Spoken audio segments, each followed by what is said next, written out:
Chapter 1. Is Humper Monkey dead? Yes.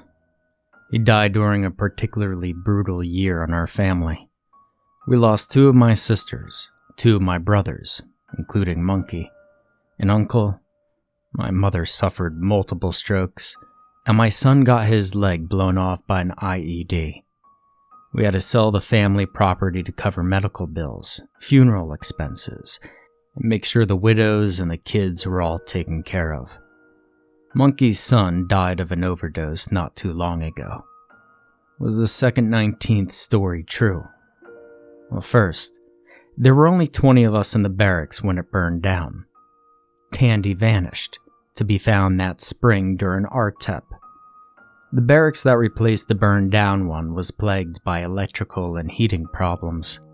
The unit suffered several disappearances over the years that were listed as AWOL, or training accidents, or death by misadventure after cursory investigation. We had suicides, murders, disappearances, and strange deaths. Winter was the worst. When the snow would pile up, the roads would be impassable for several weeks, and the noises and lights would start again. We had our own little mini post, away from the main post, that most people didn't even know existed. We had our motor pool, our chow hall, our dispensary, and our barracks. And that was it. Our unit, unlike most companies, was over 200 strong and run by a full bird colonel. And even though we're listed as a company on the TO&E for the battalion, we consisted of over a third of the battalion's manpower. It was really confusing when I went stateside and went to my first formation to find out that a common company size at the time was the size of one of our platoons. I was sent to a different post and spent most of my Germany tour on TDY, drunk with my friend, John Bomber, working at various ammunition sites where nuclear and chemical weapons were stored. Messau and Grevenhain topped the list. Whenever I was recalled back to the unit, I spent as much time drunk as possible. But was Tandy real? Yeah, he was. Were some of the dead found looking like they were a victim of Joker toxin? They were. Were some people never found again and listed as presumed victims of foul play? Yes. Most of all, was that place haunted? If any place on Earth was haunted, it was the 2nd 19th Company area. And finally, my stories are all about drunken stupidness, women, and the general stupidity of the immortality of youth. I keep it that way deliberately. I don't like to think about the 2nd 19th. I don't even talk about 2 19th. Not even to my mental health tech, my wife, or my friends. I don't have pictures from back then, and I didn't keep in touch with anyone but Nagel, Bomber, and a few others. Although, Stokes came to Monkey's funeral and cried. I hope you enjoyed the ghost stories. Some things were changed to keep anyone from figuring out where he was stationed. Names were changed to protect those who, like me, probably just want to forget about the 2 19th and what happened there. But Tandy is real. Out of the first 20, 11 of us have died. More than one of those who died became paranoid that Tandy was stalking them, or claimed to have seen his twisted visage outside the window in the days before they died. Do I believe he stalks the first 20? Well, you decide. Chapter 2. My 13-year-old kid woke me up screaming at the top of her lungs last night. When I went into her room, which is at the back of the apartment on the 2nd floor, she was huddled in the far corner of the room, covering her face and crying. Her curtains were open next to her bed, and the window was cracked slightly.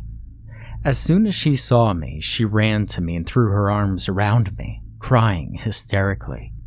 When she calmed down, she told me that she'd woken up because someone was tapping on her window, and when she rolled over and looked, that's when she saw it. Fingers had reached in and were slowly drawing her window open further and further. In the darkness was a white face with deep sunk eyes that hated her, and a smile like a jack-o'-lantern. That's when she screamed and threw herself into the corner. Told her it was a dream. Goddamn 219th. 219th Company Area, Restricted Area, Western Europe. Christmas season, 1988. The names have been changed to protect the participants. I woke up on the top bunk with the usual glaze of ice on the ceiling above my head, shivering from the cold. I had to piss pretty bad, so I climbed down. And carefully, when I put my weight on the floor, sure as hell, a thin patina of ice coated the tile. The room was silent, dark, and lonely. The lights on my stereo system were dead, so I didn't even bother with the light switch. The power was out again. I took a leak, then I got dressed. Long johns underneath t-shirt, jeans, and a flannel shirt, with nice warm socks and my combat boots. Shivering, I grabbed my keys, flashlight, and knife, and then I headed out the door, locking it behind me. And I walked down toward the double doors that separated the hallway into two halves. The hallway was as long as a city block, pitch black with just a dim glow from the emergency lights. It had ice glittering on the walls. I thumbed on my flashlight and clipped it to the pocket of my flannel, so I didn't have to bother holding onto it. Something banged and screamed behind me. I hunched my shoulders and pushed my hands into my pockets, ignoring the low moan as I passed the laundry room and pushed my way through the double doors. A whiff of decay, rotting meat, and the unmistakable sudden scent of rotting blood was whipped away by a cold breeze, and my breath plumed out in front of me. My boots thudded on the tile as I headed toward the far stairs, passing by people's rooms. People I knew, people I drank with, fought with, and worked with. People that were gone back to the States or deployed to Graf or Bremerhaven, leaving only a skeleton crew of 24 mission essential personnel behind. I'd been called from Fulda, where Bomber, Nagel, and I had been TDY to 11 ACR for around 3 months, and denied leave, which was the reason I was opening the door to the main stairwell, which went 2 stories above me and 2 stories down, the last being the underground. A shriek sounded from upstairs, followed by a low, sobbing moan. I shivered and went down the flight of stairs, keeping one hand on the ice-slicked wall, in case I hit a patch of ice over the grip. And I went down the stairs. Now, 2 days ago, a new E5 out of Fort Hood hadn't listened to our warnings, and he went too fast on the steps, hit a slick spot, and fell a flight of stairs. He broke his leg, a couple of ribs, and had a compound fracture of one arm, as well as knocking him cold, and he froze to death in a puddle of his own blood before anyone found him. I pushed open the door to the CQ area, noticing that the door to the first floor rec room was closed, along with the day room, and of course, the unisex bathroom that nobody used. It's the same bathroom that Tandy vanished out of before the building had burnt down and been rebuilt according to the same floor plan. "Jakes!" I called out. No answer except for the emergency light behind the desk, giving up and slowly fading out, pulsing slower and slower before finally being nothing more than a faint red glow. No CQ, no ACQ, no duty driver, no assistant duty driver, no nothing. It's just me, shivering and breathing out plumes of steam. Now, curious, I walked around behind the desk, opened the log. If the clocks on the wall were right, and they were all off between 5 and 15 minutes, Jakes had answered the phone when the ammo sites called about a half hour before to let the unit know that they were all clear. but nothing else was written outside the hourly checks from the FSTS sites. Parkas, cold weather masks, trigger mittens, all were laying on the table against the back wall. Well, shit. I dug out my keys, walked to the back of the CQ area, and opened up the closet, where the breakers were in the weather readouts. I flicked the switch out of habit, getting nothing. My flashlight revealed that all the gauges and dials were dead. Water pressure was about all we had, and the power had been out long enough that the water heater temperature was down to about 50 degrees. Outside temperature was well below freezing. Wind speed was about 50 miles per hour. Humidity was bad, and the barometer was going south, dropping while I was watching. Shit. Well, I went back out to the CQ and checked the lines.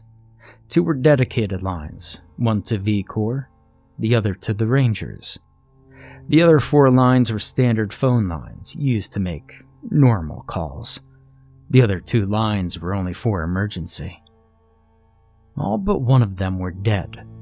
Nothing but an echoing silence. The dead one gave a steady cracking hiss. I heard a low chuckle behind me and the door to the closet slammed shut, making me jump. God damn it. I dug out the morning report and cross-checked the names with rune numbers on the alert roster. Only 13 of us in the barracks. The rest of us lived off-post, or in on-post housing. From the sheet, Jake's was the highest ranking according to the morning report from the day before, with me, Bomber, and Nagel coming in 2nd, 3rd, and 4th respectively. Opening the rest of the drawers didn't turn up the keys. The vehicle dispatch, nothing that should have been there. I checked the log again. Nothing about the duty driver or the ADD having to go somewhere. No emergencies, only standard all reports logged and times, along with one Lieutenant Jackson calling in that he was heading to Frankfurt. But no reason why 1st Platoon's platoon leader was leaving us without an officer against SOP. But then, Lieutenant Jackson had only gotten to the unit 2 months before, and in the week I'd been back to the unit, I'd heard him wax poetically about how everything had happened was either bullshit or how if he'd been here when everything went up in flames, things would have turned out differently. And I sat down, lit a cigarette, and turned the chairs so I could see the door outside. The double doors to the hallway and the stairwell door. Plus, I could see the clocks if I just turned my head instead of turning all the way around. I'll give them 15 minutes. It was almost 2 a.m. Somewhere 4 men were wandering around. I wondered had they gone outside. Without their cold weather gear and in the weather that the gauges were reporting outside, they would be dead within minutes. When the hypothermia kicked in, they'd get confused and who knows how far they'd wander. They went outside. We'd find them in the spring, if ever. 15 minutes went by and I opened up the logbook, took a piece of paper out of the drawer, and wrote that I'd be back. I was checking the barracks, and if anyone needed anything, I'd be back before 3 in the morning. I glanced outside, through the 2 sets of double doors, and I saw nothing but white. White out. Fuck. I hated the barracks. I begged, bribed, and threatened to get put on TDY or unit support rather than be back in the barracks. Nagel, Bomber, and I had managed to wheedle our way into field exercises for over 9 months, only returning to the unit for an afternoon or maybe a weekend here and there. If I wasn't at field exercise or TDY, I prefer to stay out at the FSTS and away from the unit. The shriek that echoed down the hallway reminded me why I'd rather be training cadets how to inspect the tank rounds and watching them to make sure they didn't lick them or something. I used my key to open up the day room, the rec room, to find nobody inside. In the day room, the TV was on, displaying only static, and through the windows I could see nothing but swirling white, with faint hints of something dark moving out there that I told myself was just my imagination. Taking a few deep breaths, I went in and checked the bathroom. It was ice cold inside, the sinks and stalls still looking like nobody had ever used them. There was dust on the sinks, and the floor tile was dull with no black streaks from soldiers' boots on them. Nobody had been in there for weeks, months, maybe not since the building was built. Another scream sounded out from behind me, and I shivered and headed out of the bathroom. A shame that I was shivering from more than the cold after being in the bathroom. The last place anyone had seen Tandy before our tep. Now I half expected to see his shaving kit still open on the sink. The double doors between the CQ area and the first half of the ground floor hallway screamed when I pushed my way through them, my flashlight beam dancing around, sparkling on the frost that covered the walls. My breath plumed out in front of me as I walked down the hallway, my boots thudding. Sergeant Swope had slipped on ice in the hallway a week ago, broken her elbow. I stopped outside of Nagel's room and knocked on the door.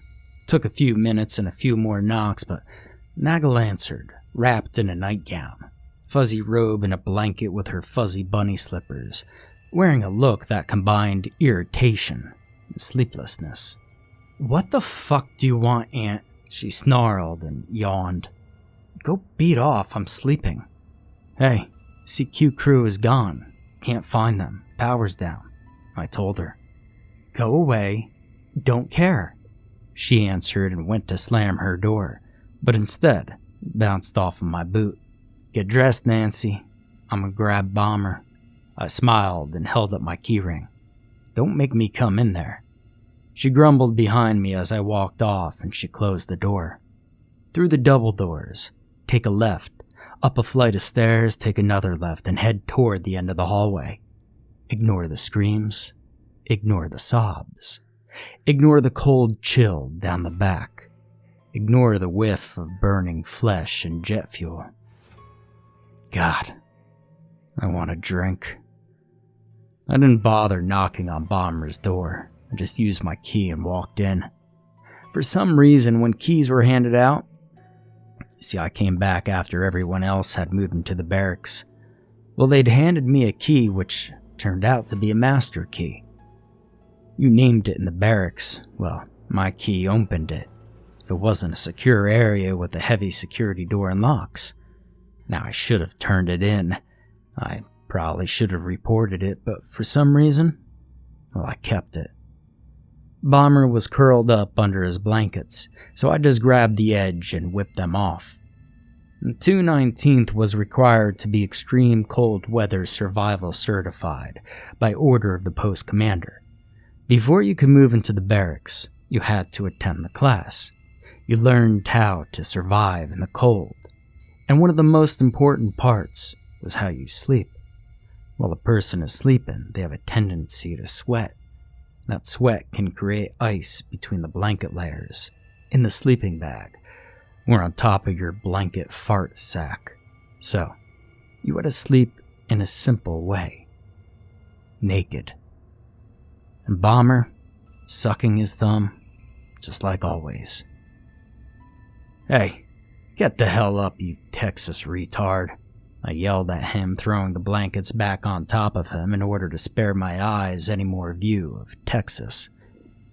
He came awake pretty quick, and I filled him in on what I had and, well, hadn't seen.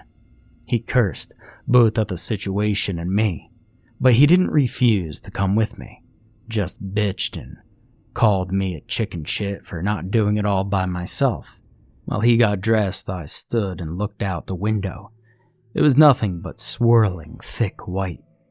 If it wasn't dumping snow on main post already, it was going to smash the fuck out of them within a few hours, probably dump a few feet on them. The ski resort would be thrilled with all the powder. We were cut off and isolated. Again. Nagel was waiting for us in the CQ area, her flashlight in her hand, picking up the phones, listening, and slamming them down. "How the fuck did our dedicated line go down?" she asked. Now, the dedicated lines ran to main post, the cables wrapped in foam and in pipes that were then buried into the ground. By all rights, there should have been nothing short of a nuclear weapon able to knock them out, and then only if the line itself got damaged by the burst, or sabotage. It was 2:30 in the morning. The logbook was unchanged, the cold weather gear was still there, and the clocks were still ticking away. The amount of time they were all off had shifted. That was normal. Rumor control said that no two clocks in barracks kept the same time. "Hey, what do we do, Aunt?" Bomber asked, rubbing his hands together. All of us were in jackets. Bomber and I wore fleece-lined Levi jackets. Nagel wore a goose-down jacket. But it was getting colder in the barracks, and the chill was starting to soak into our bones. Well, first things first, we see if we could get the generators fired up.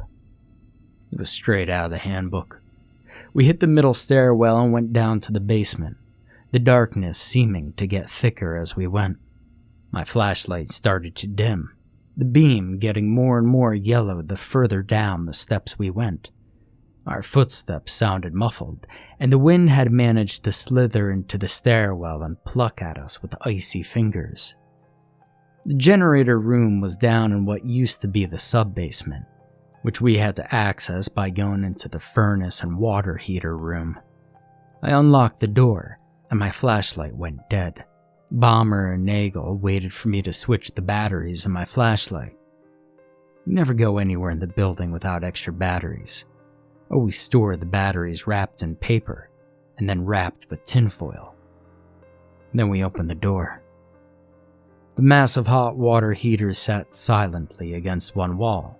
The two furnaces were silent. The oil tank squatted between the water heaters and the furnace. The room felt claustrophobic despite the size. All bare, unpainted concrete. Pallets of covered war stock lined the far side of the room, and the door to the stairwell in the sub-basement was at the halfway point, across the room from the oil tanks. "We should have stayed in Fulda," Nagel bitched.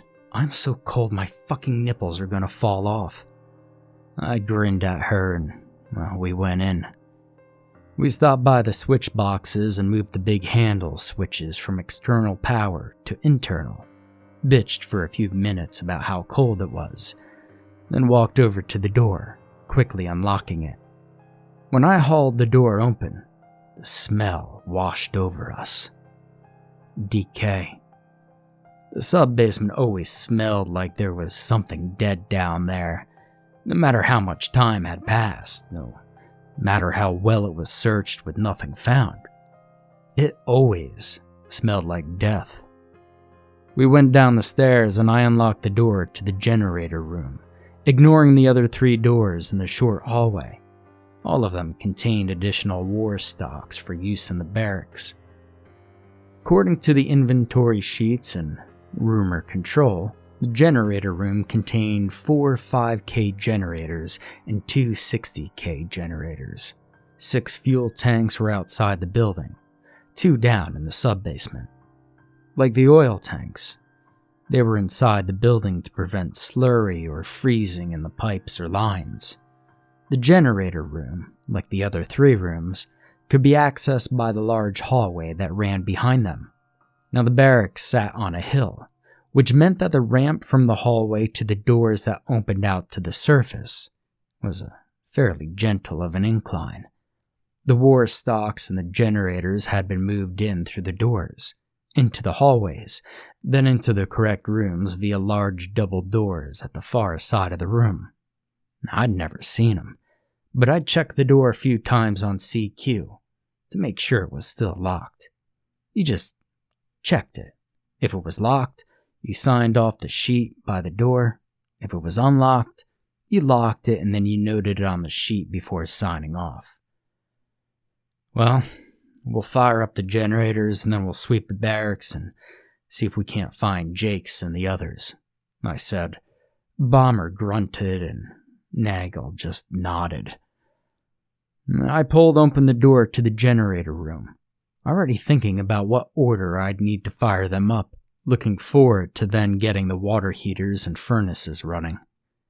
My brain ticked through that the water heaters needed to be priority, since living areas were heated via radiators, and the oil furnaces would be used to warm up the rest of the big-ass building. At the rate the temperature was dropping, we'd need to wake everyone up, or at least check on them, make sure we didn't have any cold weather casualties. I flashed my light in while thinking over the steps I'd need to take. The cables that led into the ceiling or walls glimmered, black under the frost. The fuel tank sat solidly, full of diesel fuel, coated in frost. The doors looked like they were frozen shut. The chain looked like it had been coated with pixie dust by Tinkerbell. And no generators. The smell of decay rolled over the three of us. "What the fuck?" Bomber said, and a scream ripped down the stairwell. Chapter 3. I hate this fucking place, I yelled, staring at the mostly empty room. "Where are the fucking generators?" Nagel asked, stepping into the room and looking around. "There's supposed to be generators in here." "Goddamn black market assholes," Bomber grumbled, then turned and looked at me. "Well, what's the plan, smart guy?" I looked at the empty room, wondering where the hell all that sheer weight of metal could have gone. Now you needed a goddamn forklift to move 5K generators, a pallet jack at the very least. Well, fuck me, I have no idea, I admitted, walking in and stopping next to the fuel tanks. Out of curiosity, I knocked on them. Empty. Fuck. Nagel checked the lock on the chains on the door that led to the access hallway, pulling on it for a moment. Locked. I bent down to take a look at all the hoses that led from both the pipes on the walls and the fuel tanks. Not a single scratch or nick on the copper nipple. I sniffed them, but all I smelled was the ever-present smell of decay. "We're not in trouble that bad," Bomber said from the darkness behind me. The dumbass hadn't brought a flashlight with him, and Nagel was panning hers over the ceiling, pointing out icicles, some of them almost a foot long. "Yeah, Bomber, I heard freezing isn't that bad of a way to go," Nagel sneered. "He's right," I told her, standing up and shivering again. "You see, the furnaces and water heater are all oil-fired. We'll get them running and then figure out what to do." "My thoughts exactly," Bomber grinned. "Glad to hear you agree with my plan." I made a face. Typical Bomber. We headed back up the stairs after closing the generator room door. The cavernous basement swallowed our lights, and I could almost feel the darkness pressing on us. And for some reason, I became very aware of the building squatting over us. A building that had been built by the lowest bidder. A building that almost exactly followed the floor plan of a barracks that had tried its damnedest to kill me and 19 other people, including my older brother. A building that had already been found to have serious construction faults. "Well, fuck. These things are electrically fired," Bomber said after taking the panel off the first massive water heater and looking inside with my flashlight. "You press the buttons and hold it in till the burners light up and the fans kick on." "Well, guess we'll have to do it the hard way," I said, pulling out a cigarette and lighting it real quick. I knelt down and looked inside, pointing out to Bomber where to shine the light. The data sheet on the water heater was still inside of the panel, and I stared at it for a long time, memorizing parts of it. "Well?" Nagel asked. She was shining her light in steady sweeps across the darkness, and I could hear her teeth chattering. Bomber was knocking on the oil tanks and getting back dull thumps. "Full. Thank God," Well, it needs electrical. We're gonna have to do this the hard way, I said, standing back up and taking my flashlight back from Bomber. I panned it across the wall and then wiggled between the two heaters so I could see behind them.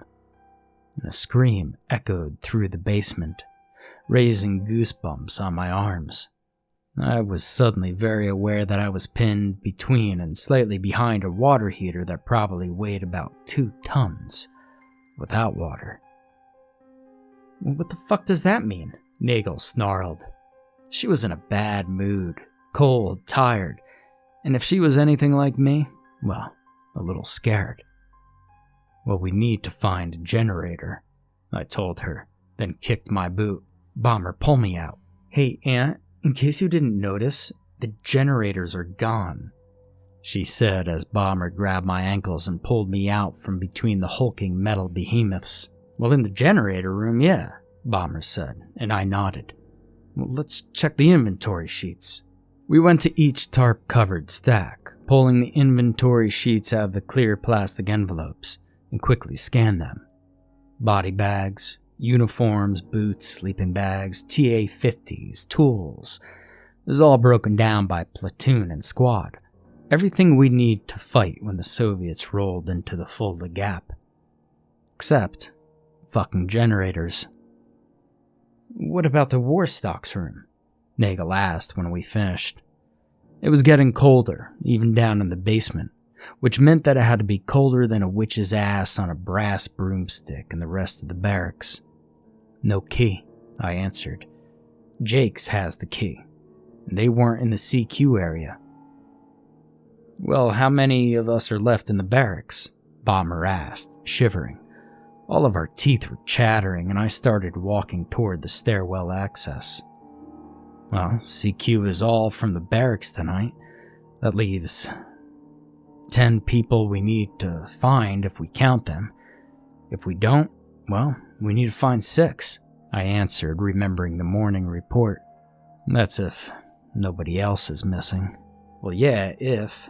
Bomber agreed, his normal Texas cheer missing. In the stairwell, both Nagel and my flashlight cut out, leaving us in pitch darkness. A whispering noise surrounded us, and the faint sound of scratching could be heard. A sobbing moan drifted through the stairwell, and I heard either Nagel or Bomber inhale sharply, and I suddenly had to piss really bad.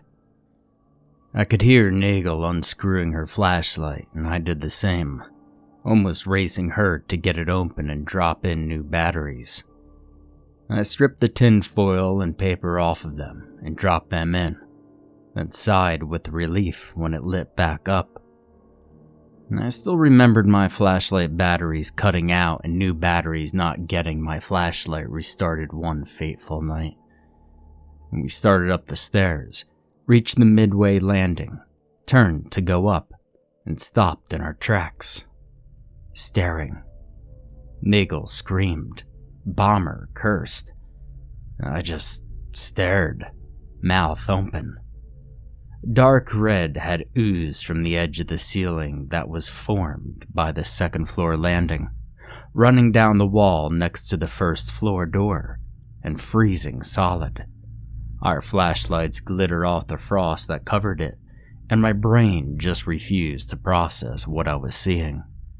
Bomber moved before I did, rushing up the stairs, heedless on the ice on the steps, and slamming his shoulder against the door. I was right on his heels, and could feel and hear Nagel right after me. She tripped me as we went through, though, and we both went down on the floor, dragging Bomber with us. I kicked at the door wildly until it slammed shut, then scrambled backwards until my back hit the wall. I knew my eyes were wild, and I was shaking from more than the cold. "What the fuck was that?" Nagel yelled. "How the fuck should I know?" I yelled back. "It's fucking blood!" "It was fucking blood! Oh fuck! It was fucking blood!" Bomber yelled, jumping up. "CQ area!" I yelled, scrambling to my feet. All 3 of us blew through the midway doors, pounded down the hallway at a dead run, and burst through the doors to the CQ area and came skidding to a halt. It was empty, and we looked at each other and laughed nervously for a moment. A faint sobbing noise sobered us really quickly. We went around the counter and back to the drawers. While Bomber jolted down the numbers of the occupied rooms, I went into the closet and checked the gauges. No power. Temperature dropped by 5 degrees. Wind speed was gusting up to 60 miles per hour. When I came out of the closet, Nagel held up the V-core line and shook her head. "Ah, damn it," I cursed, and I pointed at the double doors. "We're getting a hell of a storm out there. Nobody's coming to fucking save us." Bomber grinned at me. "Well, what's so fucking funny, Bomber?" Nagel asked. "Well, at least I got to fuck a Bigfoot," he said. I couldn't help it. I laughed and so did Nagel. "All right, let's go get everyone else," I said. "How many on the first floor?" "Nagel, that's it," Bomber said. "The second floor?" "Well, everyone but James and Tanner," he told me. "They were on CQ." "What about the fourth?"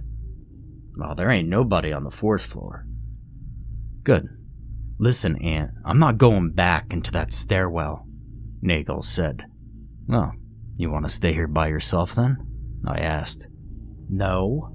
"Well, let's just take this stairwell," Bomber suggested, and we both nodded. "Third floor first," I said, rummaging around in another drawer and coming up with a heavy-duty flashlight. One of those with the big, square batteries. I clicked it off and on, then slapped it a few times. We got lucky. It lit. Bomber opened the door and we shined our flashlights in. No blood on the wall, but there was still thick ice. We tromped up the stairs to the third floor and pushed out into the hallway. The office space to our right was empty, but at Nagel's suggestion, we swept through it real quick, using my key to open the doors. Nobody was there. We knocked on Tanner's door first and got no answer. After trying twice more, I unlocked the door and we went in. It was empty. I relocked the door and we headed down to Jake's room, where we repeated the process. When I opened the door, the wind hit us in the face, the temperature in the hallway dropping. I could see that his window was open, letting in the snow and the wind. Cursing, we went in, shut his window, and looked around. It was empty. We got luckier on the second floor. Daniels and Hewitt shared a room. Hewitt answered the door after I banged on it a couple of times. "What the fuck is going on? It's freezing in here," he said. He was dressed in PT sweats. "Well, the furnace and water heater are off. We've lost power," Bomber said. "Daniel's in here?" "Yeah? Well, why are you banging on my door?" "I'll tell you later. Just stay in your room, okay?" I said. "Well, you woke me up for that shit?" "Hewitt, I'm serious.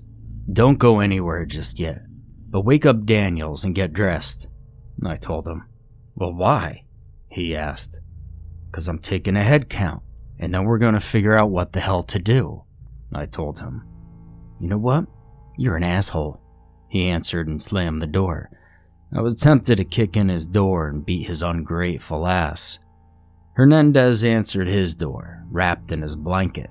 When I told him to get dressed and wait for me in his room, he nodded and shut the door. Jacobson and Lewis both did the same. Carter didn't answer, so I unlocked the door and we went in. He was curled up in his bed, pale in our flashlight beams, and his earlobes and the tip of his nose had a blackish blue tint. "Shit," Bomber said, reaching down and shaking him. "Well, he's fucking ice cold, eh?" "Hold our flashlights, Nagel," I said, handing mine to her. Bomber did the same, moving down to Carter's feet. "Ready?" I asked. Bomber nodded, and we pulled the sheet out from under the mattress and got a good grip on it. On 3, we lifted him up and had Nagel lead the way back to Lewis's room, since it was closer. "Is he dead?" Lewis asked as soon as we opened the door. "Well, not yet," Bomber answered. Lewis nodded and stepped aside so we could get into the room. We staggered over to the bed that wasn't a bunk bed set, and we put him down on it, sheet, blankets and all. "Get under the covers with him. I'll pile your blankets on top of you," Nagel said while Bomber and I stepped back.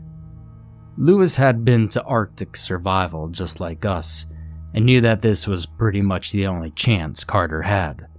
Bomber and I took back the flashlights, and I took Nagel's. Then she went over and gathered up all the blankets off the other two beds. By the time she finished, Lewis had climbed under the covers with Carter and wrapped his arm around the other man. Nagel piled the blankets on both of them, wet her finger, and held it in front of Carter's nose. "He's still alive." "Wait here, we'll be back," Bomber said. "Jesus, he is fucking freezing," Lewis told us and shivered under the covers. "Lewis, try to keep him alive, man," I told him. "We're going back down to the CQ area." We left Lewis's room, and at Bomber's suggestion we went backwards, telling everyone to get their blankets and wait in Lewis's room. Room 208, and we waited until everyone agreed. Once everyone started moving, we went back up to the 4th floor, and I unlocked each room. A quick look-see in the bathroom of each room and the living area. We'd leave, lock the door, and move to the next. It was getting colder by the minute. As we passed by the 2nd floor, middle stairwell, I stopped. "I gotta know something," I said. Nagel nodded, her face pale in the backwash from the flashlights. I pushed open the door and then slammed it shut. The entire landing was covered in frozen red. "Oh, fuck," Bomber breathed. We hurried on, finishing the sweep of the 2nd floor and moving down to the 1st floor. Nagel checked the females' rooms. Nobody. Finally, we got to the doors that opened up into the CQ area and pushed them open. Nagel screamed when our flashlight beams dimly lit up the room. Both sets of double doors were open. The wind was howling and the snow was blowing through the doors. The doors to the day room were open. I could tell by the way the wind tore through the CQ area that the windows were either open or shattered. There was already a couple of inches of snow on the tile, and the wind kept blowing snow into the room. And there was a snowman built in the middle of the room. It wore a BDU soft cap, had a broken OD green flashlight, the battery container only, creating a jagged-ended nose, and its eyes and the slash of a mouth were chrome. Its arms were two halves of a broken mop, and the hair underneath the soft cap was a mop head. A knife handle stuck out of its round chest, as if someone had stabbed it in the chest. Now I stepped forward and looked closer at the eyes, aware that I was in the middle of the room, that there was nothing between me and the outside on my right. Nothing but the day room chairs between me and a 20-foot drop to the ground on my left. I shined my flashlight at the eyes and leaned to check.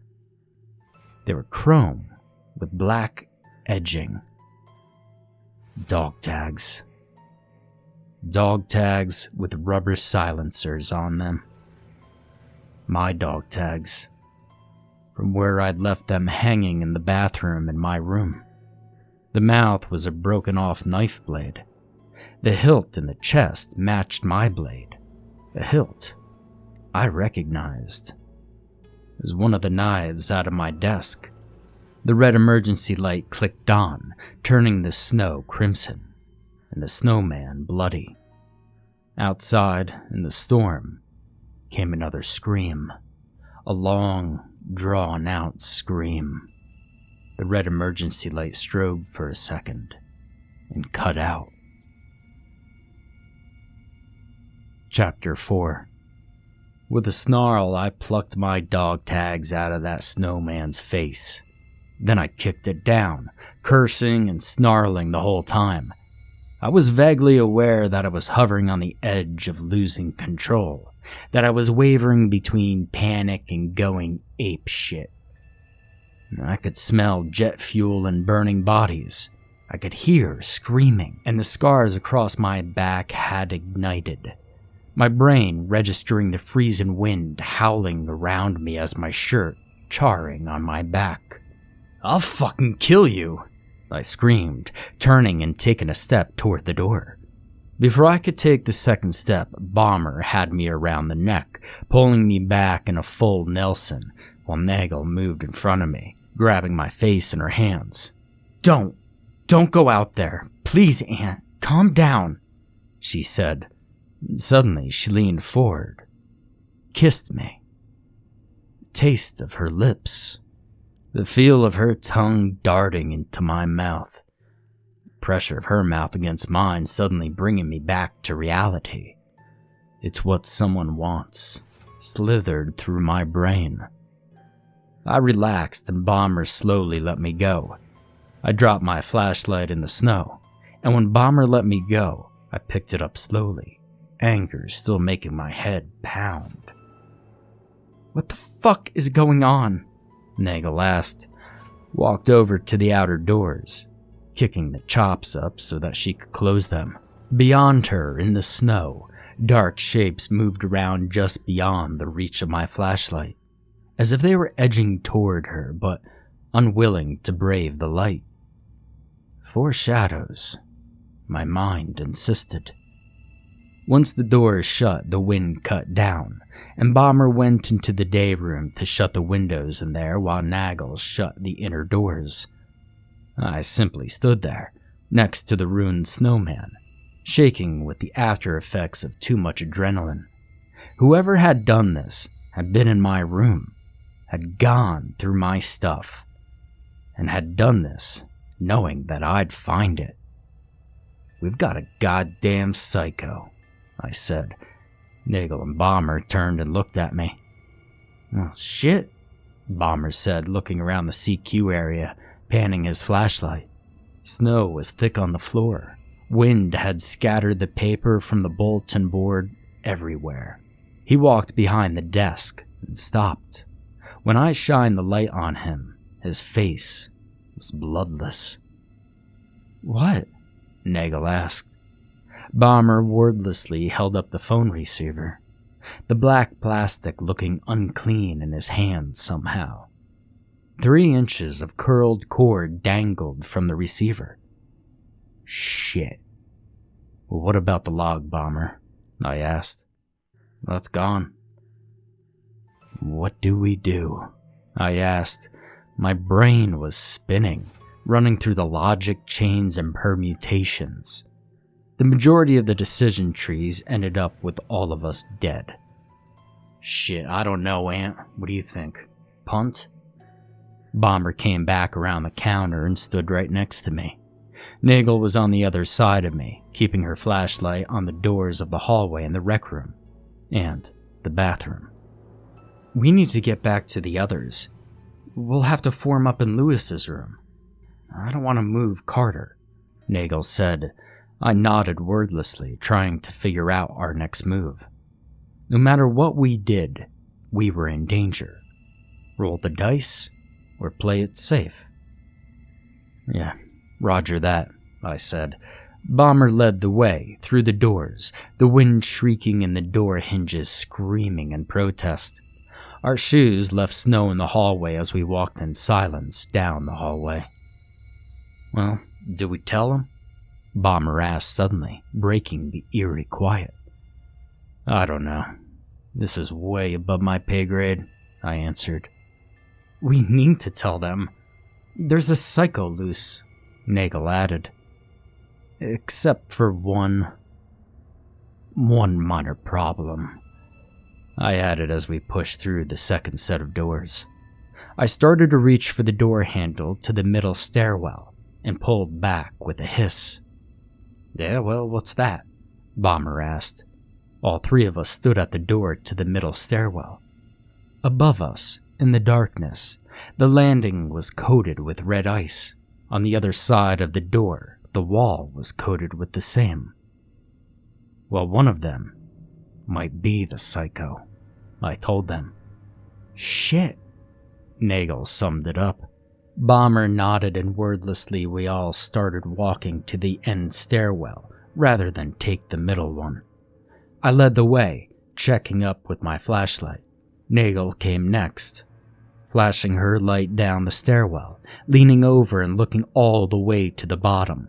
Bomber closed the door behind her, and we all stood for a long moment in the stairwell. After a few moments of silence, broken by a sobbing scream from upstairs, we began plodding up the steps to the second floor. The door opened with a shriek that echoed down the hallway, and Hewitt popped his head out of the door. "Are you going to tell me what's going on yet?" he asked. "I'll tell Daniels that we're forming up in Lewis's room. 2:45, I told him. "Bring all your blankets." "Well, fuck you. Tell me what's going on," he answered. I could smell the booze on his breath. "Why don't you stay in your room and freeze to fucking death then?" I snarled back, moving past him. Jacobs answered his door right away and asked us to wait for him while he grabbed all the blankets in his room. He had 2 other roommates, both of whom had gone back to Candice for Christmas, and he grabbed their blankets too. Hernandez had more than just blankets. He grabbed his sleeping bag and his roommate's sleeping bag. "I busted the locks on their wall lockers," he admitted. "Well, that's a good man," Bomber said, taking one of the sleeping bags. "It's good thinking." We all walked down the hallway.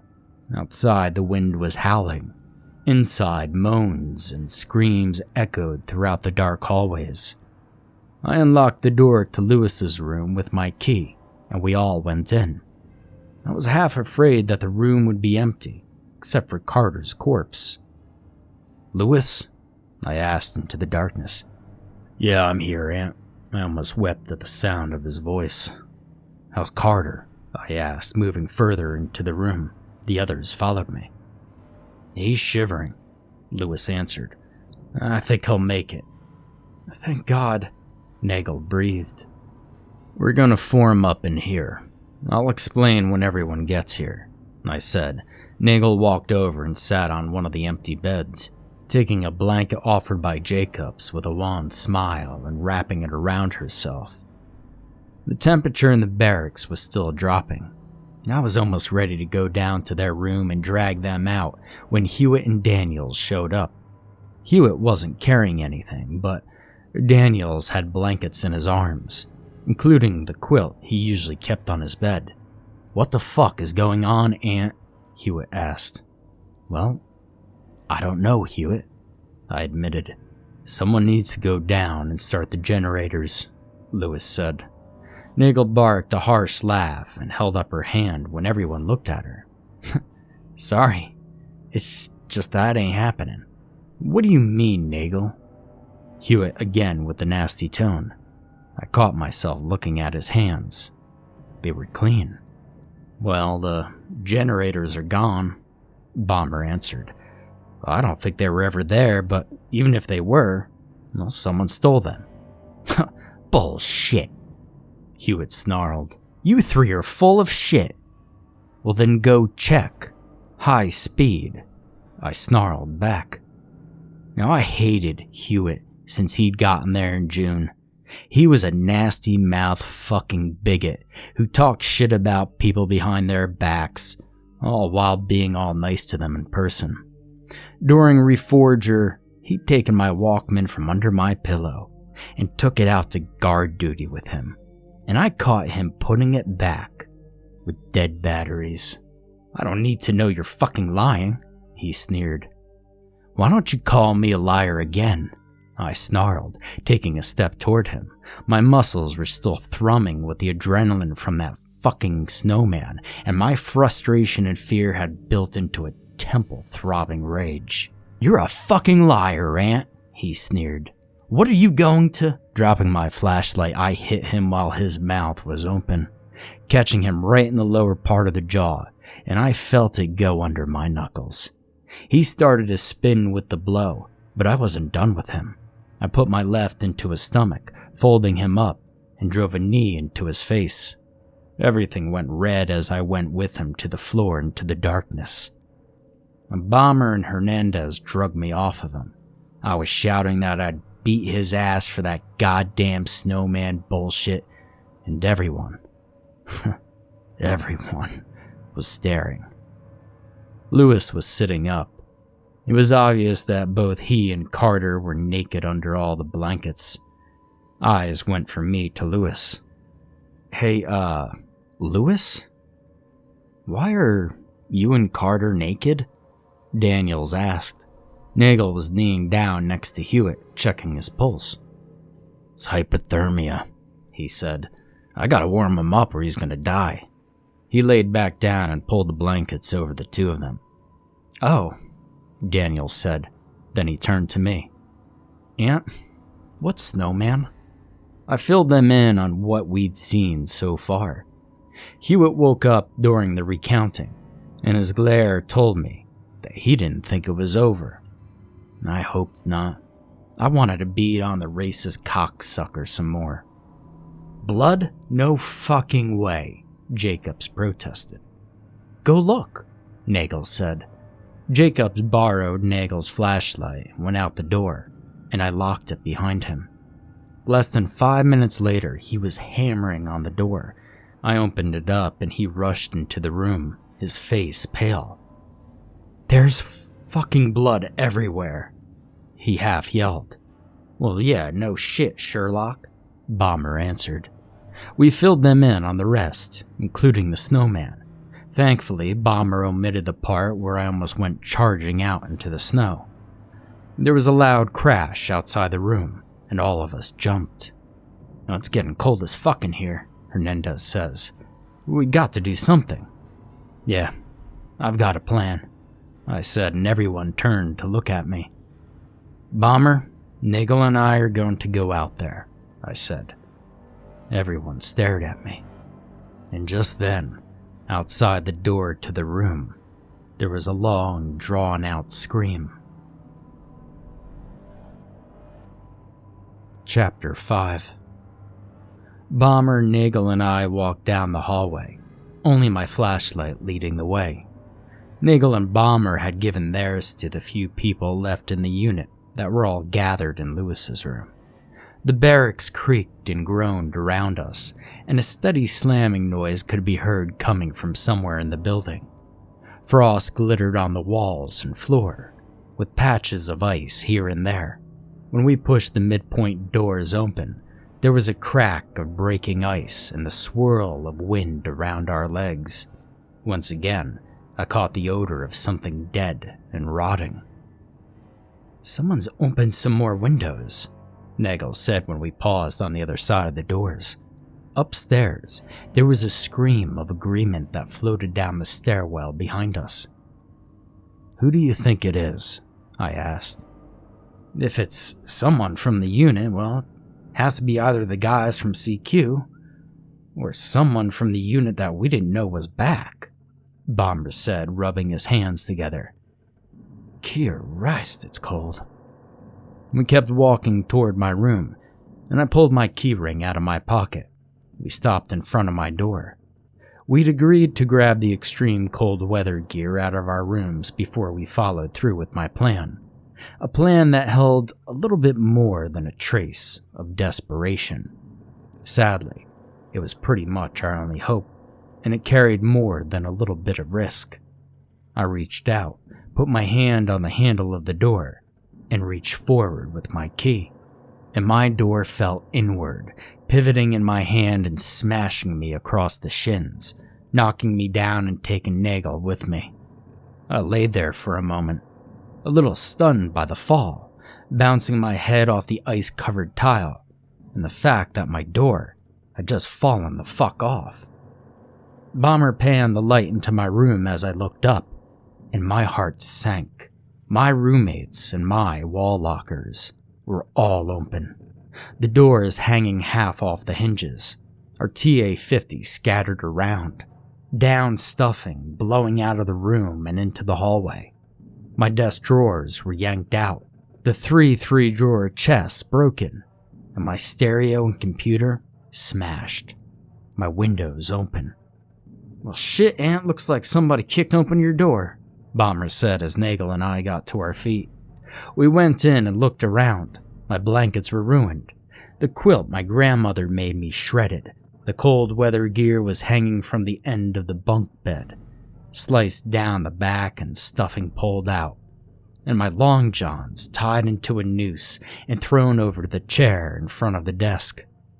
My Guns N' Roses poster was shredded on the wall, my award letters torn off the wall and laying in the snow-dusted floor, and my poor Omega 500 was shattered in front of the dented refrigerator. It looked like someone had taken my typewriter and used it to beat to death the rest of the electronics in the room. My Amiga monitor and my roommate's television were smashed and set on the beds, the mattress torn down the middle and the stuffing ripped out.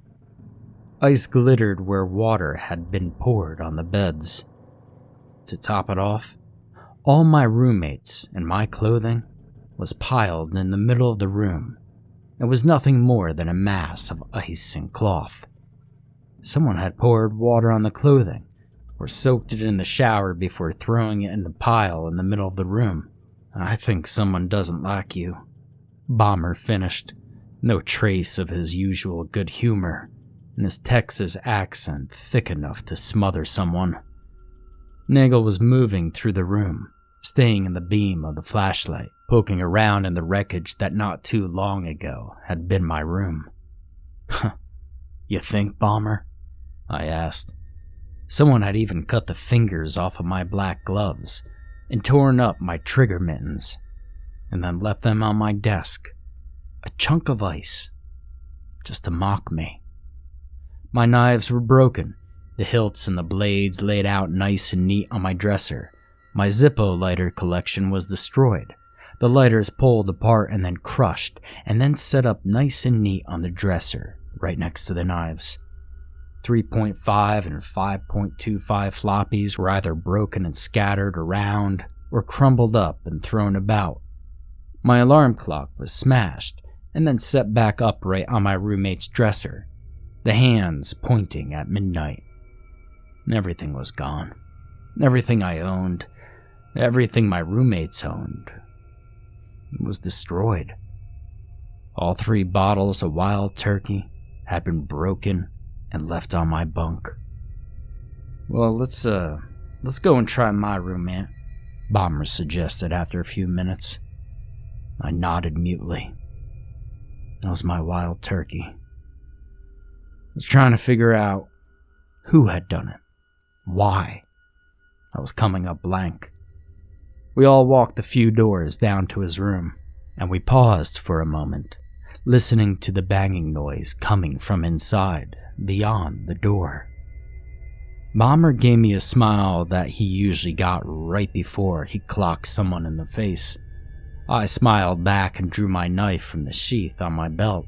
He turned the handle, and I held up 3 fingers, jerked my hand and folded one, did it again, then finally made a fist.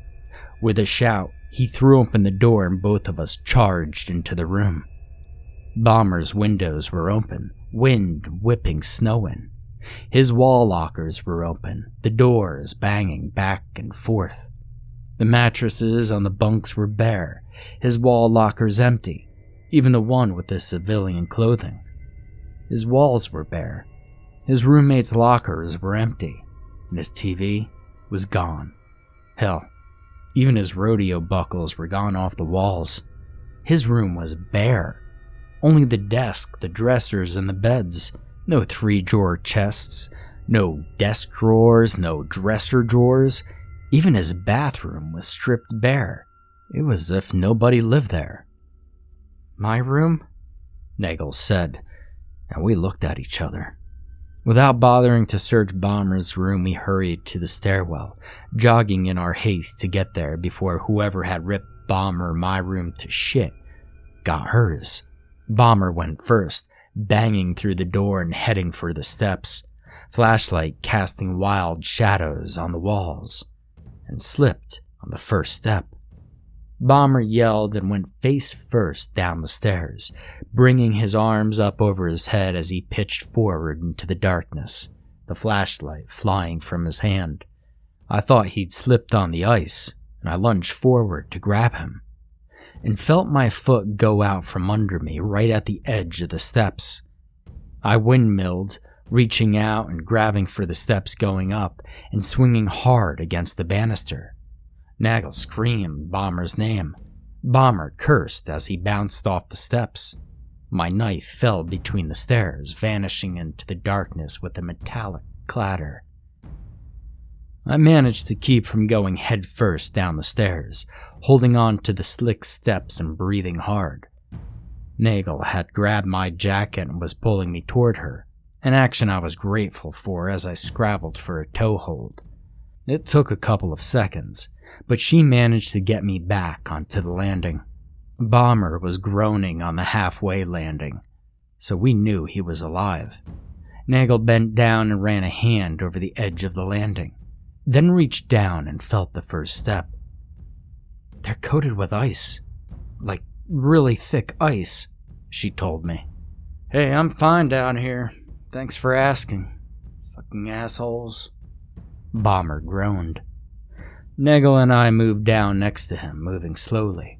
The flashlight had landed on the landing, casting bizarre shadows in the stairwell.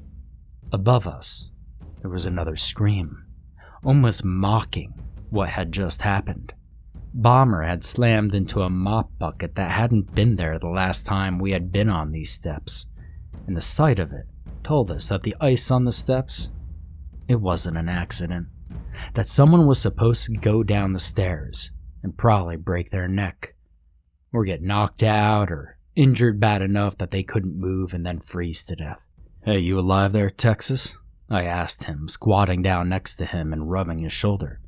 "Well, yeah, it was no worse than a bull ride," he said, sitting up. "I'm going after my knife," I told them, scooping up the flashlight. Bomber nodded, and Nagel looked doubtful, but she didn't argue. I looked down the steps, into the darkness, and I had a sudden change of heart. Someone had moved from fucking with us to setting traps. What was down there in the darkness? "Yeah, you know what? Fuck the knife," I said, helping Bomber up. "No, we go after it," he said. "Why?" I asked. "Because right now, we're unarmed, and I don't think we want someone running around with a knife that the whole company knows is yours." Nagel answered before Bomber could say anything. "We need your knife." I nodded, and together we walked the flight and a half of stairs, taking it slow and shining the flashlight on the steps to watch for any more traps. At the bottom of the stairs, we found my knife, lying on the floor, the matte black Gerber blade waiting patiently for me to find it. That wasn't what had our attention, though. The door to the orderly room was wedged open, and in the light of the flashlight, we could see down the short hallway to the door that led outside. It was wide open to the snowy night. Staring at the door in the hallway, I reached down and felt around till I got a hold of the knife and slowly straightened up. Footsteps were outlined in the snow. Footsteps that came from outside and stopped halfway to the stairwell door. Bare human footprints. Chapter 6. Nagel covered her mouth, her eyes wide, and she backed up till she hit the steps and fell on her ass. Bomber was staring at the footprints, his mouth working silently. The wind went from swirling in the entryway to howling up the stairwell a split second after glass shattered high above us. But I couldn't take my eyes off of the footprints. No, Nagel moaned. "Wow, it can't be," Bomber whispered, barely audible over the wind. "Just don't, I pleaded. "Don't say his name." I knew, right then, who was fucking with us, who was stalking each of us, who had killed the 4 men on CQ, who had nearly frozen Carter to death. Carter, the only person still in the entire barracks who had been part of the first 20, except for me. I turned to tell them something, anything, to try to deny what the snow-outlined footprints told us when we heard it. It was laughter. Low, bubbling laughter. Now, I'd read about evil, heard about it from fire and brimstone preachers in my youth, been told I was evil by my mother, thought I'd seen the aftermath of evil by coming to the 219th. The laughter that echoed from the darkness of the stairwell above us was something that made everything I thought I knew about evil pale in comparison. The evil I'd known before was a small child holding her breath till she crapped her pants because she was denied a pony. Silence, except for the howling of the wind, descended on the stairwell as we all looked at each other. We heard the rush of footsteps coming down the stairs. The banister began to shiver, and we knew what was happening. He was coming down the stairs. We moved into the orderly room hallway, and I turned, grabbed the door, and I tried to pull it shut. It didn't budge. "Come on, Aunt," Nagel yelled, pulling on my sleeve. Fuck this. I could take him," I snarled, pulling my knife from the sheath. "No, you can't," Bomber yelled, grabbing me by the back of my jacket and pulling me away from the door. "Well, come on, man." "Aunt, we need you," Nagel said, her voice cracking with fear. We could hear him coming down the steps. We were trapped between the stairs, where something dark and evil was rapidly descending toward us, and the blizzard outside. "Come on," I yelled, turning and heading toward the door. We had a chance. If we kept our heads together, and didn't panic, we could do it. I sheathed my knife as we headed for the door, the freezing wind bringing tears to my eyes. "Kill the flashlight so he can't follow us." "Are you fucking crazy?" Nagel asked, flinching from the wind as the light went out and the hallway went completely black. "We'll go down the hill to the ski resort," I yelled, grabbing Nagel's hand. "John, grab her hand and don't let go." One step out of the door and the blizzard took us. The wind screamed around us, slicing through my heavy fleece-lined denim jacket like it was tanning oil. Snow smothered me, blinding me almost immediately. My face, ears, and hands went instantly numb. The wind cut through my pants, and my balls felt like someone had just kicked me square in the sack. Then gave a dull throb, and then just vanished. All of it in less than a heartbeat. I took a hard right instead of heading straight, reaching out with my free hand to put my hand on the wall of the barracks. I squeezed Nagel's hand and moved as quickly as I could, keeping my hand on the wall. Forever passed till I felt the corner of the building, and I made sure Nagel made it, then kept moving. The incline telling me we were moving toward the front of the building. The snow made it treacherous going, and I knew if I slipped, I'd lose my bearings as I rolled down the incline, past the building, and possibly across the road and into the German woods. That's where the killer was. The incline at the sides of the barracks. It was a 15-foot drop where it was so easy to slip, lose your bearings, and freeze to death before you even understood what had happened. I half-drugged Nagel up the hill, blind, deaf, and numb. I hoped she still had a hold of Bomber, my best friend. The ground leveled out and I knew I was either crying or sobbing in relief. A handful of steps more and the next corner came. I followed it until I hit the picket fence that surrounded the lawn of the company. I pulled Nagel close and reached out till I felt John's denim jacket, then pulled him in close too. "We're almost to the front entrance," I yelled. "Well, thank God," Bomber yelled back. "He probably thinks we're dead," Nagel yelled. "Let's go. Hold on to my jacket," I hollered back and climbed over the fence. Nagel, holding on to me, threw me off balance. Still, Once I was over, I remembered that it was left to the front of the building if I faced the fence from the inside. Not that I was worried. I was starting to warm up. Wait, what? Oh shit. Nagel came next, followed by Bomber, and we fumbled along the building till we found the steps and the alcove that led to the CQ area. The wind hammered at us as we fought our way up the steps and pushed our way through the outer doors. The lack of wind felt like someone had just wrapped me in warm blankets. We pushed open the inner doors, and Bomber clicked on the flashlight. The CQ area was empty, and we all breathed a sigh of relief. Moving as silently as we could, we snuck down to Nagel's room. We reached for her key when suddenly, Bomber reached out and stopped her. He shined the flashlight in his own face and shook his head, pointing at me first, then him. Nagel's eyes opened wide, and it took me a few seconds longer to realize what he was saying. Our rooms had been trashed. God only knew what was waiting for us in Nagel's room. I closed my eyes for a second, thinking fast, then dug my keyring out, my numb hands clumsy. I moved a couple doors down the hall and waved at Bomber to shine the light at the name tag on the door. SPC Stokes. I jammed my key in the lock and unlocked the door, quickly opening it and waving Bomber and Nagel in, then quietly shutting the door and locking it.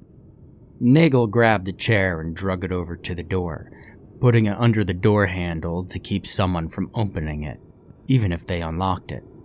Stokes' room smelled of strawberries. "Oh, you tell me this isn't happening?" Bomber whispered, clicking off his flashlight. "Oh, it's happening," Nagel said. "Well, what in the fuck do we do?" Bomber asked, his teeth chattering. Why the hell is he out here to kill us?" "I don't know, but I don't think it's Tandy," I said, moving by feel over to Stokes' bed. "Well, why the fuck not, Aunt? You saw the goddamn footprints." Bomber swore, coming closer to me. I pulled her heavy quilt off her bed, wadded it up, and set it on the bed. Bomber, if it was Tandy, he wouldn't have fallen for it. He would have snatched us up and killed us one by one when we were outside. Nagel answered for me. "That's his world out there. We wouldn't have made it to the side of the building."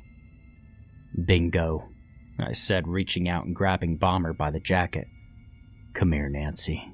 When she bumped into me, I reached down and grabbed the heavy quilt, a gift from my brother to her, and I wrapped the three of us in it. Nagel's arms snaked around me and pulled me tight against her, and a second later, Bomber was pulled tight against the two of us. Bomber was wiggling, and I wondered what the fuck he was doing.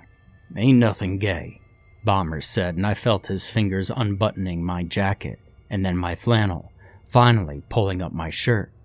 A second later, Nagel smothered a giggle, and I knew he was doing the same to her. Then we pressed together, shivering and shaking in the middle of Stokes' room, naked chests pressing against each other. We pressed our faces against each other, trying desperately to warm up our faces. "What's the plan?" I asked, shaking so hard I was sure that I was going to dislocate a hip or something. "Your brother's room?" Nagel said, her teeth chattering. "Hey, yeah. Well, doesn't your brother still have your dad's pistol in his wall locker?" Bomber added. He was quaking as bad as I was. "Yeah, he does. And a shitload of knives," I answered. "We warm up, take his cold weather gear, take his pistol, grab some knives, then go with the original plan." Nagel finished. She suddenly giggled. "Now what's so funny?" Bomber asked. "This is like one of the best masturbation fantasies, having two guys pressed against me," she whispered, and we all smothered laughter. "Now, I don't think now is the time to warm up that way," Bomber whispered, his voice mock serious. We stood there for a long time, shivering against one another. until I suddenly groaned in pain. "What?" Nagel asked, sounding afraid. "Oh, I can feel my balls again," I groaned. It felt like a ball of lead in my stomach. My balls throbbed, and my cock suddenly felt like it was on fire. "That's a good sign," Nagel whispered. "My nipples feel like someone tried to bite them off." "Ha! Tough luck, suckers. I don't feel anything like..." Bomber suddenly groaned and sagged, forcing me and Nagel to hold him up. "Oh, god damn, someone's squeezing my balls." Finally, we were warm enough, and not in pain enough, to move around. We put Stokes' blanket back on her bed, dug out a towel from her dresser, and dried our hair, then moved over by the door. We listened closely, moved the chair, and eased the door open. Above us, a scream sounded out, but we ignored it and slipped out into the hallway. "Lock it?" Bomber asked. "No, leave it. We might need somewhere to run again," Nagel said. "It's a good plan," I agreed. We'd agreed to go to the end stairwell, and we moved quickly and quietly to the heavy door.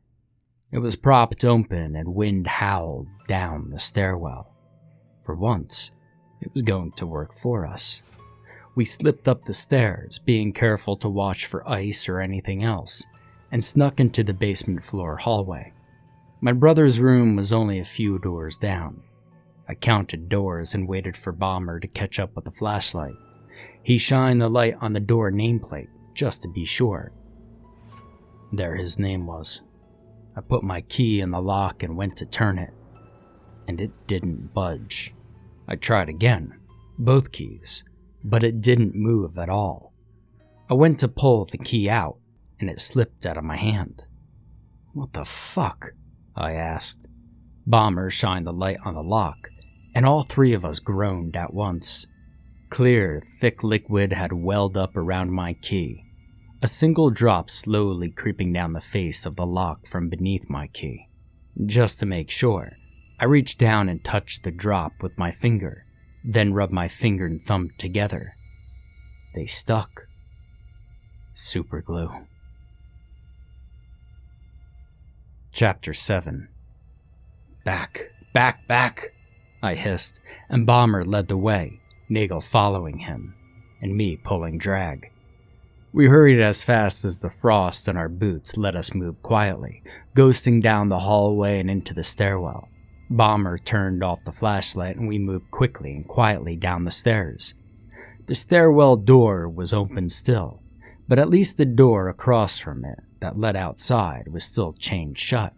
The end stairwell didn't go any further down than the ground floor, so when Bomber waved Nagel and I back, we didn't go up to the steps, but instead ducked down and scooted toward the back of the stairwell, hiding under the steps.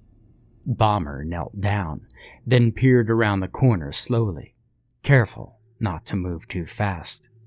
After a moment, he waved us forward. Nagel squeezed my hand for luck.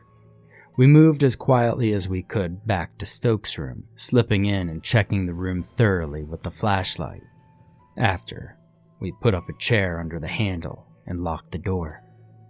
We sat down on Stokes' bed and wrapped her quilt over our shoulders, snuggling up together.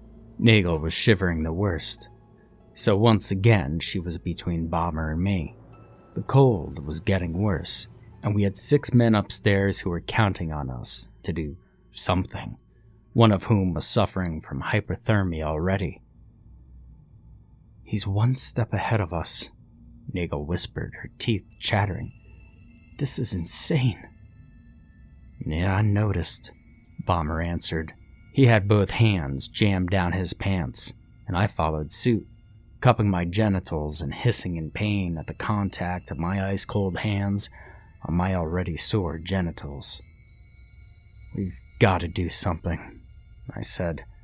"Otherwise, we're just sitting here waiting to die." Bomber checked his watch and cursed. "Well, it's not even 0600. "Are you sure?" I asked. It seemed like a lifetime had gone by. "No, it's 0500. He told me, and I stifled a groan.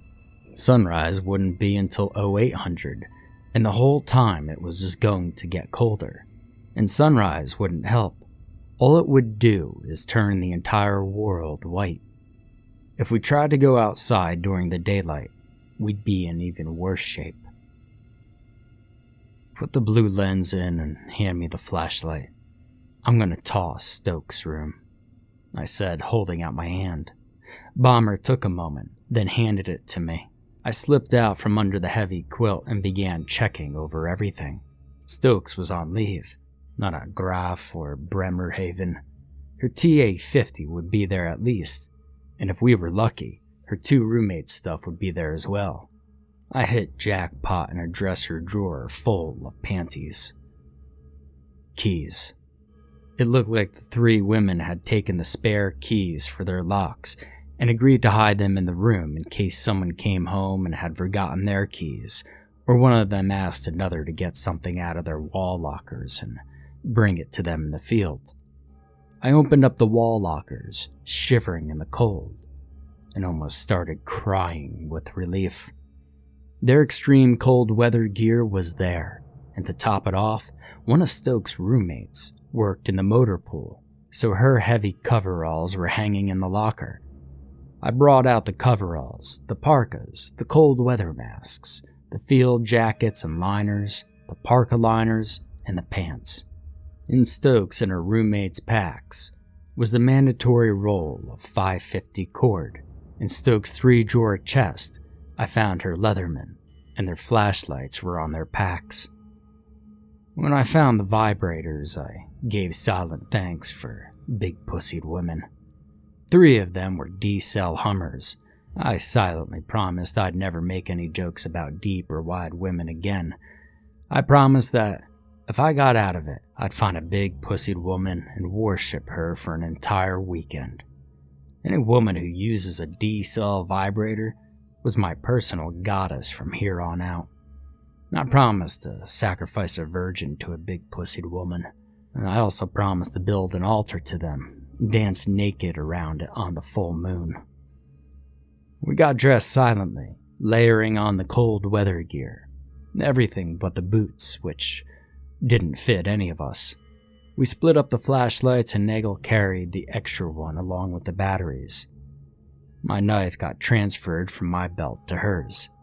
Bomber and I were both going to carry entrenching tools, not because we thought we were going to do any digging, but because you can kill a man with one. Something that had gone from drunken, bullshitting theory to a seriously real possibility. And what if he's in the hallway? Bomber asked. It doesn't matter, Nagel said from behind the mask. Well, why not? I asked, clenching my fist. My fingers were burning and tingling. A good sign, but a painful one.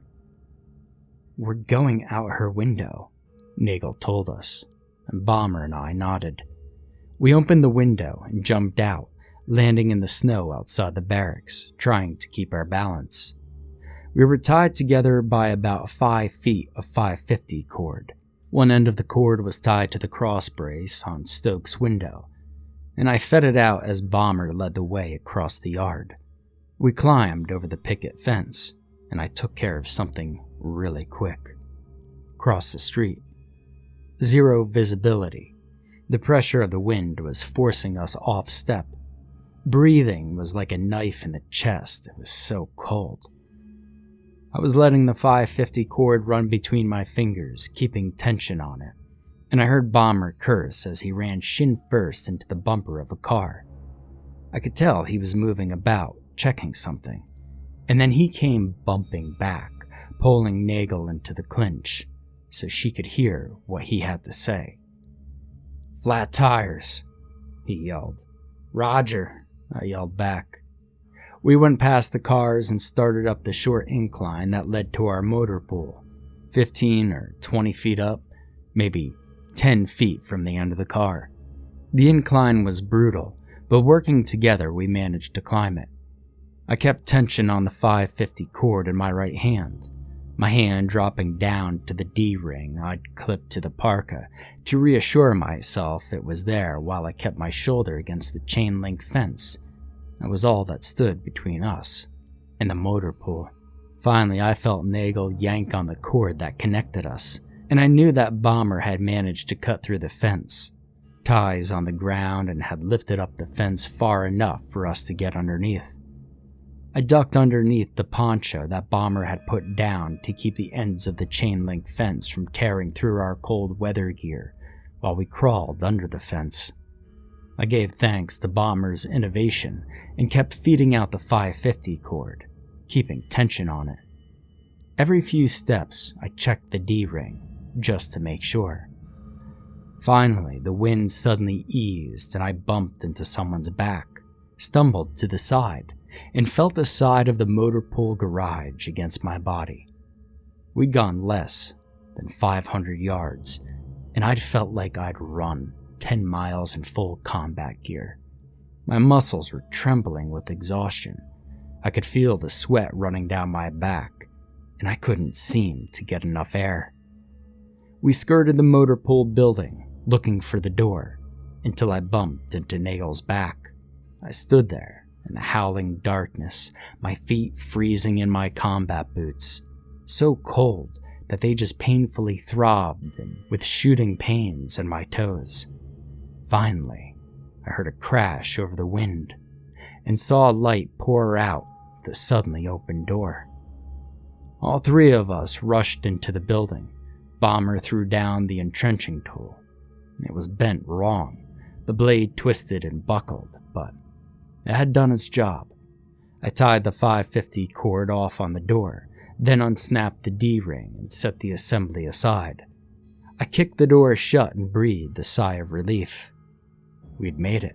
It was warm in the building, and we quickly peeled off the cold weather gear, anxious to stand underneath the vents that the huge heaters pushed hot air into the motor pool building.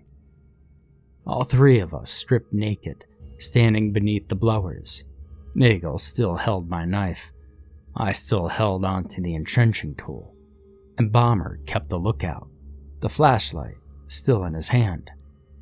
Now it took a while, but we were finally warm, and we got dressed in the clothing we'd started with, leaving the heavy coveralls and the cold weather gear laying out on a tool bench right under the blower so that it would dry and warm up. Of course, I watched Nagel out of the corner of my eye. I could tell by the smile she shot me that, she knew I was watching her. My balls still hurt, or I'd probably gotten hard right then and there. 4 Cuck V's, plugged into the wall to keep the fluids warm and circulating, were sitting in the motor pool bays. The sight of them made me breathe a sigh of relief. Quick check of them showed the steering wheels were still locked, and they didn't have keys in the ignition. But that wasn't a problem. There were 2 sets of keys for every vehicle, one back at the company, the other in the motor pool sergeant's office. "Oh, we are fucking golden, Aunt," Bomber grinned, rubbing his hands together. "Well, we'll grab one of these, load Carter into it, we all pile into the other, and we go down and tell the MPs what's happening." I grinned. Nagel was looking around, shining a flashlight into the dark or shadowy areas of the bays as we headed to the office. She was frowning while she did so, chewing on her lower lip. "What's up, Nancy?" I asked her, slowing down and looking around. The motor pool bay was big, but it was largely open. Anyone coming at us would be seen quickly, and between the 3 of us, we'd get royally fucked up. "We're forgetting something, but I just don't know what," she told me. "I just know it." "I mean, does it matter?" I grinned, pointing at the NCOIC's office. "I don't think so," she said softly. We moved up to the door and checked it. It was locked, but I slammed the point of the entrenching tool in between the door and the frame, right at the lock, and with a wrench, I tore it open. We went in, grinning, and I opened the key box with one good whack with the entrenching tool. It was empty. Just a piece of paper that someone had written, "Missing something?" in red ink. The lights cut off and the blowers went dead. Between the time the lights went out and the emergency lights cut on, we heard running feet, that dark and evil laughter, and a loud booming noise. He was still one step ahead of us. Bomber jumped away from the door, cursing, and I felt Nagel grab me when I went to run into the bay. Her fingers dug deep into my arm and she pulled me back with surprising strength. "Don't," she whispered. "He probably knows you're the type to charge in. Might be waiting for you." The realization that my anger and fear had almost pushed me into making a terminal mistake washed over me. Exhaustion, fear, and pain were driving me toward making mistakes. And mistakes were something we couldn't afford. "We need to get weapons," Bomber said. "We'll grab axes and head back to the company. Hole up in Lewis's room till someone comes for us." "No, that won't work, Bomber," I said, shaking my head. "Well, why not?" Bomber asked. "We'll freeze to death by this time tomorrow." "Well, fuck," Bomber said, looking around. "Now wait, I've got an idea," I said. "Let's hear it," Nagel said. "I'm out of ideas." I told them quickly and they nodded. "Are you sure you can do it?" Nagel asked when I got done explaining it. "Yeah, I'm sure," I told her. "Well, I'm pretty sure." I went out the first door, entrenching tool in hand, my nerves hyped up. But nobody jumped us. We stuck together and gathered everything up, then made our way back to where we'd left the parkas and other cold weather gear. To where it had been. The empty tool bench silently mocked us. "Oh, god damn it," Bomber yelled. "No worries," I told him.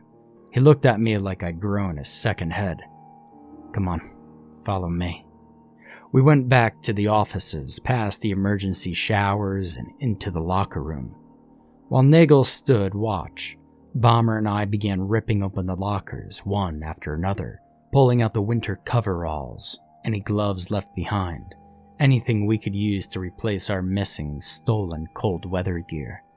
I watched the door while Bomber and Nagel layered 4 sets of coveralls on, and put on some of the motor pool's guys' lucky work hats. Once Bomber was done, I went over and did the same, layering them on. More than a few of the motor pool guys had left socks in their lockers, and we piled them on over our hands until we had makeshift gloves. Before I pulled on the socks, I smeared thick grease over our faces, rubbing it into our lips and around our necks. It was thick and bulky and hard to move, and the grease felt sticky and gross. The socks stunk, but it reminded me of childhood, and the memory of throwing snowballs with my siblings made me smile. We waddled back out into the motor pool bay, the emergency lights only giving off a dull yellow glow. It was barely enough to see, while we retied ourselves together. Bomber fished the compass he'd taken from Stokes' room out of his shirt and let it hang from the string. We'd used engineer tape to fashion makeshift loops on our belts for the axes we'd grabbed. I opened the door, and we drug our supplies out into the howling storm. I reached down, found the D-ring with a smile, and clipped it to the rope around my waist. This time I took the lead for a little while, Bomber and Nagel dropping the heavy part of the load, until Nagel tugged on the tie to stop me. Then she took the lead while Bomber and I drudged it through the snow and gravel. We were almost to the fence when Nagel took Bomber's place. We pushed our supplies under the fence, squirmed under it, and wrapped the poncho around Nagel, tying it off with a rope. "Ready?" I shouted. "Ready," they shouted back.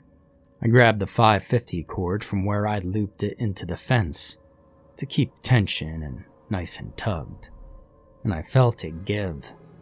Cursing, I reeled it in, coming up with the end in only a couple of minutes. Our lead back to the barracks was gone. Without a lead, our chances of missing the barracks and tumbling down the hill or getting turned around in the snow were almost assured. Once again, whoever it was thought they were one step ahead of the three of us. I tapped Nagel, who tapped Bomber, and they gathered close. When Bomber turned on the flashlight and shined it in my hand, we could all see that the end wasn't cut, wasn't unsnapped, but had been untied. We had to get back. It was more than just us. The wind howled with glee and whipped the snow around us. Chapter 8. The cut line snapped against my glove, driven by the wind, and I could see Bomber shake his head. The blue lens over the flashlight gave him and Nagel's faces a bruised look in the darkness and the snow. I dropped the line, reached down, and grabbed the D-ring and tugged on the line threaded through it. It held firm. "Not this time," I snarled, and the other two nodded in agreement. "You grab it, I'll lead," I said, and led the way down the hill. They lost control of the package, and it slid down the hill, coming to a stop when it slammed into a bumper of a car. Even over the wood, we heard the sound of crunching plastic and breaking glass. Still, a quick check over in the dim light showed us that it was all still good. Bomber and Nagel grabbed it and picked it up, carrying it across the tarmac. The line on the D-ring was tied off to the fence, and I quickly used the axe to chop through the little white picket. After that, Bomber led the way, using the compass, and led us to the edge of the building. "Stokes' room?" Nagel yelled out. "Negative. He was in there to untie the line. We'll bust in the center fire escape and then we'll have to take the middle stairwell," Bomber answered. "Back me up," I answered, and started in on the door lock with the axe.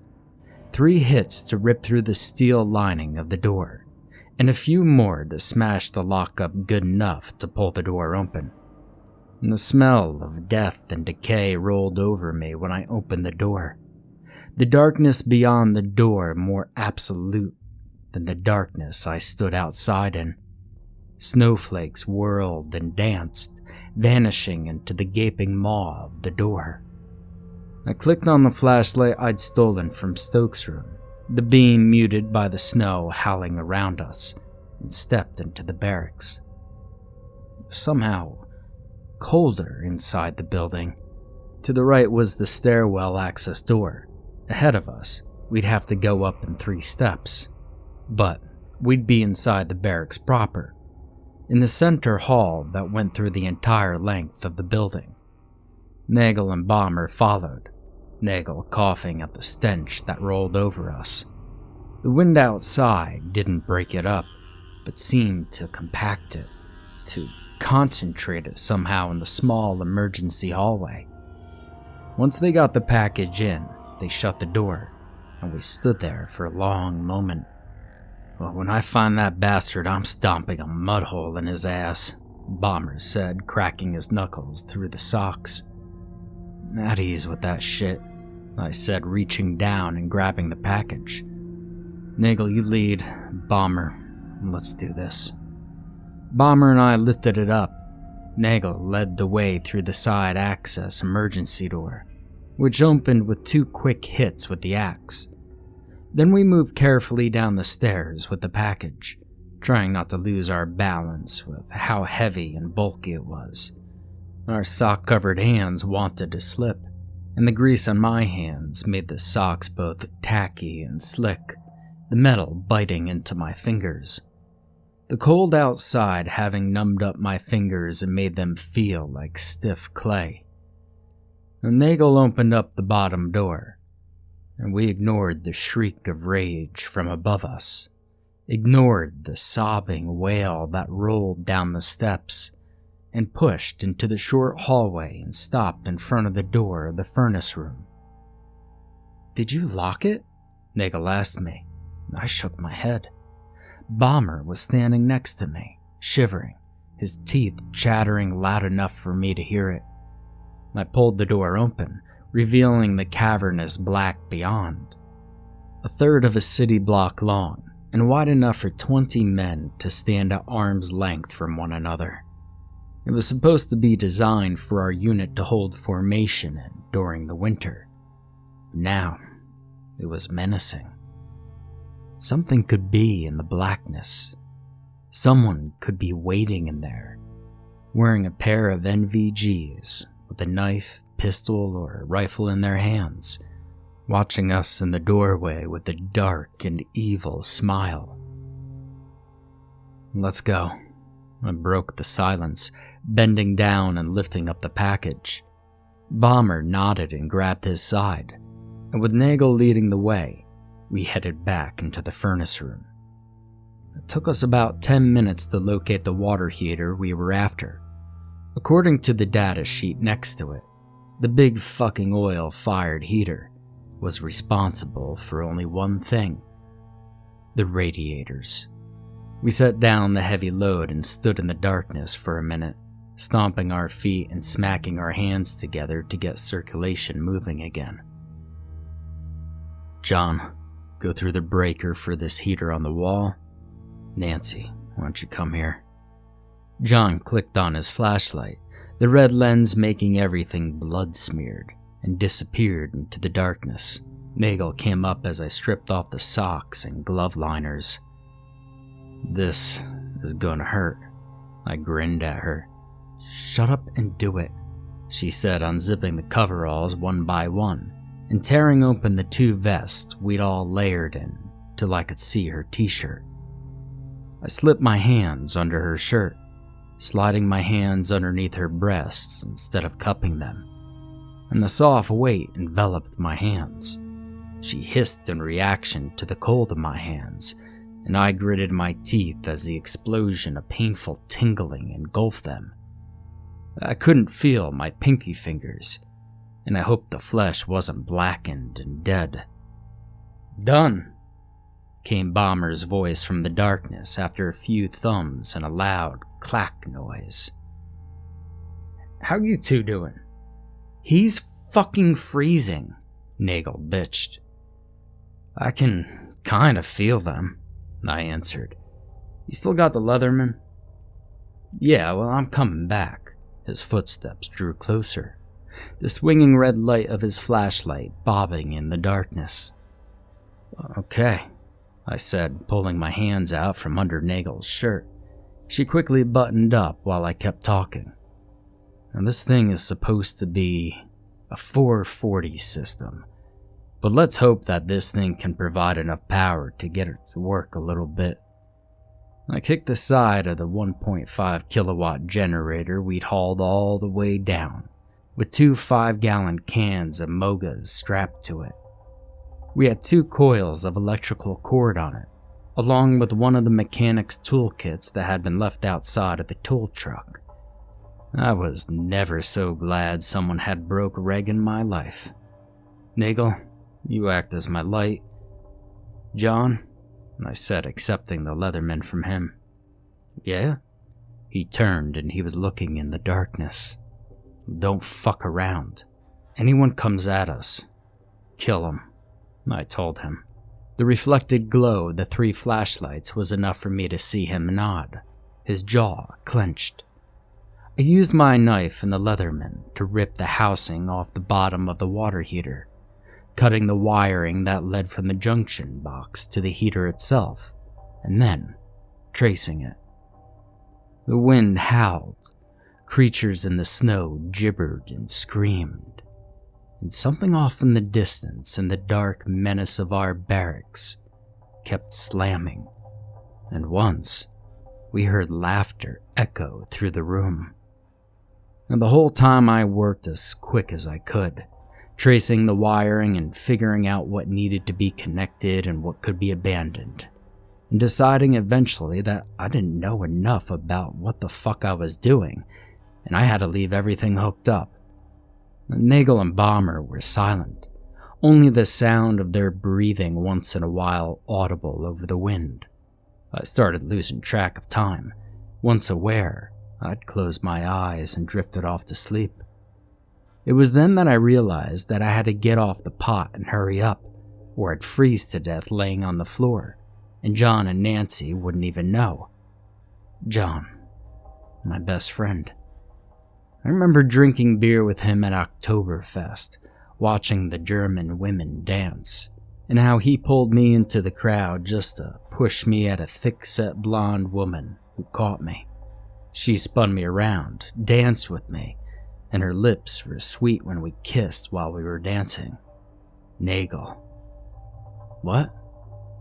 Nagel had been sitting at the table, and when I looked over at her, she yelled my name, whistled and clapped. Her clapping rose to a roar and... Fuck! I lifted up my hand and bit between my thumb and pointer finger, the pain pushing everything back. Working quickly, I took the 3-phase wire I'd cut away from the wall and drug it next to the generator, using guesswork to figure out which wire to put into the threaded connection, and tighten down the nuts with my fingers. That's it, I said. I was shivering from laying on the concrete floor, my core temperature having leaked away into the bones of the building. I was sleepy, swaying on my feet from having tried to trace all the wires.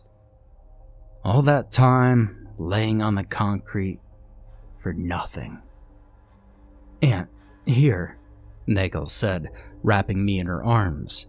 She wormed one hand in between us and unzipped my coveralls, then hers, and pressed her bare chest against mine, the heat off her taking my breath away. "John, he's freezing," she complained. I felt another set of arms go around me, and the chill of the wind was cut off even as my cold clothing was pressed into my back. "God damn redneck moron," John muttered. I felt kinda bleary. "Well, come on, Aunt. Man, wake up. Wake the fuck up." "Yeah, I'm okay," I said after a few minutes. "I think I'm okay." "Well, is it hooked up?" John asked, looking at the lash-up job I'd done on the generator. "Yeah, fire it up," I told him. He nodded, bent down, and wound a rope he'd taken from around his neck onto the generator. It took 6 tries before it fired up. Something under the water heater began clicking, and John knelt down, reaching out and pressing his thumb against the bright red rubber button. The water heater clicked. There was a thin whine of the fans coming up to speed, and then pale light erupted from the bottom as the whole oil tray rails lit up. The generator was making sputtering noises, and John bent down and began fucking with the top of it. "Oh, now this thing ain't built for this," he muttered. "Then we'll get another one in a couple hours if it burns out," I chattered. "Let's secure the room," I muttered, still holding on to Nagel.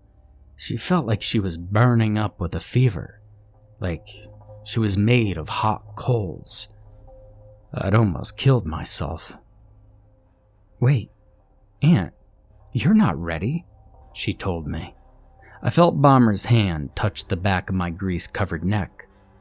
"Oh, Aunt, you're really cold, brother," he told me. I just nodded and leaned forward slightly, letting Nagel hold on to me.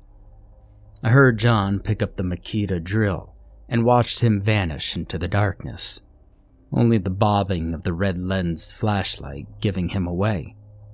After a few moments, the drill whined, and Nagel pulled her hands from under my arms and shoved them down my pants. I almost screamed as those red-hot hands, made of lava or burning iron, cupped my genitals, Christ, you're cold, she breathed into my ear. Can't think, I told her. I knew that I should like her hands cupping me, but all I could think of was how badly it hurt. I knew that the warmth pressed against my chest was important, but for the life of me I couldn't remember why. Once John's done, we'll go upstairs and I'll warm you up, she promised, then flicked her tongue out and touched it to my earlobe, and sputtered as she licked the grease I'd smeared my ears with. There was a loud groan that made the air vibrate, as if the building was giving birth, followed by a couple of loud snapping noises that made me jerk back from Nagel, sure that the support beams had broken and the building was about to collapse on us. Then the water tank gurgled loudly. "You feeling better, Aunt?" Nancy asked me, zipping up the front of her coveralls. "Yeah," I told her, following suit. The adrenaline had helped. The drill had stopped, and I could hear boots coming towards us. "John, that you?" I asked. "Yep," he said, flicking the red light up to his face and smiling. "I got it done." "Good. Let's get the fuck out of here," Nancy answered.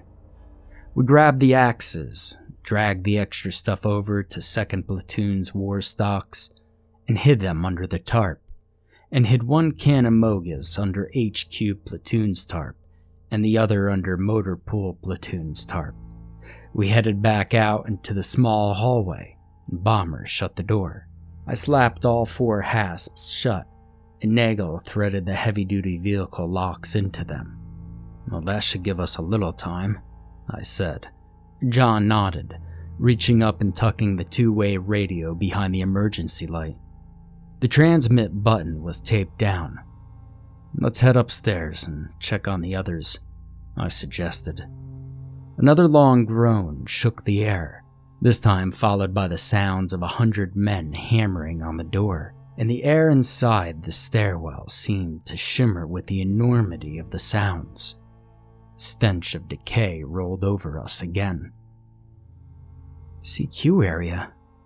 I want to check the barometer and temperature," Nagel said, and we all nodded. We moved carefully up the stairs, the ice glittering in the light of our flashlights, and by unspoken assent, we ignored the red ice that glittered with malicious glee on the wall. The hallway was dark, and we could hear something moan and rattle down the length of it. Somewhere, there was the tinkle of shattering glass. John led the way, pushing through the doors, and we walked carefully down that long hallway, pausing at the double doors that led to the CQ area.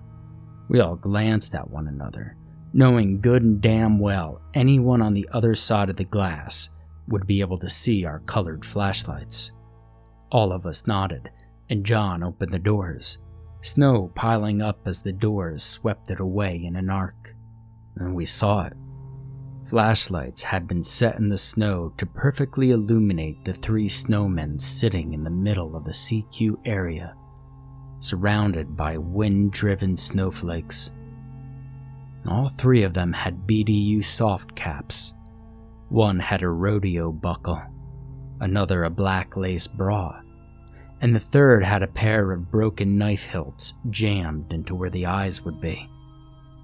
"Oh, that's fucking bullshit," John yelled, balling up his fists and taking one step forward. And that was when the dark figure who had been standing by the stairwell door stepped around and swung an axe. And it hit John in the stomach.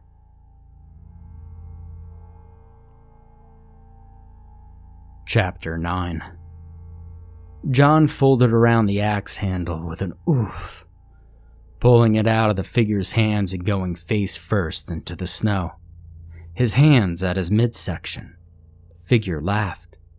Nothing more than a formless shape in the darkness.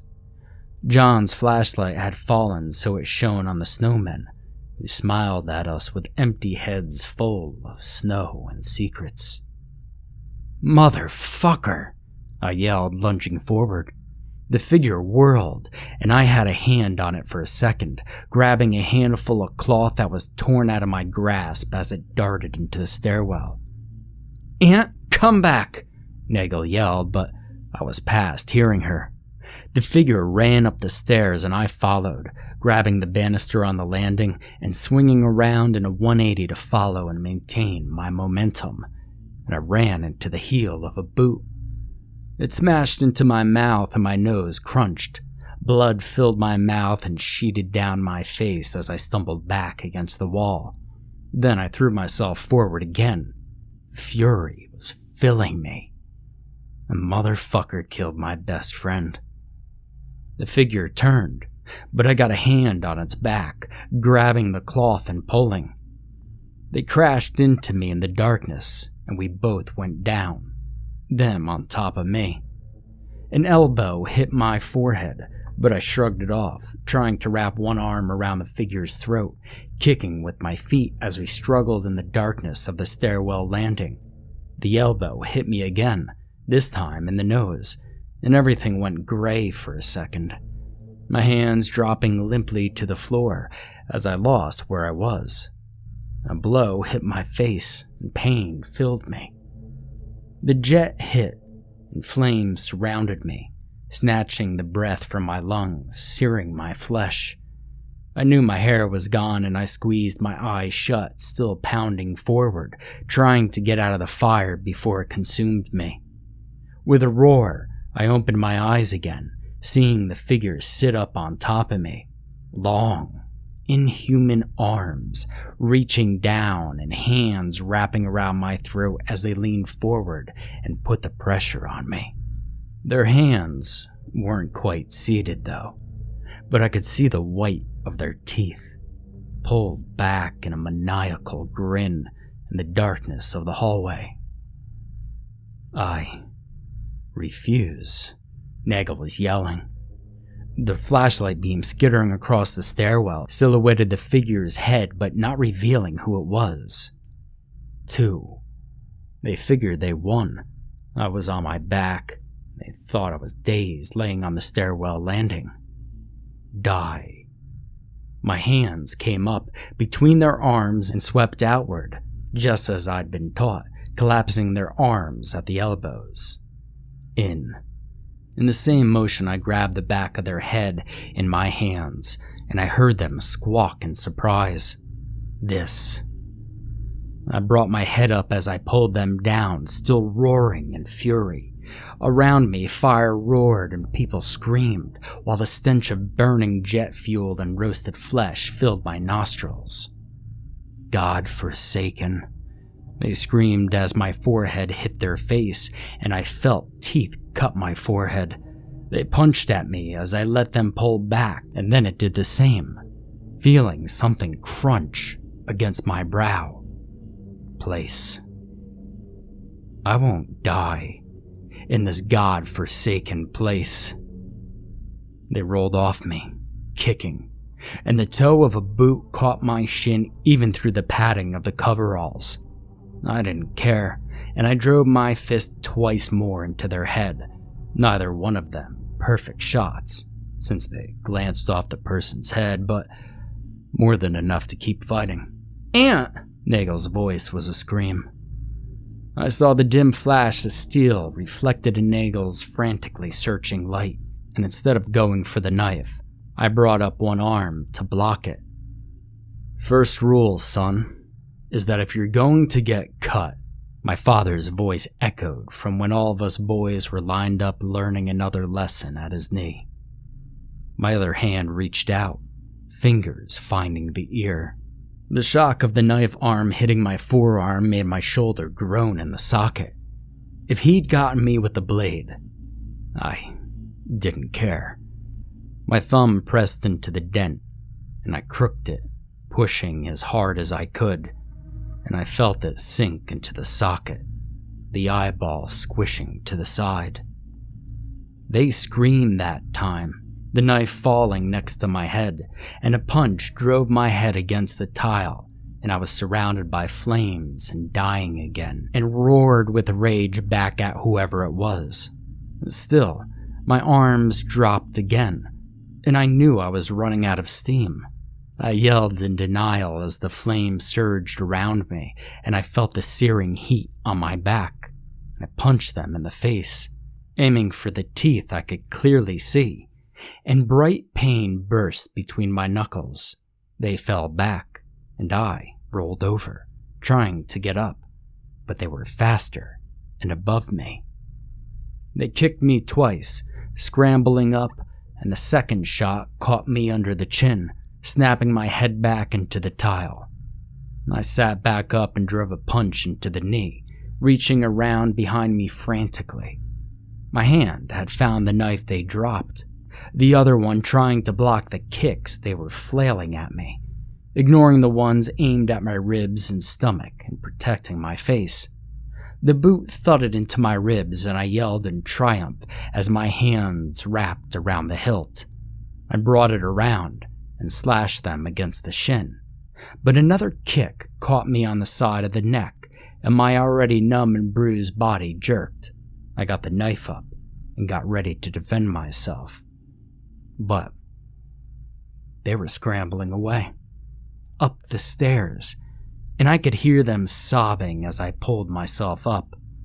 Muscles screamed and my vision swam, and I knew blood was running down my face, but I didn't care in the slightest. "I've got you now, motherfucker," it hissed through my brain. I took one step when I heard her. "Aunt?" Nagel, her voice filled with fear and dismay. My attacker, or her and my probably dead best friend? Damn it. I turned and went down the stairs, stopping when Nagel turned and faced me from where she was crouched down next to the bomber. Just bent over and rocking back and forth while she was sobbing. The matte black of my Gerber fighting knife in her fist. She looked at me, then turned to face me, straightening up. Is he? I asked. Well, my fucking gut hurts, John moaned, rolling over. The axe was embedded in the layers of coveralls. Jesus, don't say anything. Let me see the wound, I said, falling to my knees next to him. He was my best friend. He'd been there through everything. Even when I got divorced, he'd been there. With a drink, a shoulder to cry on, with an outstretched hand to pull to my feet in support to help me carry on. He was my best friend. I loved him. I pulled his hand off the axe and dug my fingers into the cloth, terrified at how deep the wound had to have gone. And I found that the axe stopped. Wait, what the fuck? I asked, then pulled the axe free. No bleeding. And I unzipped his coveralls and pulled them open. The axe had hit the flak vest we'd wrap around underneath the top layers of coveralls. The vest we'd used to break the wind and to add more padding. The wide blade, the way John folded around it, all of it made so that the axe didn't penetrate the twin layers of thick Kevlar. Motherfucker, I thought you were dead, you fucker, I yelled, fury surging over the relief. Nagel laughed, sitting there in the dark with the wind howling around us. She began laughing. Tears were rolling down her grease-covered cheeks, blown to the side by the wind. And fuck, well, I started laughing too. Well, it's not funny. My stomach really fucking hurts. John groaned, and I held out a hand and pulled him into a sitting position. Well, I thought you were dead, you fucker, I said, still chuckling.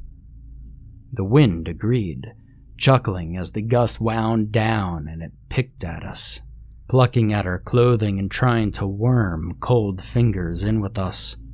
Hell, so did I, John admitted. He looked at his stomach, where there was only a red mark. Well, hell, it hurts like a motherfucker. I'll be right back, Nagel said, standing up. She shined her flashlight behind the CQ counter before going around it and checked the handle on the closet. I watched her shine her flashlight inside and squeeze John's hand.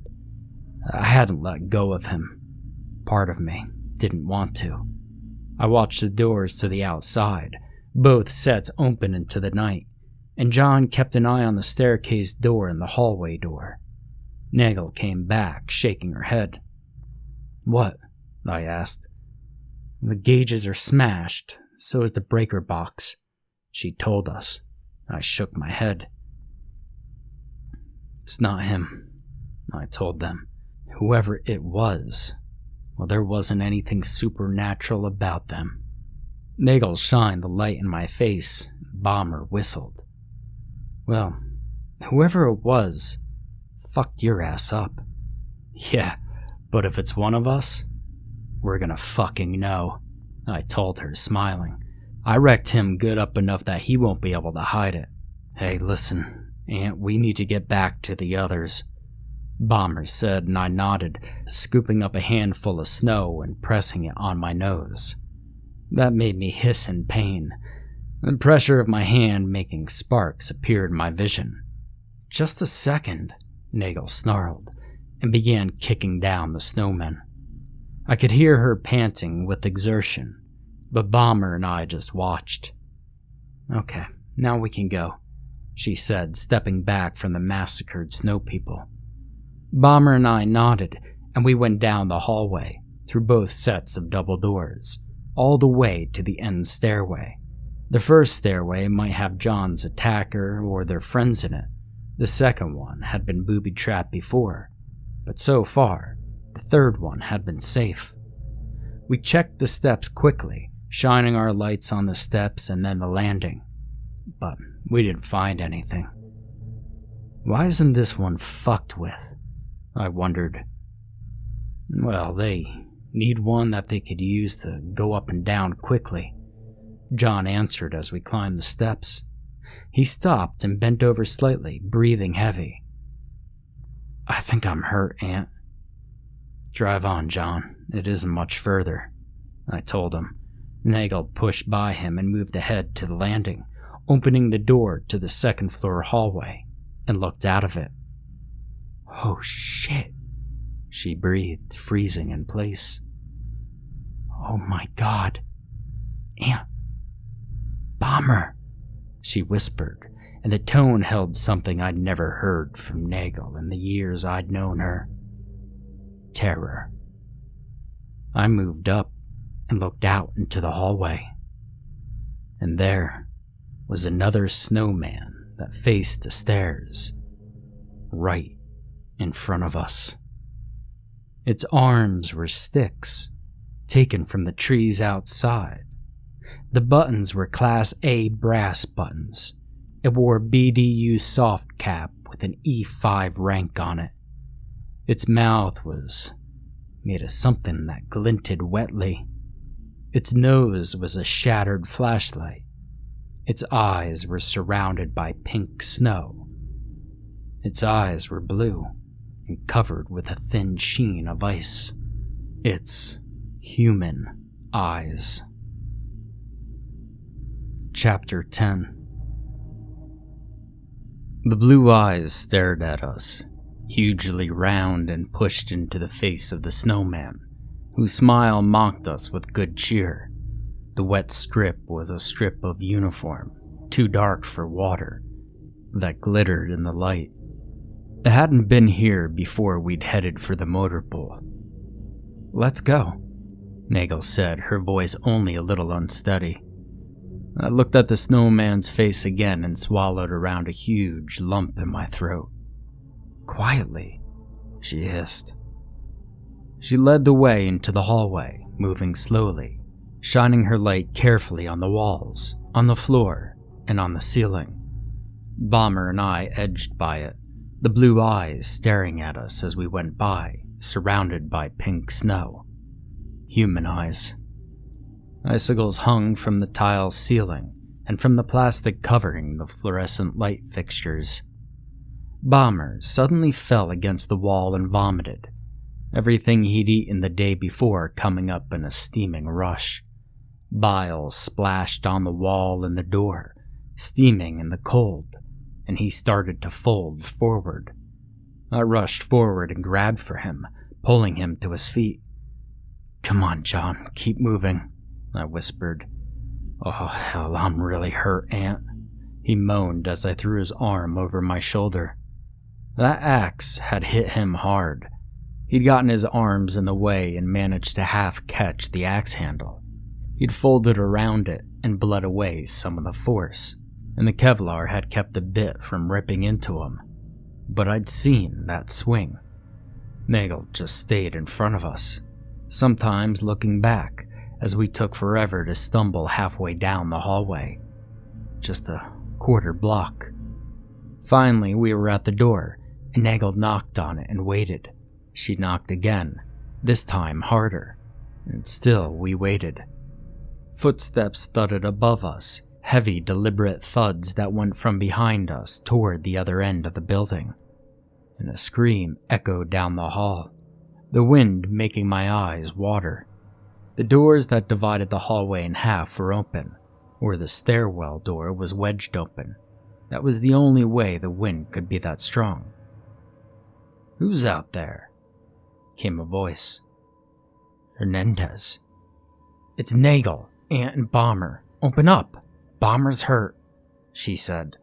There was a moment of silence, and then the locks to the doors snapped loudly in the darkness of the hallway. The door creaked open, and I could see Hernandez staring at first Nagel and then Bomber and me. Bomber took that second to throw up again. "Hurry up. There's someone out there," Hernandez whispered, stepping back and motioning us frantically. "Yeah, no shit," Nagel sneered, pushing Bomber and I through the door. Hernandez's face was blurry in the flashlight, and if I moved my head too fast, I kept getting sparks shooting across my vision. Even the dim light from his flashlight was bright and hurt my eyes. We staggered in and I heard the door lock behind us. I pulled John into the living area of the barracks room, past the bathroom and wall lockers that were built into the walls. People were huddled in small groups, and on the bed, Lewis was still burrowed under the covers with Carter. One of them was snoring, and part of me dimly knew that it was a good sign. "So what happened? Where have you guys been?" Hernandez asked. Nagel ignored him, walking across the room and grabbing the handle of the radiator and cranking it. There was a loud knocking noise that seemed to start 1,000 feet below us and slowly work its way up to the radiator, which trembled and shook as insane howler monkeys beat on the pipes with clubs. "What the fuck?" Jacobs asked, shining his light and Bombers in my faces. "I'll explain in a minute," Nagel said. "Hernandez, get a wet washcloth. I need to clean off their faces." She came over and grabbed my arm. "Aunt, Bomber, I need the two of you to sit on the bed." She gently guided us over to the edge of the bed that Daniels was sleeping on. We sat down and Nagel prodded Daniels till he sleepily scooted away from us. Daniels. Hernandez came back and Nagel took the washcloth from him and handed him her flashlight. "Keep it on Aunt's face." Lewis. Jesus. "What happened to him?" Hernandez asked. "Jacobs. He got his ass kicked in the stairwell after someone hit Bomber in the stomach with an axe," Nagel snapped, starting to wipe off my face. "Hernandez." She pulled down my lower lip and swore. "Oh, you've got a bunch of broken teeth, Aunt." "Fuck," she told me, wiping my lip. "God damn it, you're bleeding everywhere. I can't get that fucking grease off of you." "An axe? They hit Bomber with an axe?" Jacobs asked, looking over at Bomber, who was still leaning against me with his arms wrapped around his stomach. He was moaning softly to himself and rocking back and forth, and I put one arm up around him and pulled him close. "Yeah," Nagel answered, her voice flat and cold. "Someone tried to kill him." "Carter." "Who?" Hernandez asked. "Well, how the fuck should I know? Whoever it was that beat the shit out of Aunt 2. She stopped in the middle of wiping off my forehead. "Hey, Dez, shine the light here." Hernandez did what she asked, and she leaned forward, one finger reaching out to touch something that seemed to feel like it was embedded in my brain, that she was poking her finger in there and rooting around. "Oh, god damn, Aunt. You have a tooth stuck in your forehead, man," Jacob said, coming over and standing next to Nagel. "Bastard kicked me," I slurred. The whole room stunk of jet fuel, but something was wrong. Something important. Both Nagels were scrubbing off my face, 2 head and 4 arms connected to one too wide body. "I know, honey," she said, then turned to Hernandez. "Wake Lewis up. Get his sewing kit and see if he's got any rubbing alcohol or spit shine in his boots in the bathroom." Hernandez nodded, and she went back to wiping my face, carefully circling my nose. "Hey, and see if he's got a Leatherman." "Oh, my stomach hurts," Bomber groaned, then leaned forward and retched loudly, bringing up only strings of bile. Nagel shined the flashlight into the small puddle he made and sighed with relief. It was a clear yellowish color. My stomach rumbled in agreement, and before I could stop myself or warn her, I leaned forward and threw up on the floor, splashing Nagel where she knelt in front of me. I only heaved a few times, and it made my head swim, with bright sparks across my vision, and I almost passed out from the pain in my head. "Oh, baby," Nagel said, reaching her arms out and gathering both of us up. She was still dressed in the coveralls, the cold dampness feeling good against my face. I was aware I was shivering. Cold, but somehow light and fuzzy warm. My head rang and my thoughts were jumbled. "What the fuck?" Daniels asked, rolling over. He shoved at my back.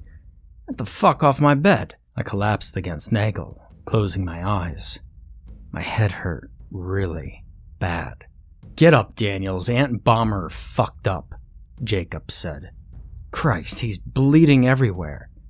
I felt Daniels moving around behind me, every movement making my skull hurt and ring. I cried out in pain as the bed rocked, and both Bomber and I retched again. "Help me lay them down," Nagel ordered, and I felt hands on me. "We gotta get him out of these clothes. You two strip them. I gotta get out of these wet clothes." "Well, I've got some blankets," Hernandez said, and I felt someone unzipping my clothing. I thought briefly, crying out and trying to get the hands off of me. I was trapped in the stairwell, fighting someone I couldn't see, with flames roaring around me, people screaming, and the stench of jet fuel filling my nostrils. I felt lips against mine, and I opened my eyes to see Nagel kissing me. Her eyes shut as her tongue grazed my lips. I let her strip my clothing away, marveled at how it felt like she had 4 or 5 hands. My boots were pulled off, and I was aware of her stripping off my wet socks and underwear. She stopped kissing me, and I pawed at the air, trying to get her back. "Easy, Aunt. I'll be there in a second. I gotta undress," she whispered huskily. "He's got a really bad bruise on his stomach," Jacob said, and my hands moved down, looking for the bruise they were talking about, and finding that I'd been stripped naked. I rubbed my stomach, looking for a sore spot and trying to warm up my hands. Someone laid a warm blanket around me, and I shivered on the bed. "Damn it, that axe must have hit him worse than..." Nagel's voice trailed off into a purring noise, and I squirmed under the blanket, feeling someone's hands on my stomach. There was a silence for a moment, just a buzzing background noise, a thick noise that seemed to increase or decrease at random. But I knew it was important, even if I didn't know what the noise was or why it was important. And then a sharp pain yanked me out of the memory of Nagel rubbing her breasts on my chest, and I tried to pull loose of the hands that were holding me, tried to pull my head loose from the pressure that was holding the side of my face against the bed. "Hold 'em still, goddammit!" someone screamed, their voice jagged, broken glass that ripped and tore at my eardrums and then lacerated my brain. The pain stopped, and I tried to curl into a ball to cry. My mother had been beating me, and I'd managed to crawl under my bed where nobody could see me cry from the welts the belt had left on my back. Fuzzy warmth wrapped around me and drugged me down. It was like I was slipping into warm, dark bathwater. I was tired, so fucking tired, and my head was pounding. I could feel myself floating deeper and deeper into the water. There were loud noises around me, but they were distant, remote. Just faint ripples in the warm water that surrounded me, cradled me, and drew me into its warmth depths. "You're dying, dumbass." My brother's rough voice suddenly intruded. Chapter 11. My brother's voice yanked me out of the warm water, and I recognized the warm feeling for what it was. Shock. "On your feet," my father's voice rang in my head, and I jerked involuntarily as the words my father used to wake us boys up, and that were used to call attention to an officer entering the room, rang in my head. Impossible to deny. Someone had propped up my feet with something I kicked away when I jerked. I opened my eyes, aware of how they felt gluey, almost like my eyelids were stuck together. My jaw throbbed with agony, and someone had a hold on my hand and was pulling at something inside of it. My ribs ached, and my head felt like it was full of glass, but I was wide awake, staring at the dimly lit room. Adrenaline flooded my system as I fought that warm, languorous feeling. With a groan, I tried to push myself up, and a hand pressed against my chest, pushing me down with a force I couldn't resist. "Stay down, Aunt," a voice ordered. I'd heard those words plenty of times, after getting an ass kicking in a new school or when some of my brothers ganged up on me. 3 or more on me, and I'd usually ended up on the ground, and when I tried to get up, they always said the same thing. See, it provoked the same response at that moment as it had in the past, and I yanked my hand free, smacked away the hand pressing on my chest, and sat up, spitting what I knew was a mouthful of blood out and glaring around me. But instead of a school locker room or the backyard of the house, I was in a barracks room, and it took me a second to realize where the hell I was. Nagel was sitting on the bed next to me, dressed in a set of PT sweats that didn't quite fit her. She was glaring at me while Jacob stood next to her holding a flashlight. "Are you done?" she asked, reaching out and grabbing my hand. "Stupid boy," she chided. She looked at my hand under the light and sighed. "You pulled the thread out of the needle, you dumbass hick." Thread? I was still a little confused as to what had happened, and I was having trouble focusing my vision. "Yeah, you gashed open your hand pretty bad," Jacobs answered. "She's just trying to stop the bleeding." I held still when Nagel threaded the curved needle she had in her hand, and then put 2 more stitches into my hand. "How long was I out?" I asked. "Well, it's almost 0800. You were out for about a half an hour," Nagel said, lifting up my hand and using her teeth to snap the thread after she made a complex little knot. "Long enough to take care of most of your injuries." "Oh, my fucking mouth hurts," I bitched, running my tongue along my front teeth. There were some jagged stumps there, and I counted 3 broken off on the bottom, and 1 of my front teeth on the top. Well, not surprised. Your lips are fucked up pretty good, and I think your nose is broken as well. She set the needle down on the small brown sewing kit, and then scrubbed her face with her hands. And I think you have a concussion. I smiled at her, feeling the pain as the expression pulled at the sore spots in my face. "No, I'm good," I lied. My left eye wasn't focusing very well. Why is it always the left eye in my family? I wondered. 2 of my uncles, my aunt, 1 of my sisters, and 1 of my brothers all had eye patches. All of them on the left eye. 1 of my grandfathers had lost his eye fighting in the Pacific. I looked around at the room. The curtains were drawn over the windows, but at least it felt warm in the room. The other 2-way radio was on the desk, Hernandez sitting next to it, staring at the door, with 1 of the heavy axes we'd taken from the motor pool in his hands.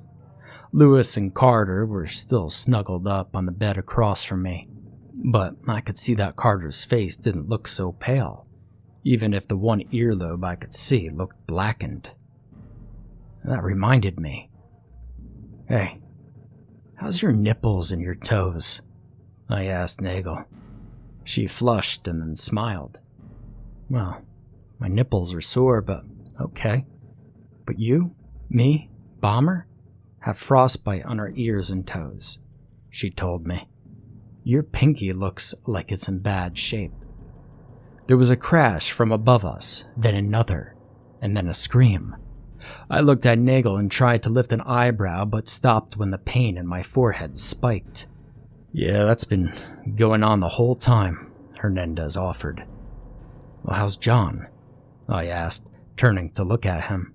He was curled up in the fetal position, holding his stomach and shivering.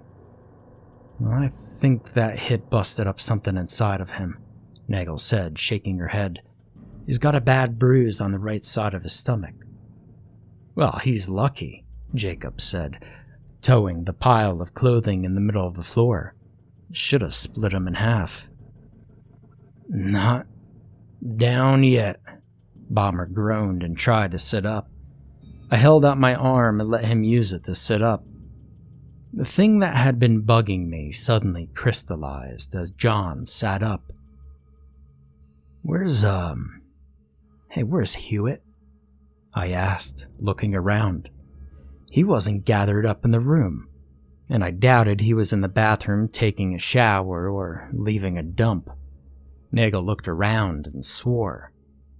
"Well, he left about 20 minutes after you did," Jacobs supplied, and I cursed. "What? Daniels? What color are his eyes?" Nagel asked when Daniels looked up from where he was sitting on the chair. "How the fuck should I know, Nagel? It's not like we're fucking," Daniels answered.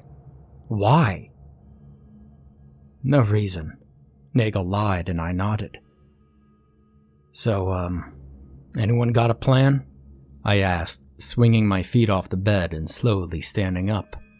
The world tilted to the left for a moment, and I put my hand on Nagel's shoulder to steady myself. "Yeah, why don't you, put some fucking clothes on, Aunt?" Jacobs laughed, moving over to the dresser and digging in it. "All right." I waited till he threw me a pair of boxers, then I went to the bathroom and I took a piss. My dick was red and painful and my balls still ached, and I winced at the fact that the soft tissue on my penis, it looked chapped. "Hey, Nagel, why don't you, check Bomber's dick? Just make sure he doesn't have frostbite," I said loudly, making sure there wasn't any blood in my urine. With the ass kicking I'd taken during the fight, I needed to make sure. "Huh, sure, ask the chick," she laughed. "It looks red and raw," she called back as I staggered out of the bathroom. "Oh yeah, sure, tell everybody about my dick," Bomber bitched, his voice low and pain-filled. "Hey, do we have any idea what the fuck is going on?" Hernandez asked. From the radio, there was a steady moaning noise, once in a while, broken by a shriek. The door to the stairwell must have still been open down there. "We've got a fucking psycho on the loose," Jacob said. "We already knew that." "Yeah, but who the fuck is it? And why are they doing it?" Hernandez asked, looking at each of us in turn. "I mean, I can understand if he's wanting to kill you, Aunt, but for fuck's sake, most people don't even know you're in the unit." He smiled at me and I tried to smile back, wincing at the pain in my mouth. I nodded as he continued. "I mean, what the fuck did we ever do to him? This shit is crazy." "Yeah, it's just that, it's fucking crazy," Jacob shrugged. "It's not like the unit hasn't had its fair share of crazy people. We probably wouldn't even understand why he's doing it even if he told us." "Well, he's doing it because he can," Nagel said. "He's getting off on it." She shivered and I knew she was remembering when we panicked down in the orderly room area. "So what if some asshole is playing games? We can all take him," Jacob said. "Well, except he won't hit us all at once," Nagel pointed out. "He hit Bomber with the axe and tried to run off. Ant chased him, and as soon as he had Ant alone is when he fucked up Ant." "Well, he cut our safety lead," Bomber grunted, slowly swinging his legs off the bed. "Oh man, my stomach hurts," he retched again, just bringing up a thin string of bile. Lewis was going to have a hell of a time GIing his room. He stole our cold weather gear and wrecked up Bomber and Ant's rooms, as well as made it so we can't get into Ant's brother's room, Nagel added. "You know, he may be fucking with us, but that doesn't make what he's doing any less deadly." "And the stairwell was covered in blood," Jacobs added. "It sprayed on the wall by the door. I think whoever it was killed someone in the stairwell." "All right. Who do we know it could have been?" Hernandez asked. "Bomber, me, Ant, Carter," Nagel stated. "I'll extend all you the benefit of the doubt." "That's all of us," Daniels said. "Shit." "No, it's not. The guys on CQ," I added. "They're either part of this or got taken out. Someone's using a master key, and when I went down there when all this shit first started, they were gone." Bomber pushed himself to his feet and staggered to the bathroom, stopping once to lean against the wall lockers and retch again. "Hey, do you think it could be?" Daniel started, looking around nervously. "Don't even say his fucking name," Jacobs yelled. On the other bed, Carter stirred sleepily, and Lewis raised his head up, blinking. "No way," I told him. "He would have ripped me apart, or would have killed us out in the snow. The blizzard wouldn't even faze him. Whoever is doing this is alive." In the bathroom, it sounded like Bomber was shitting his guts out. He groaned loudly, full of pain, and we all looked at each other. Nagel was chewing on her lip, then looked up. "What about First Sergeant Quinton?" she asked, standing up. A cold wind blew across all of us at the mention of former First Sergeant. "Nah, there's no way he's still alive," Hernandez said, pointing at the curtains. "The blizzard would have killed him. Besides, nobody has seen hide nor hair of him in months." I could hear Nagel reassuring Bomber, and heard Bomber retch and shit loudly at the same time.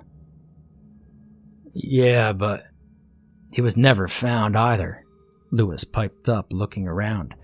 "He sure as fuck hooked Till's ass up." We all nodded. Lewis got up from the bed and grabbed a pair of boxers that matched the one I was wearing out of the drawer and pulled them on. Then he started getting dressed. "Nobody's come back either. We know," I added. "Aside from us, everyone lives off post or over on main post and housing." Nagel led Bomber out of the bathroom. He looked like death warmed over, and I could see the bruise Nagel was talking about. Hell, it was dark red, obvious against his pale skin, just to the right of his navel, and going almost all the way across to his hip. He was sweating and shaking, obviously weak, as Nagel led him back to the bed. There was another crash, followed by the pounding of footsteps moving from above us and fading away. "Well, I say we go out there, we find him, and we beat the shit out of him," Lewis said. "Well, I'm sick of the racket this guy's making." "Go on, Lewis, with your bad self," Nagel told him.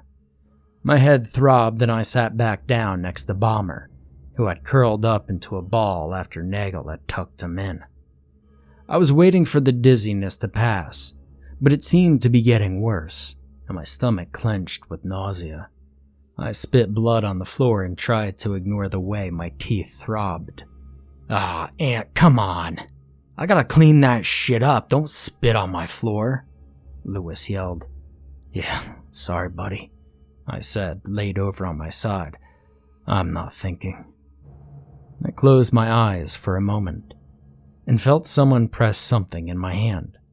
"Here, Aunt, just spit in this," Lewis said, his voice a lot more gentle. I opened the eye not pressed against the mattress and looked up. It was an empty beer can. "Thanks," I said, closing my eye again and pulling the can to my chest. I could feel someone tucking the blanket in around me, and when I opened my eye I could see Lewis's legs, and I closed my eye again. My head was pounding and my jaw was throbbing agony. I kept playing with the broken teeth.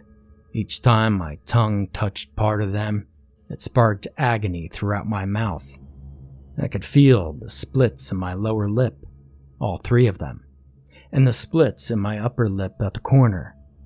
I'd taken more kicks to the face than I thought, or that one kick had been really effective.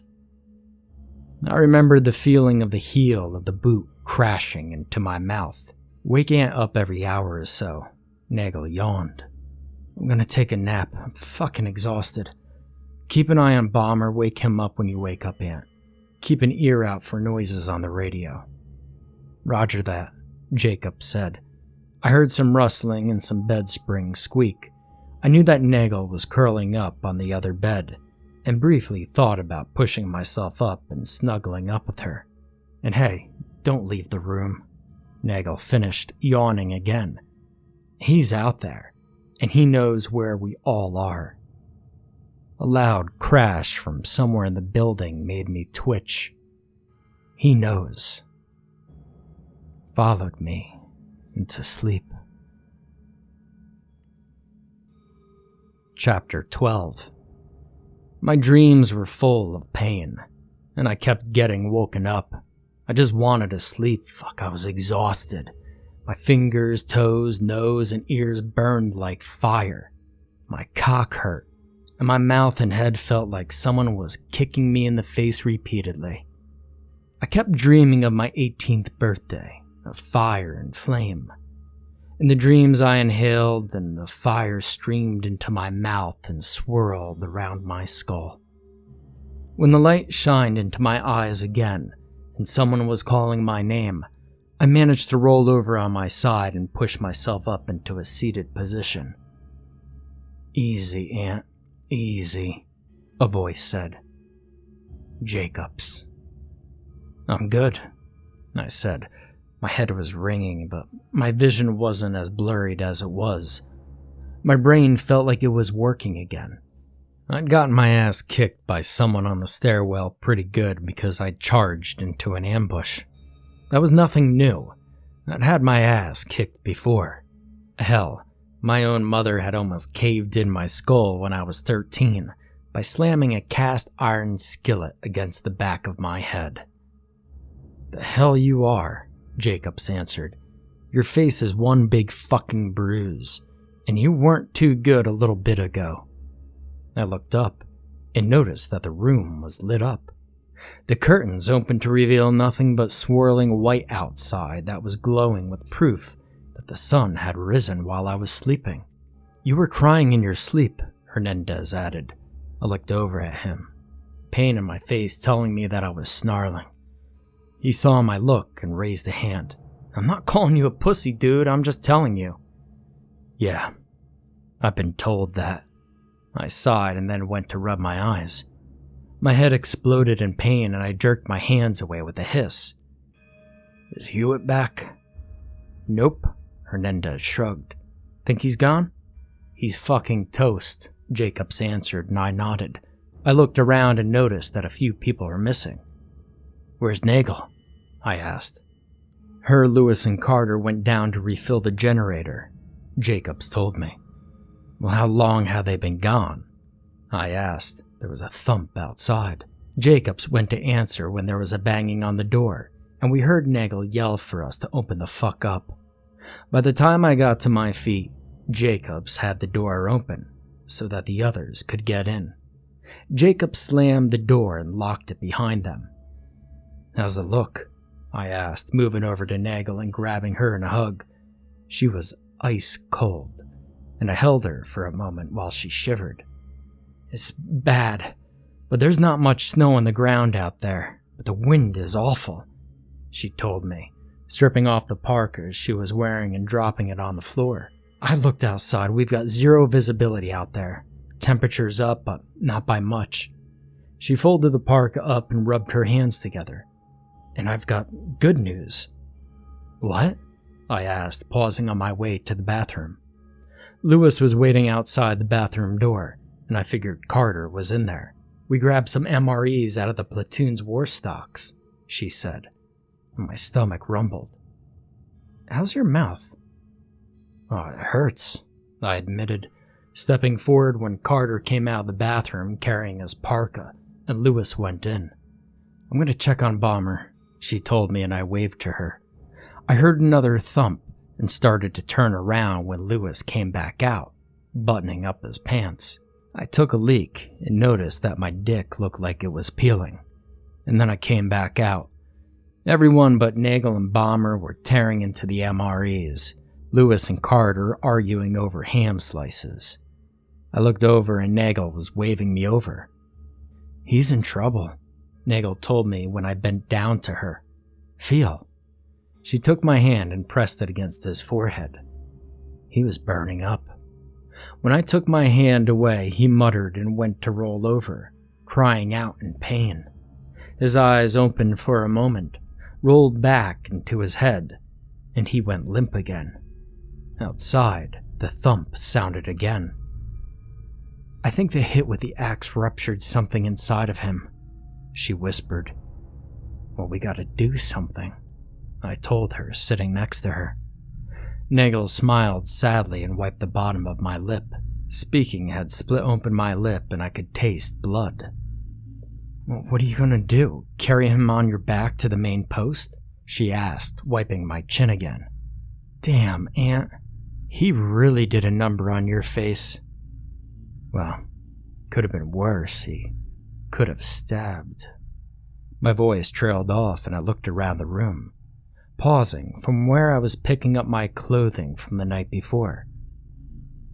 "Where's the knife I was carrying?" "On the desk," Jacobs told me. I stood up, ignoring the dizziness, and moved over to where Jacobs was pointing. I heard that thump again, but was concentrating on the knife I'd taken from whoever attacked me in the stairs. The knife was a bayonet, standard issue for the unit, and the number was engraved on the back. The bayonet was someone's standard issue, and I wondered if whoever it was had been the one that was roaming around the barracks. Still, it told me more than a little, and concentrating on it helped clear the cobwebs still clogging my brain. I pulled my t-shirt on and then buttoned up my flannel. It wasn't who we were all afraid of. If it had been, he wouldn't have used the knife. He would have just ripped my guts out in the stairwell, and he would have taken us one at a time in the snow. Whoever it was, I knew the following. They were male. They were injured. They were a member of the unit. They weren't about to take us on more than one at a time. They had already killed one person, and they had a place to lair up where they weren't worried about freezing to death. Now I bent down and pulled on my socks and boots, feeling the pain in my toes, and there was a weird feeling that I knew was my pinky toenail peeling off. I jumped when Nagel slid next to me, worming her way up under my arm. I hugged her and kept staring at the bayonet while there was another thump outside. It was pretty rhythmic, so I figured something had torn free and was banging against the side of the building. "What?" Nagel asked, reached down and flicking the bayonet with her fingernail. I noticed that the skin underneath her fingernails was black, just like mine. Frostbite. Nothing. How long was I out for? I dimly remembered asking that before. "Couple of hours. You should be resting. You look like hell." "Nah, I'm fine," I answered. Jacobs laughed behind me, and I noticed his laugh had kind of a braying sound. It was almost horse-like. That crossed him off. "You know, you're just like your fucking brother." He laughed. I turned from the bayonet, trying to smile and feeling the pain in my mouth when I did. I looked at Bomber, who was moving around on the bed, moaning in delirium, his cheeks flushed, then at the others who were all eating, then at Nagel, who was in the crook of my arm. I opened my mouth to speak when there was the sound of shattering glass. The curtains billowed out, and Jacobs fell out of his chair with a shout. Cold air billowed into the room, with snow following, and the temperature dropped suddenly. A hammer was laying on the floor, and Jacobs was holding on to his head, cursing. The MRE scattered around the tile. Hernandez was yelling, so was Lewis, both of them moving over to the window. Carter had bent down next to Jacobs, trying to pull his hand away to get a good look at the wound. Nagel had ran over to Bomber, making sure he was tucked in, and I almost tripped over the chair running to the window. I couldn't see shit outside but howling snow. Lewis turned and ran for the door, and Nagel jumped up and grabbed him. "Don't, Lewis," Nagel yelled, right as Lewis reached for the lock. Hernandez was next to me, looking into the snow, squinting his eyes. Behind us, Lewis was arguing with Nagel. He wanted to go after whoever just thrown a fucking hammer through the window. I realized that while you couldn't see too far from the windows, that didn't mean anything. I opened the window, ignoring the glass that fell onto the floor, and leaned out to look. I could faintly see the window below. Visibility was around 10 to 20 feet. Not far, but we're going to have to find somewhere else, Nagel said over the howl of the wind whipping into the room. "We gotta get Bomber somewhere warm." "Roger," I yelled back, grabbing the coveralls I'd worn the night before and pulling them on. They were still damp, but they were warm, and I grinned when I felt the stiffness of the Kevlar in between the sets of coveralls. Lewis had grabbed his rucksack and was busy unlocking his roommate's TA-50 lockers and grabbing down the backpacks. Our unit insisted that everyone had their shit packed for an alert, and it had been winter long enough that the rucks should have been packed for colder weather. At least all three had the waterproof bags at the bottom that I knew would have the cold weather sleeping bags stuffed into them. There was the banging of metal on metal that made me spin around. The radio on the desk. "Nagel," I called out, quickly zipping up the last coverall. "I hear it," she answered. "You guys head down to the platoon offices. Aunt and I have to hurry," she called out, her hands busy zipping up the cold weather gear she'd just taken off. I grabbed the bayonet and the knit ski cap that was on the desk while Nagel told the others to be careful with Bomber, not to jog him around too much. The door opened up into a pitch black and freezing hallway. There was about a half-inch of snow on the tile, and the wind blew it around as the currents changed from the door being opened up and letting the wind blow in. My ears and nose started to ache, and pulling the air over my broken teeth made my eyes tear up. "We've got to hurry," Nagel said, leading the way. She knew I was hurt, and that I was slower than her, all the injuries I'd taken stiffening up while I had slept. But she also knew me well enough to know that I bounced back pretty quick, and like my brother, had a high pain tolerance. We took the end stairwell to the first floor, and I led the way, my stomach muscles tightening involuntarily at the thought of an axe coming out of the darkness. Nothing happened, and we quickly headed down the hallway to the middle stairwell. I'd been right, and the middle hallway doors were wedged open, and the wind blew down the hallway. Pulling the door open, the wind snatched it out of my tingling, burning hand and slammed it against the wall with a boom. From the darkness below, we could hear the impact of metal on metal. Leaning forward, I put my mouth near Nagel's ear. "Keep back from me. Don't come in unless you have a clear shot," I told her softly, and she nodded. I led the way, aware of the blood that had run down off the second floor landing, and then down the hall next to me before it froze. Too much blood for someone to lose and survive. I could hear the banging below and knew it was echoing through the stairwell, and I smiled in the darkness. Down below, I could see light, and I knew that whoever was down there had opened the door to the end of the loading dock, either to give themselves light, or that's the way they'd come in. "Round 2, asshole." I moved slowly down the stairs, Nagel keeping back a little ways, and I stopped when I could see the doorway at the bottom of the stairs. Someone had wedged it open, dropping the chalk, and snow covered the floor, ice on the steps. Whoever had done it was beyond, and I could hear them banging on the locks to the basement. I could also faintly hear the roaring of the little 1.5K generator. So far, it had held up like a champ. I tightened my grip on the bayonet and went down to the last step of stairs, pausing at the bottom of the stairs, unwilling to blindly charge again.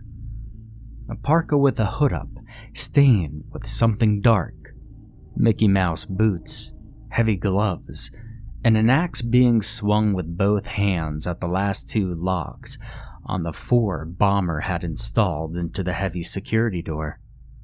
Beyond him, the door to the loading dock was wide open, revealing the swirling white of the snow, and I saw a length of 550 cord at the end of a D-ring swinging from the push bar of the door. Someone clued him in. The crunch of snow maybe, or perhaps some sixth sense that only the batshit crazy get. But whatever it was, he spun in place, the axe held in both hands. He was wearing a cold weather mask, completely hiding who he was. Only the strip across the mouth was unsnapped and showed bare white teeth. One eye was closed and purple behind the slit, and I knew I was grinning at the sight. I hefted the bayonet, feeling warmth on my chin as I raised the naked blade of the bayonet. His one good eye widened as he saw me. "You miss me?" I grinned, watching his axe, his feet, his whole body. To use the axe, he'd have to get his feet under him right, or he'd overextend. I fully intended on killing him. Chapter 13. Keep the blade low, other hand in front just below throat level, knees bent, feet apart. Be ready for a thrust or a slash. Watch his axe, watch his body movement, and watch his eyes. My father's voice, low and soothing, ran through my brain as I dropped my knife hand back down by my side and brought the other one up. I didn't bother wasting breath on talking. I had nothing to say. All my attention was focused on him. I'd come in low, go for the inner thigh, or thrust near the belly button. He'd be too guarded for a straight under the breastbone thrust. The parka was thick enough that a side thrust might not work. I'm going to make you scream. I want to hear you scream. And for a long, endless split second, he just stared at me, standing in front of him with the bayonet in my hand and blood in my eyes. I saw his eye flicker a second before he moved, tensing to avoid the axe blow. Instead, he threw it at me. Not overhand, not like a lumberjack, but just thrust it away from him so it flew at me.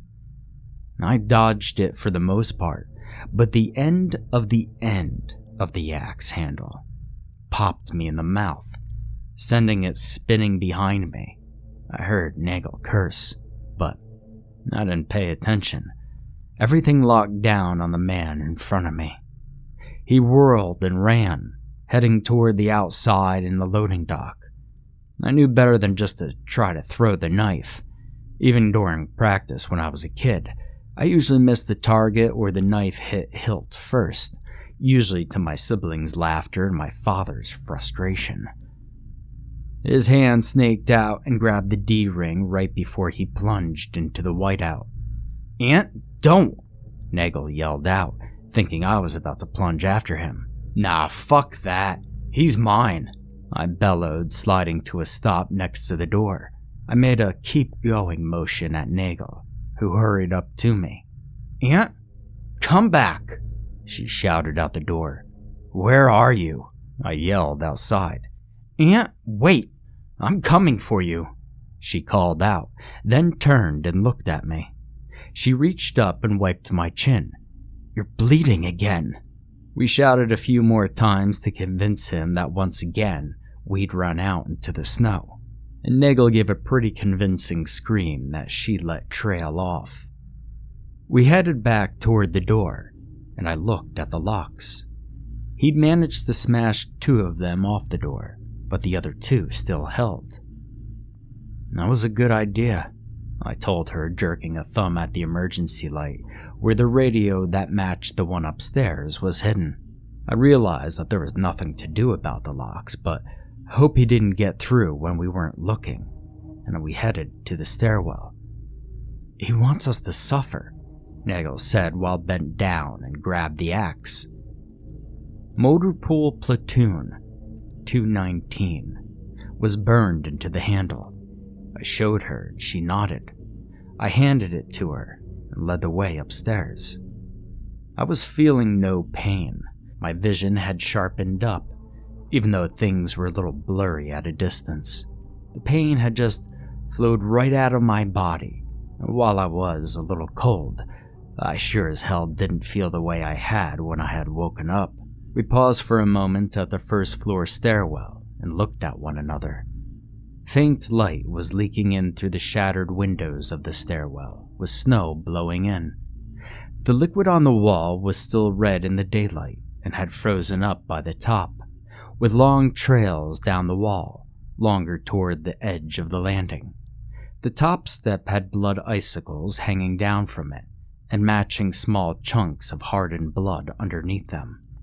Without a word, we both headed up, rounding the landing, only after looking at the steps next to us that led upstairs, in order just to make sure nobody was standing there.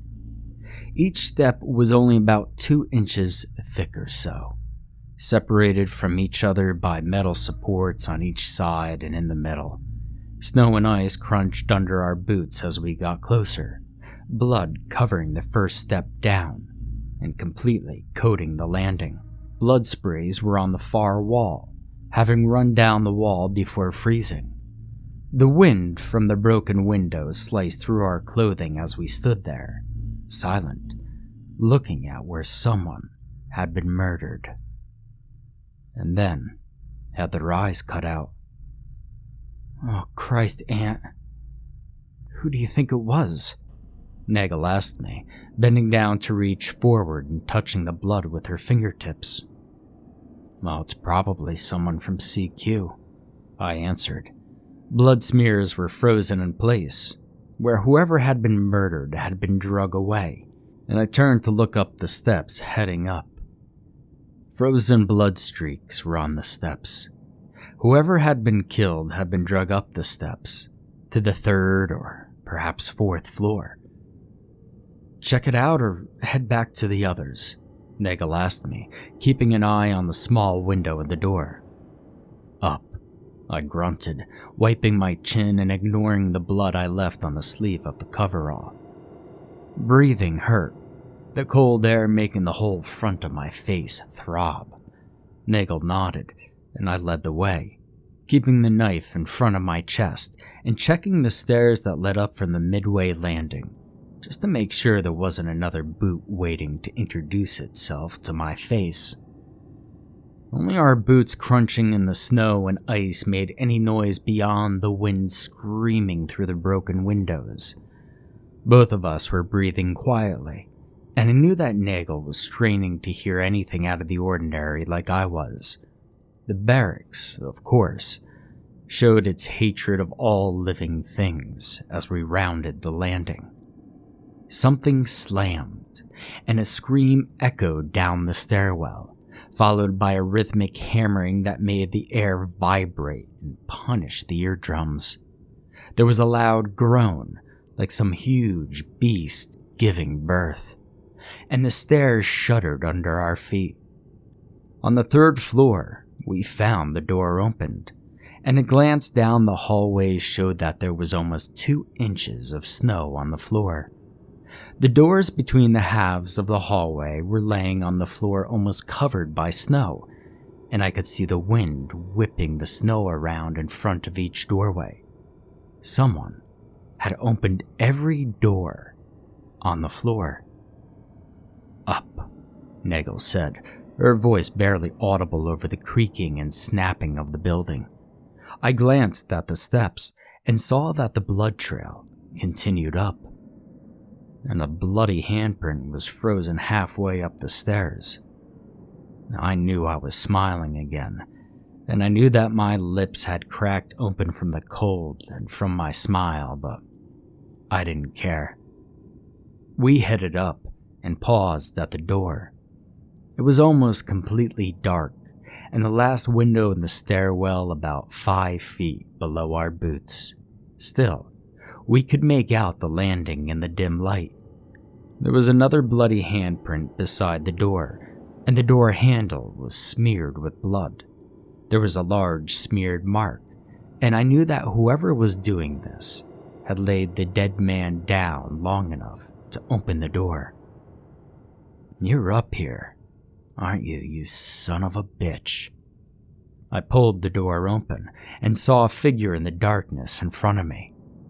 They were wearing a BDU cap, and they were short and squat, arms outstretched and gleaming eyes in the darkness. Another fucking snowman. Nagel pushed by me and kicked it at the base, the snow exploding outward. The whole thing fell down, and I waited till she got done swearing and kicking it before moving into the hallway after her. The BDU soft cap had an E2 rank on it when I picked it up off the tile floor. "Nagel, hush," I said softly, and she stopped kicking at the snow. It was cold in the hallway, but it was warmer than the rest of the barracks. The tile was clean, and there was no ice on the walls or the ceiling. There was a frozen blood streak that led down to the right, down the hallway and through the double doors that separated the 4th floor hallway. The building groaned again, and my ears popped as the pressure changed in the hallway. Wind was blowing in from behind us, into the hallway, and I pulled the door shut. "He's up here," Nagel said softly. I nodded, looking around us. She pulled the flashlight out of her pocket and clicked it on, flashing it around and stopping on the wall in front of us. "I'm right behind you," was smeared on the wall in blood. I glanced at Nagel, who giggled, and I shook my head. I pushed past the double doors, confident that Nagel would follow me, back me up, and together we walked down the hallway, looking at the doors as we passed them. Nagel flashed the light long enough for us to see the name. Staff Sergeant Sergeant First Class, Sergeant, Staff Sergeant, promotable.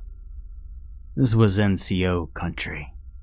I knew who the door the thinning traces of blood would lead into before we found it. Sergeant promotable, Jakes. Nagel looked at it and nodded. She'd known it too. We passed by the room and I promised myself that we'd come back, heading toward the platoon leader and section leader offices at the end of the hallway. The doors were locked. "He's hiding out up here," Nagel said again, and I nodded, my fingertips on the doorknob and pressing on it rhythmically. No reason, just something to do with my free hand while I played with my broken teeth and thought. "Let's go check on the others," I answered, turning to the stairwell door. "You worried about John?" Nagel asked as I pushed open the door. "Yeah," I admitted. John was my friend. I didn't make friends easily. Acquaintances? Yeah. Sort of friends? Sure, but real friends? No. That meant letting them in, letting them know about me, and having to trust them. My mother and two of my brothers had taught me that nobody could be trusted. "He'll be all right," Nagel promised as we started down the steps. The light was dimmer in the stairwell, and I knew we were losing the light. During the winter, we didn't get much light. Not as bad as Alaska or Bremerhaven, but bad enough. The building groaned and shuddered again, hard enough that I could feel it in the steps. I glanced at Nagel, who looked back at me worriedly. "This doesn't feel right," she said, stopping me before I opened the second floor door. "What?" I asked, tightening my grip on the knife and then easing it up. My hands stung, and I wanted to make sure I could keep my grip. "The building, I think something's wrong," she said, and I glanced through the glass window at the door. Nothing. "Uh-huh," I told her. I kept probing the broken top tooth with my tongue. She was right. We never had been back during a storm, but I hadn't heard noises like that since my dad was stationed at Texas, and a tornado had touched down near the house. The barracks was made of cinder blocks and concrete, where the barracks it had replaced had mostly been wood. It shouldn't have been making those kinds of noises.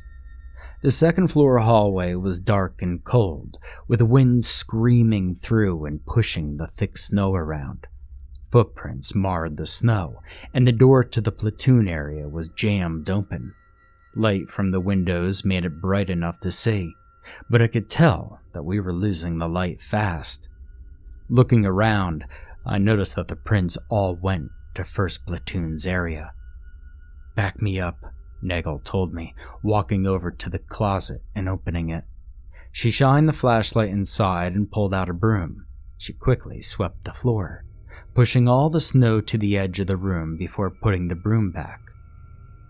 "Smart," I told her. She knocked on the door, then knocked again. "Who is it?" Hernandez asked. "It's Aunt and Nagel. Open up, it's fucking freezing out here," she yelled.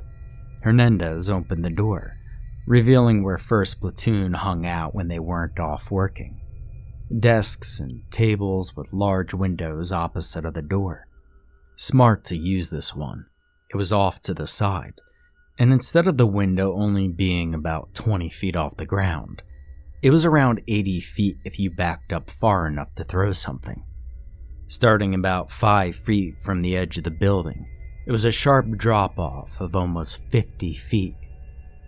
We traveled along the small 5-foot path and up the incline that matched the one that dropped off into the woods. You'd have a tough time throwing a hammer through the windows. Just in case, Lewis and Jacobs were hanging blankets over the windows.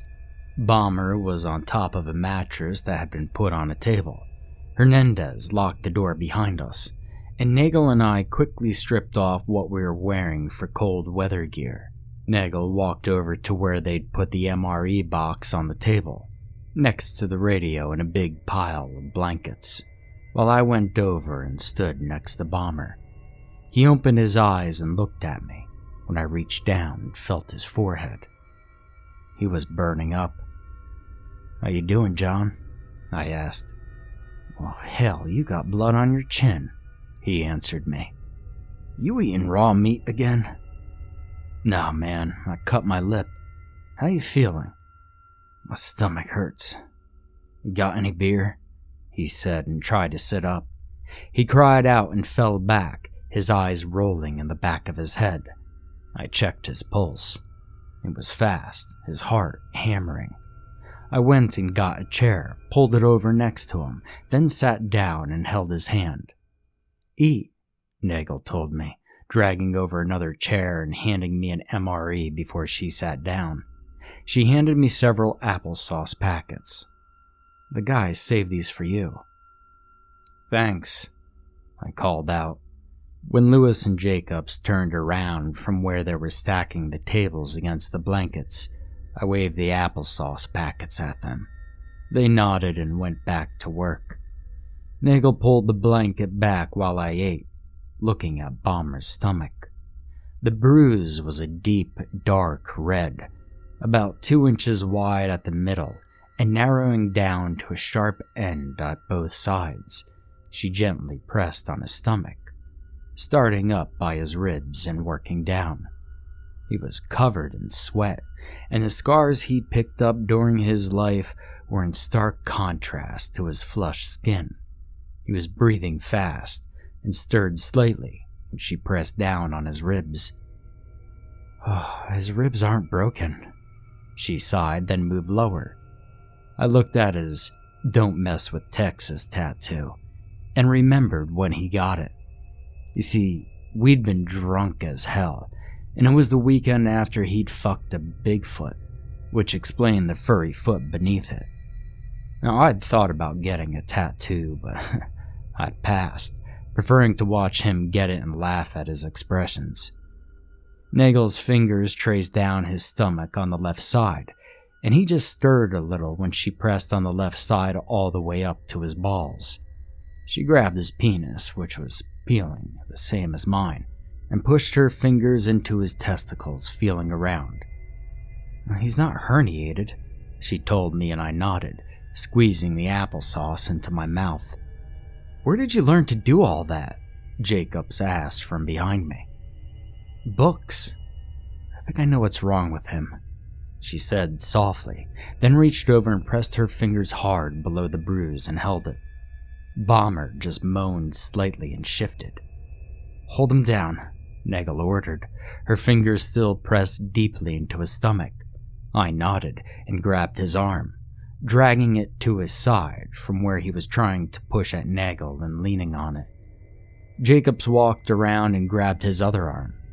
"Hey, Hernandez, Lewis, hold his feet," she said. Both of them came over and did as they were told.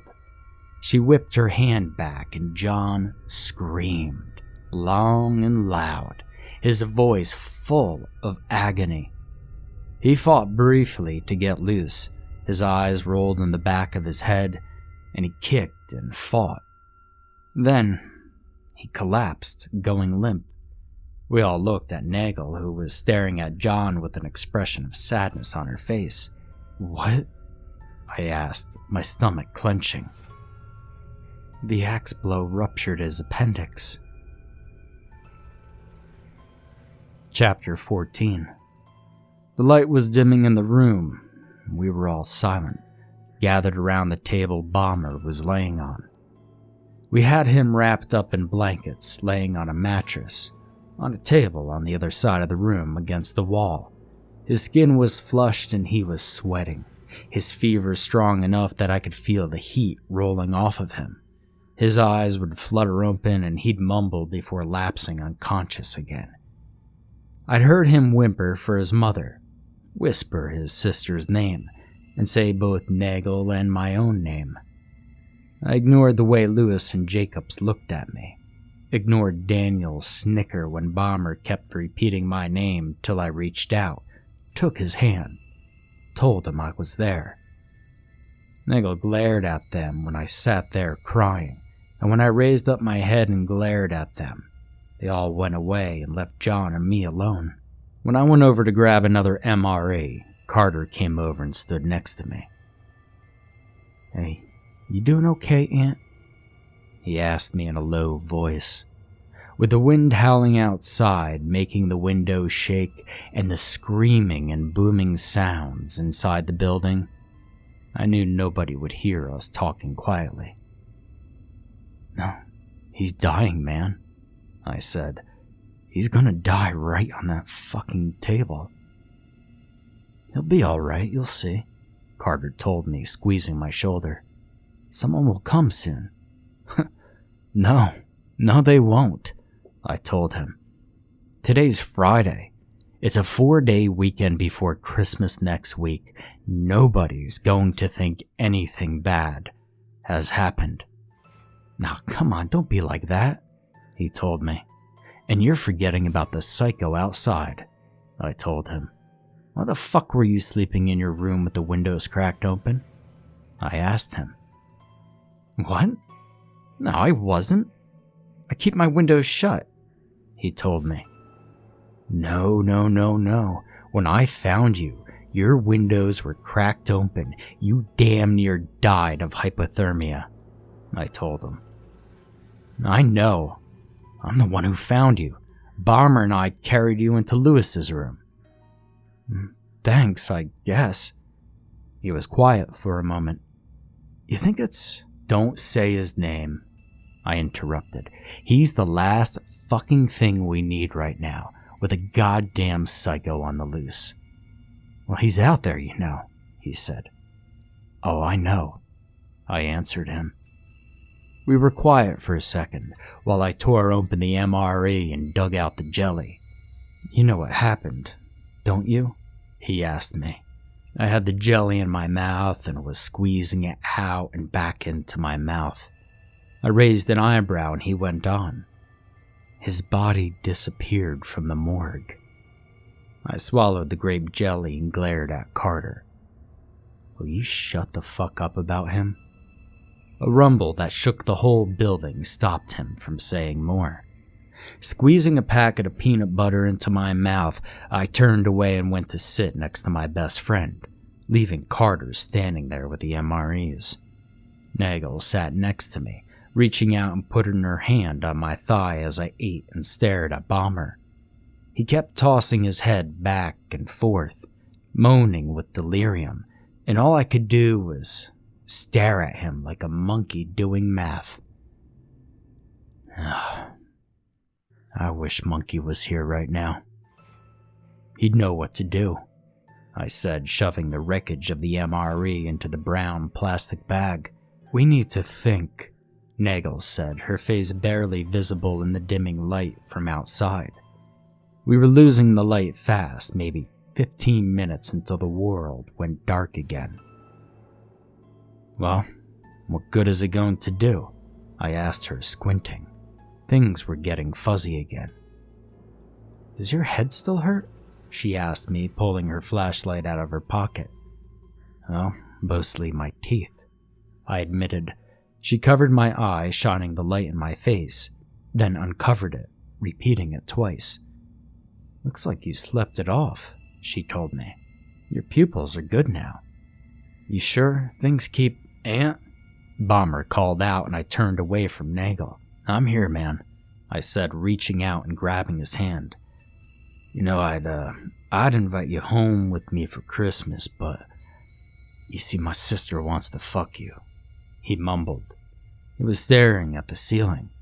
Before I could answer, he sighed and his eyes fluttered shut. He was still breathing steadily, but he was out again. The room got steadily darker. Outside the room, we heard screams, thudding, and crashing noises. Carter and me kept looking at each other. We'd heard those noises before. Carter kept looking at his hands, and I knew he was remembering the same as I was, that night that the barracks had burned down.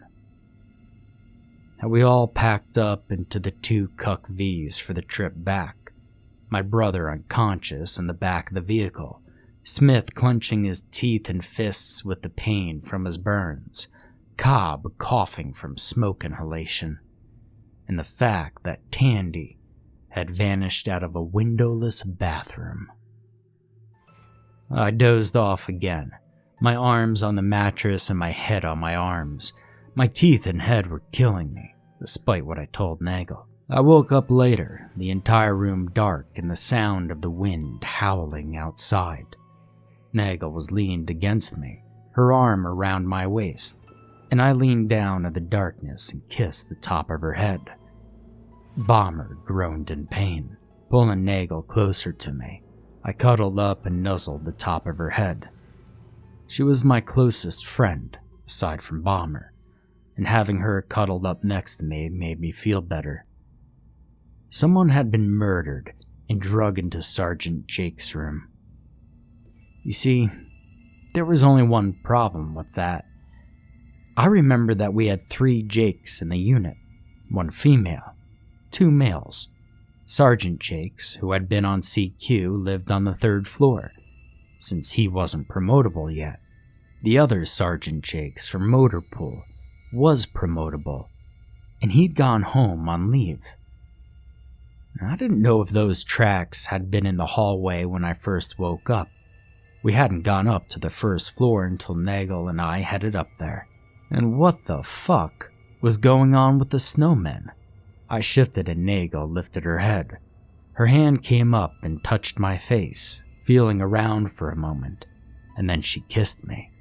And a long, gentle kiss. And I opened my mouth when her tongue brushed my sore lips. "What should we do?" she asked me, whispering in my ear. "You smell like grease and rubbing alcohol." "I've got a plan, but it's a kind of fuck you plan that might not be a good of an idea," I told her softly. "Well, what is it?" she asked, and I told her quietly what I figured out. She was quiet for a long time. "Very Kurt Russell," she whispered, then licked my ear. I felt that. I smiled against her face. "Good. Don't tell anyone else."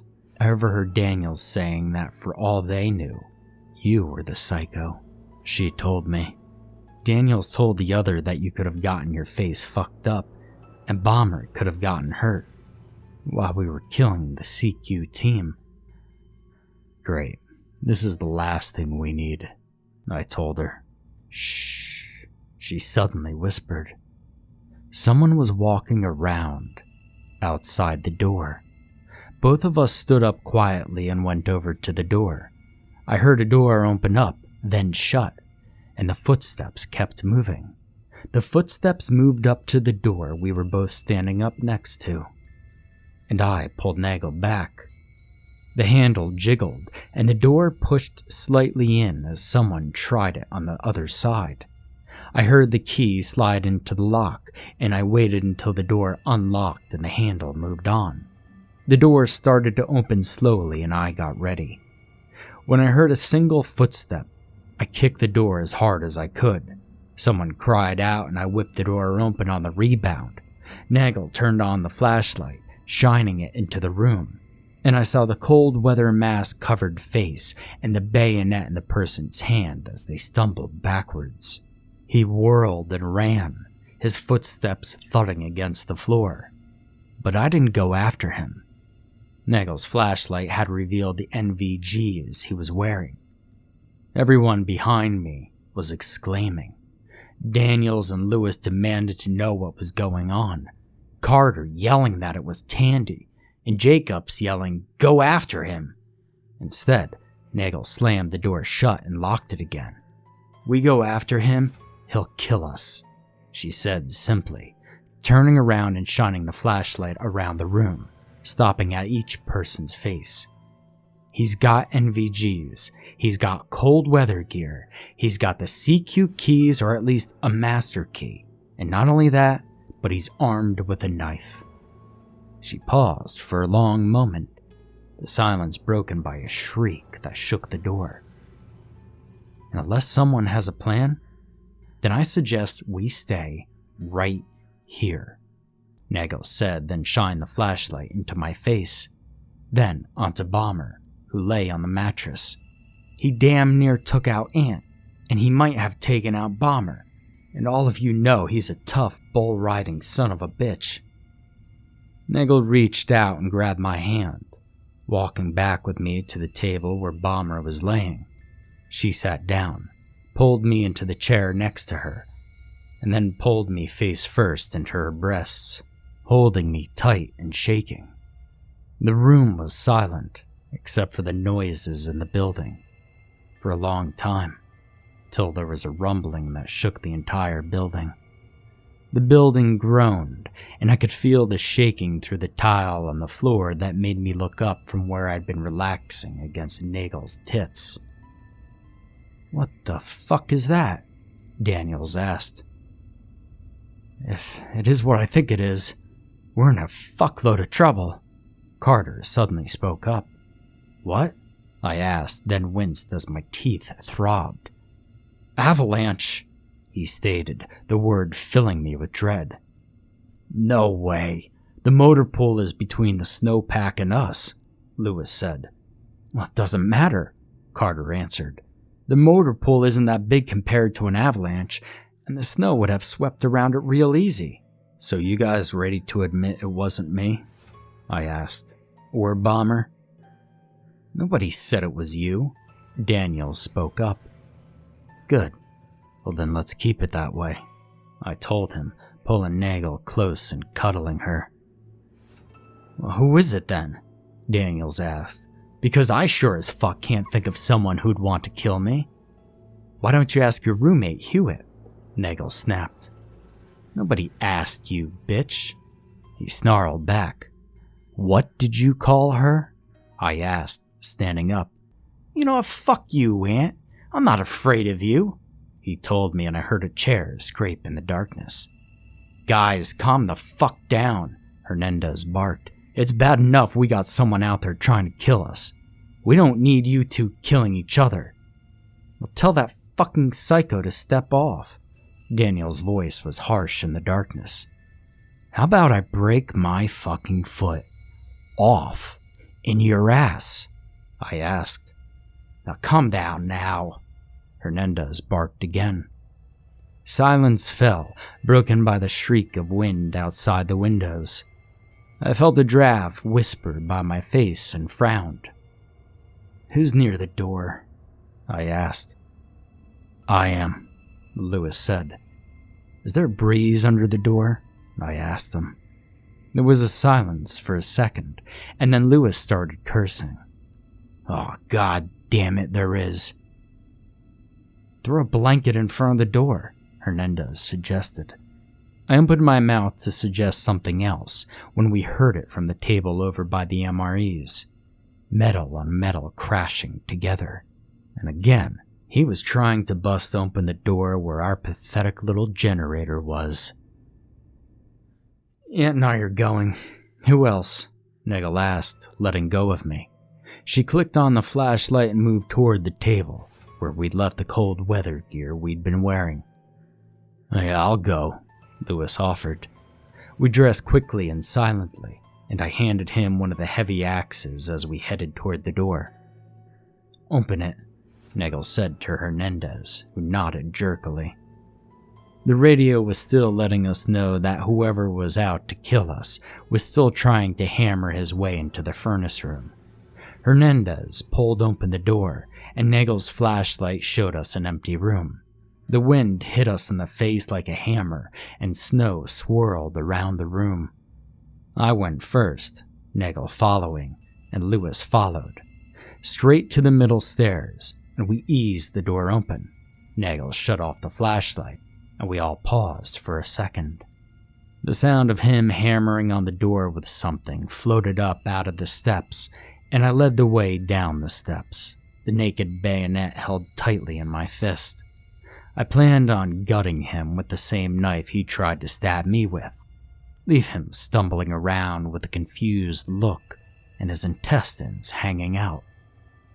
It was pitch black at the bottom of the stairs, and I waited for a second.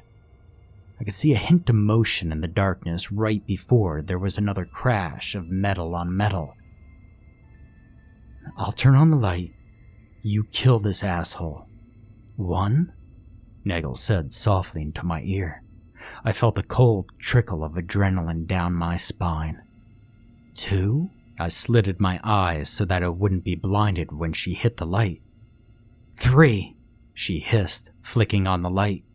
The light revealed the same guy, night vision goggles strapped over the mask, another axe in his hand. His head whipped towards us, and Lewis shoved me aside to step forward, hefting the axe in his hands. "You gotta go now, asshole," Lewis said. 2 steps back, and the guy in the parka hefted the axe in his glove-covered hands. Lewis followed him deeper into the hallway. Beyond them, the door was chalked open again, and I could see a D-ring hanging on the door again. Lewis took 2 more steps forward. "Put the axe down, dude. Nothing will happen," he said, his voice full of confidence. I knew it was going to happen before the guy even moved, but Lewis didn't see it coming. The figure threw the axe at Lewis, spun in place, and ran to the door, pulling the D-ring free and vanishing into the snow. Again. The axe hit Lewis in the face, sending him staggering for a second, and he dropped the fire axe he was holding, his hands going to his face. "Motherfucker!" Lewis yelled, and ran out into the snow. Chapter 15. I shouted for Lewis as he disappeared into the snow.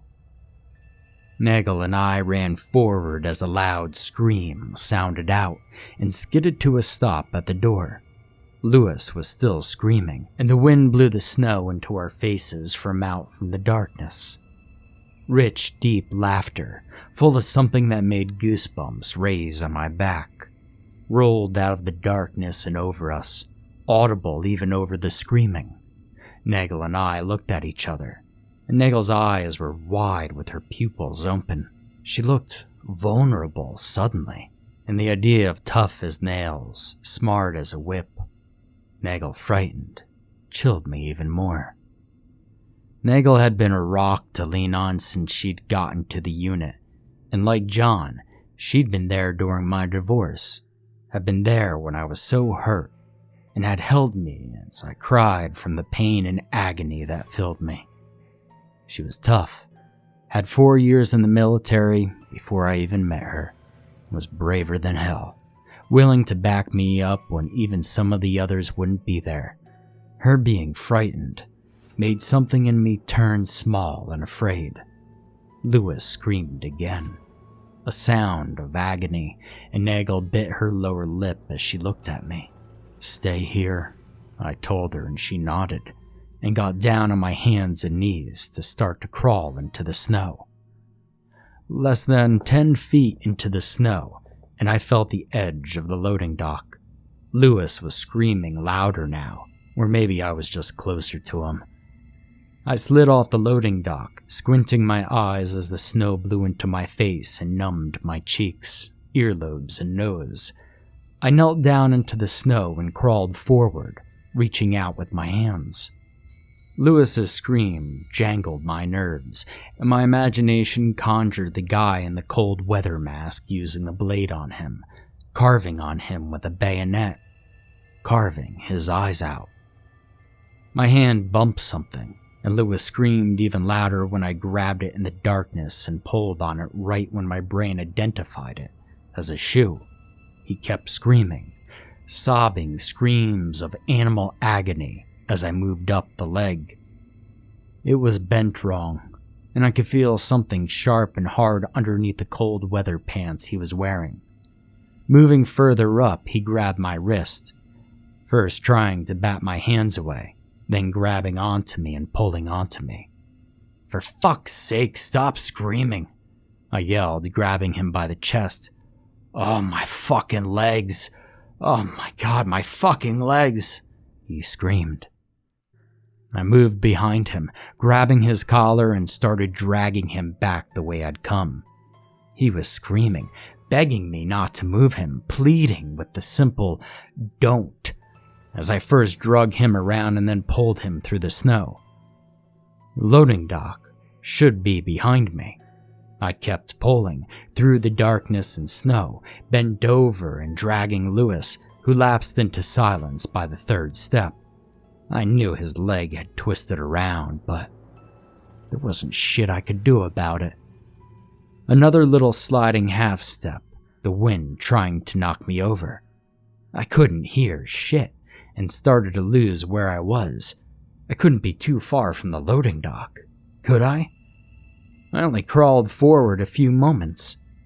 Lewis couldn't have gone that far off the dock before he hit and broke his legs. Could he?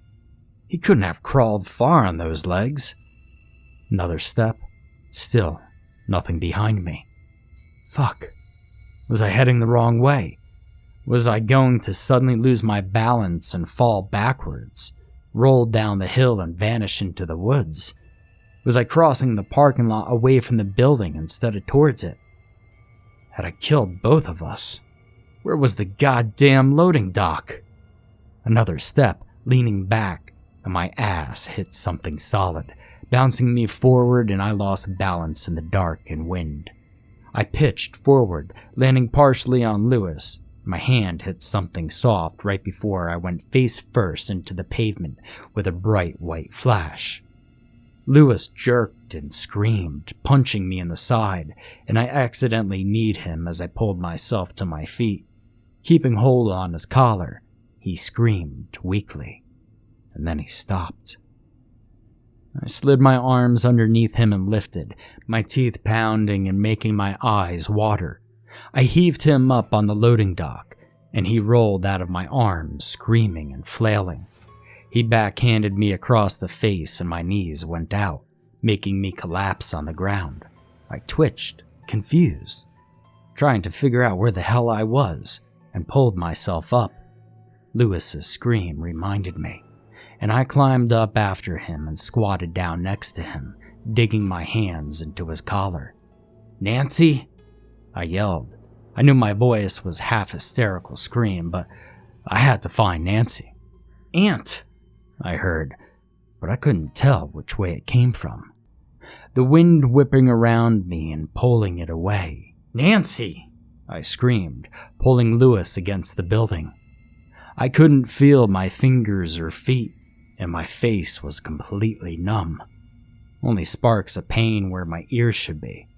Somehow, things seemed to have gotten darker, and my mouth was raw, intolerable agony. I reached out and touched the wall, then began pulling Lewis to the right with one hand, knowing that it couldn't be too far until I hit the end of the loading dock. I moved slowly that I didn't pitch over backwards and break my head on the asphalt.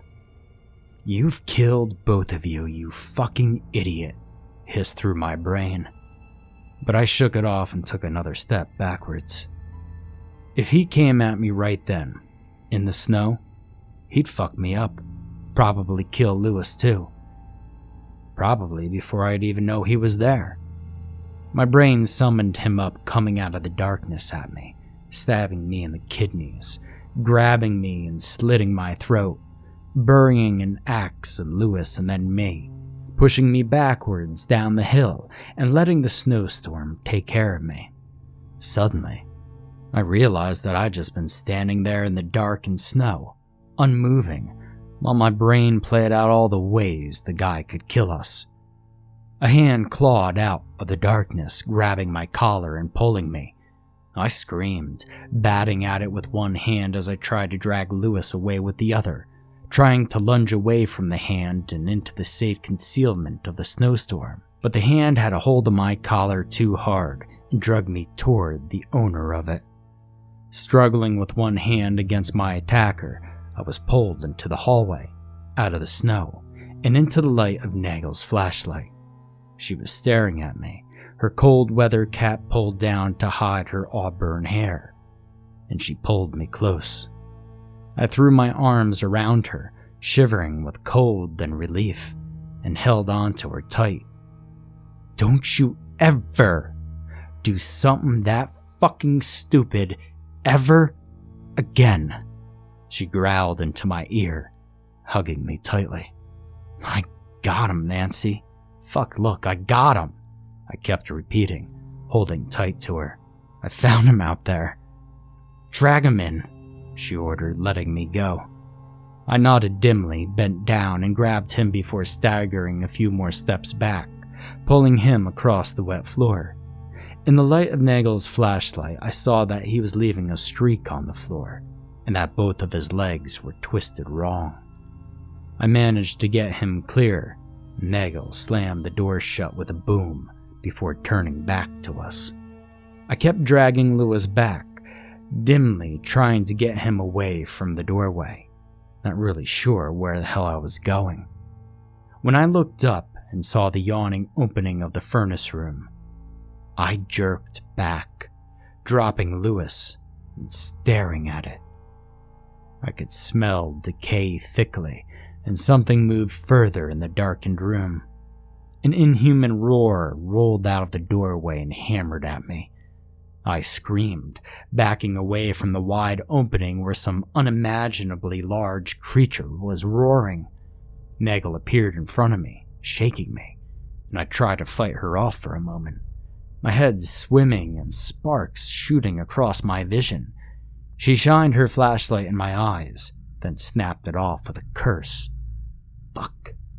Sit here," she told me in the darkness, pulling me down on the floor. I nodded and went limp, aware of how nice it was that the wind was gone, how warm it was getting in the stairwell. I felt like I was burning up, and bright sparks appeared in my vision as I sat in the darkness. There was a tooth-jarring, whining noise, and I looked up blearily, my fingers fumbling on the buttons for my jacket. Nagel was pulling on another hasp with the drill, and while I watched, she tossed the drill into the darkness and pulled the door shut, cutting off the roar of the beast in the darkness of the room. I'd managed to get the jacket open and was trying to get out of it when Nagel finished snapping new padlocks onto the hasps. By the time she turned around, I'd stripped off my shirt, panting with the heat filling the hallway. Nagel turned around and stared at me for a moment, then leaned down and lifted my head up, shining the flashlight in my eyes. She pulled my shirt back on, her mouth opening and closing and making strange noises that I couldn't understand. I tried to fight while she pulled my jacket back onto me, buttoning it up, paying no attention to me, trying to tell her I was hot, that it was too fucking hot in the hallway. I closed my eyes. Out of the blue, she slapped me, the back of her hand biting into my broken teeth and splitting back open my lips. My eyes popped open and I reached for her, but she batted my hands aside and stood up. "On your feet," she bellowed, and I jumped up, swaying for a moment, the urge to punch her in the face blowing away the sleepiness. I shivered for a second in the cold, and I stared at her.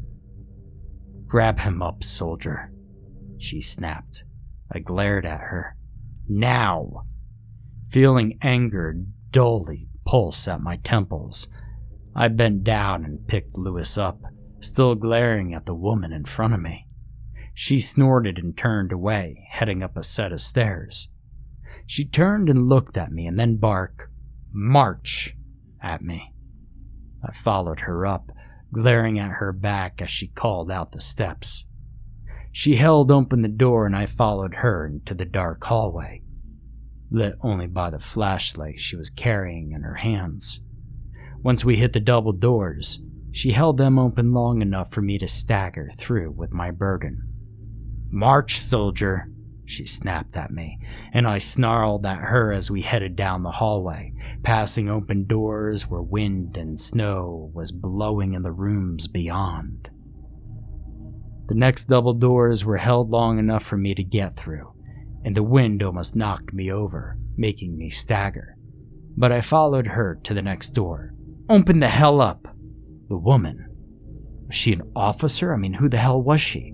Who the fuck did she think she was, screaming orders at me? She wasn't even in my chain of command. She bellowed, hammering on the doors. The doors opened up and the woman pulled me through and into the room.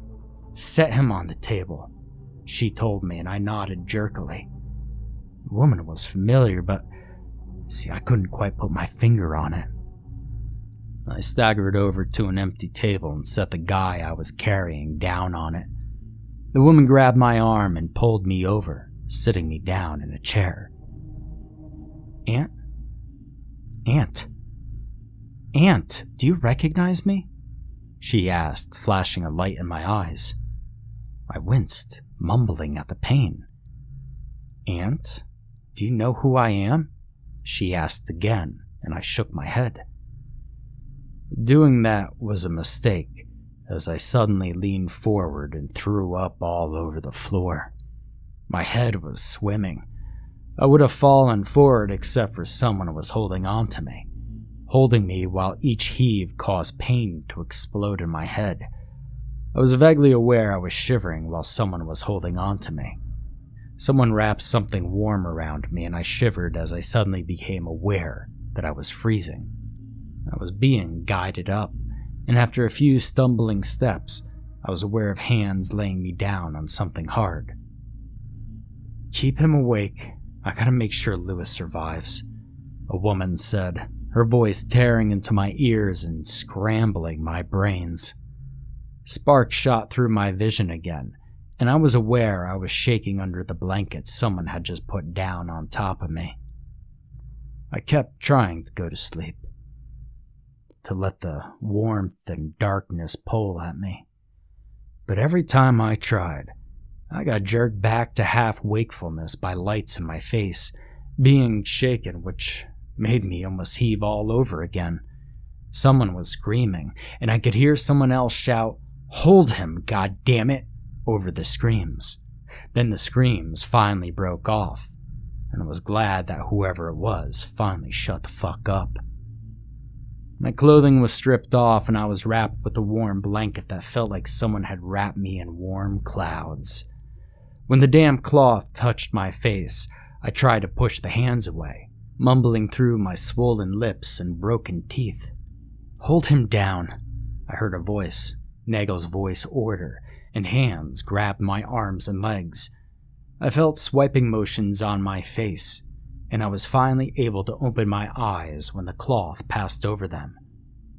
There were lights set up, and the room, even though it was dim, was bright enough it made my eyes water. Nagel was wiping my face off with a hand towel that was covered in blood. "Nancy?" I managed to push through past my broken teeth. "Welcome back, Aunt," she said, stepping back. "Can you sit up?" I grunted and used an offered hand to pull myself up. Ignoring the way my head swum and my stomach heaved, I swung my legs off and stared at the floor, waiting for it to stop moving. After a few moments, I stood up, my bare feet striking the cold tile floor. I got dressed quickly, pulling on my damp Levi's and my shirts. "Sit down, Aunt," Jacobs told me, coming over to me while I was lacing up my combat boots.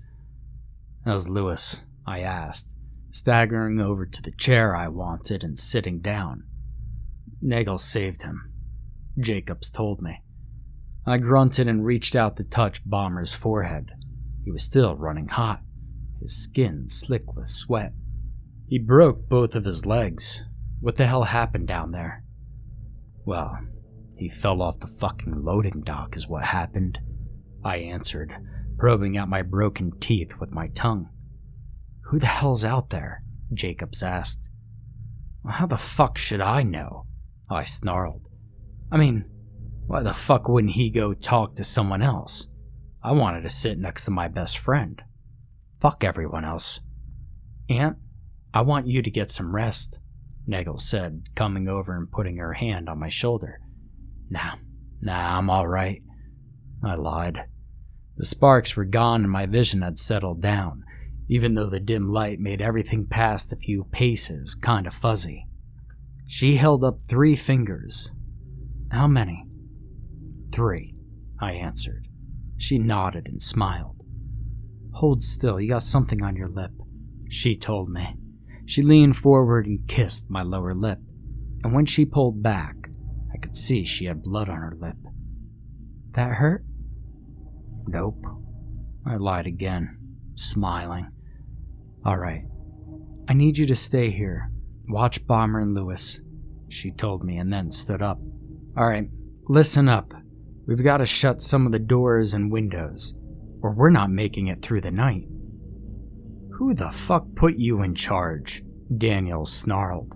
Nobody. But if you don't want to go, then stay in here with Aunt and Lewis, she snapped. Are any of you going to come with me? I will, Hernandez answered. I'm with you, Nagel, Jacobs threw in. Yeah, I got your back, Carter finished, walking over and picking up an axe. I'm in, I said, standing up. The fuck you are, Nagel told me, grabbing my arm. She tried to steer me to a table where a few blankets were spread out. Get some sleep.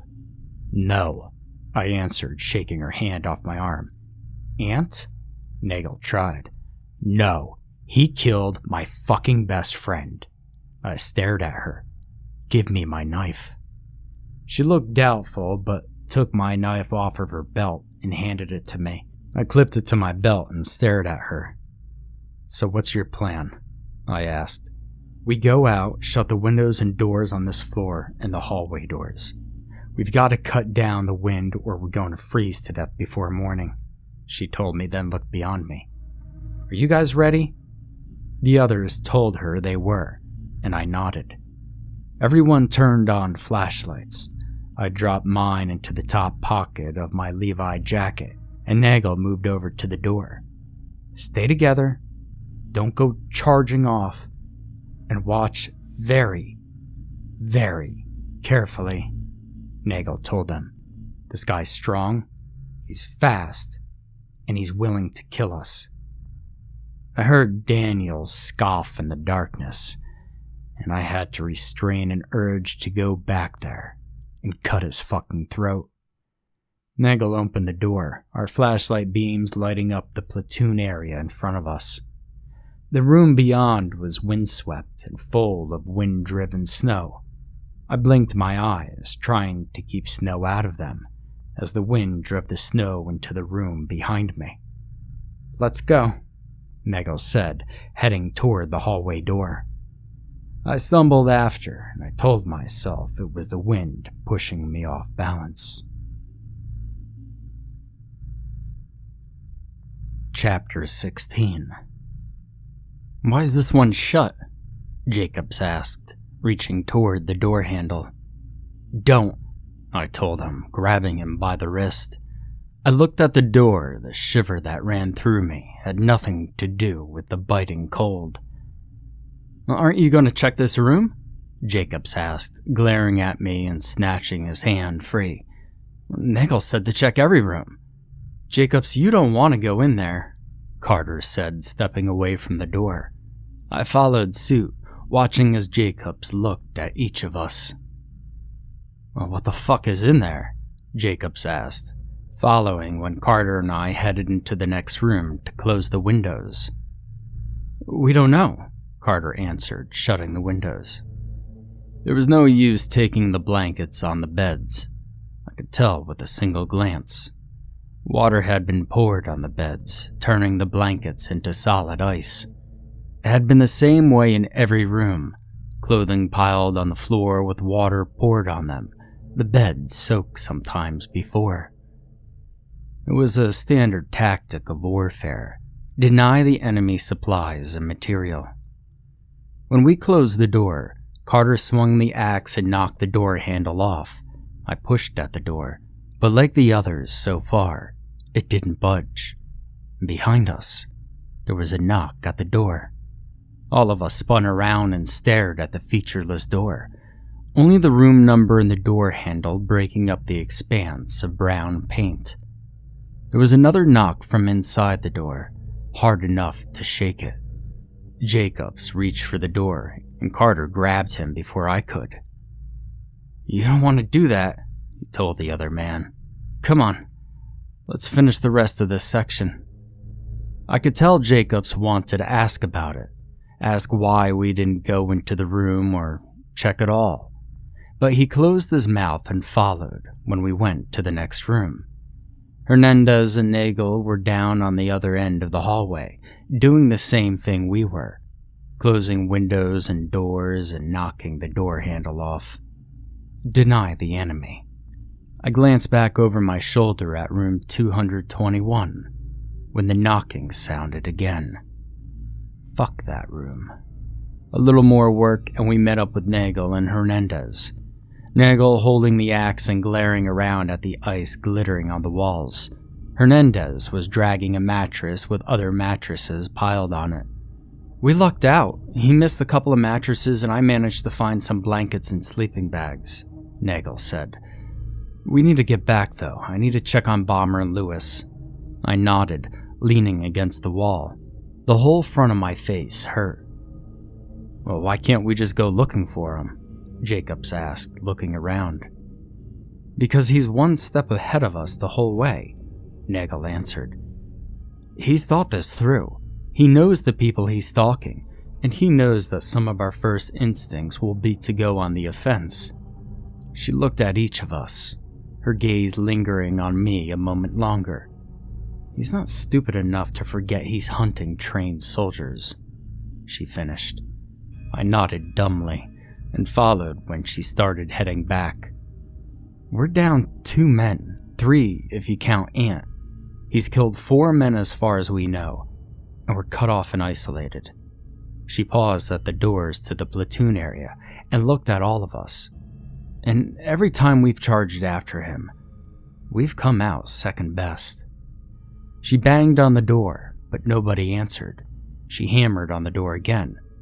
"Open the goddamn door!" she shouted, banging on the door again. Still, nothing. "You open this goddamn door or I'll kick it down!" she bellowed, hammering on the door, this time with the haft of the axe. Still, nothing. "Well, fuck this, Ant, kick it in," she snarled, and I stepped forward. The door whipped open, and Daniel stood there, holding on to the axe and staring at us wild-eyed. "Well, get in for fuck's sake, hurry up!" he yelled, staring past us. "What?" Nagel asked, coming in. She grabbed his face when he didn't answer. "What happened?" I ignored them, moving up next to Bomber and staring down at him. When I touched his face, his eyes opened. Hey, Aunt," he smiled. "How you feeling, John?" I asked. His skin was flushed, sweaty, and burning hot. "Well, not all that bad. My stomach hurts pretty bad," he told me. Behind me, Daniels was telling Nagel that someone had been laughing and hammering on the doors, mocking him and trying to lure him out by being quiet. How the guy had kicked at the doors, laughing at him.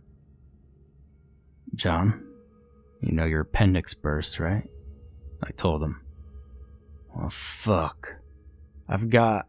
He paused for a second, and I expected him to lapse into delirium again, but he continued after a moment.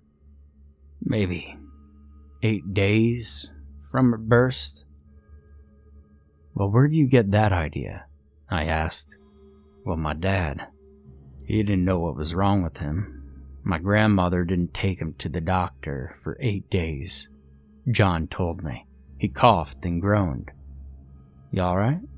Face looks like hell." "Well, that's how I normally look," I answered, and he laughed. "Aunt, help me up. I really gotta shit," he told me. When I helped him up, Nagel immediately came over, yelling at me to lay him back down. It took a minute of arguing, but she agreed to let me take him to the bathroom. I stood next to him while he took care of business, then helped him back out into the main room.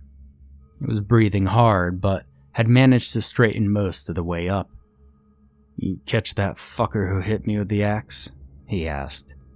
"Yeah, he's the one that did this to my face," I answered. The mattresses had been pulled to different spots. Lewis laying on one. Nagel was sitting on where two of them had been pushed together along with a pile of blankets. Daniels was over by the door, sitting on the floor, with an axe in his hands. "Come on, let's get some rest," I told him, guiding him over to Nagel. He nodded, crying out when he laid down, and Nagel made me lay behind him, then piled the blankets on us and slid underneath behind me, wrapping her arms around me from behind. "I've got you, Aunt," she whispered. "I'm not going anywhere." "I love you," I told her. "I know, Aunt," she said, hugging me. I dozed off, exhausted, my face throbbing.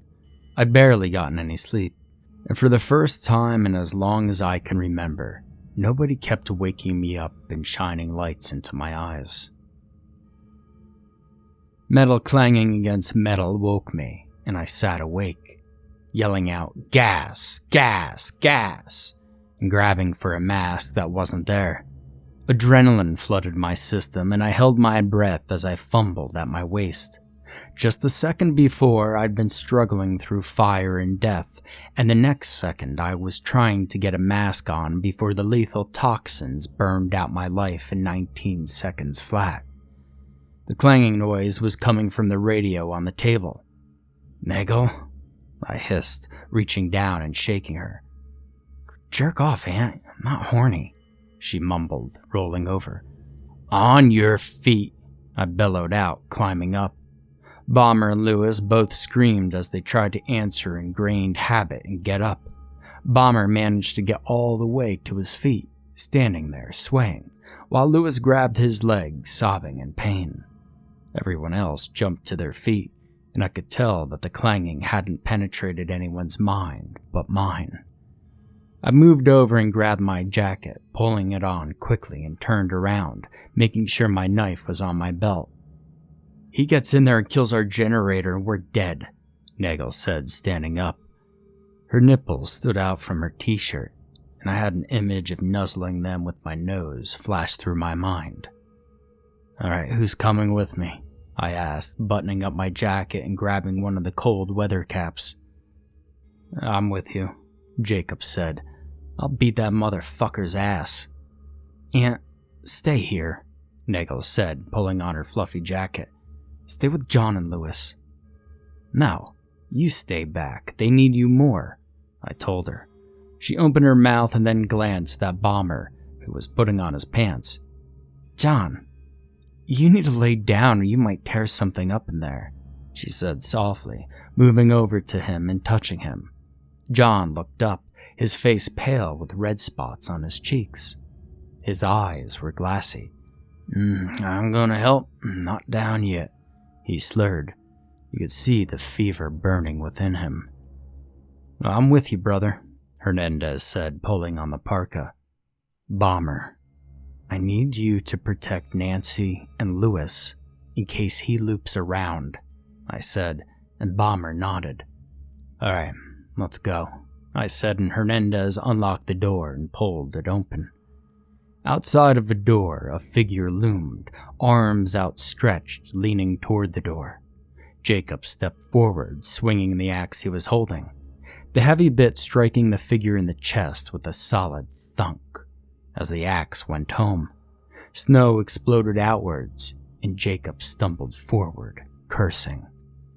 The snowman's head fell off, the BDU soft cap plopping into the snow, and we stood there for a second, staring at the snowman that Jacobs had just taught not to fuck with him.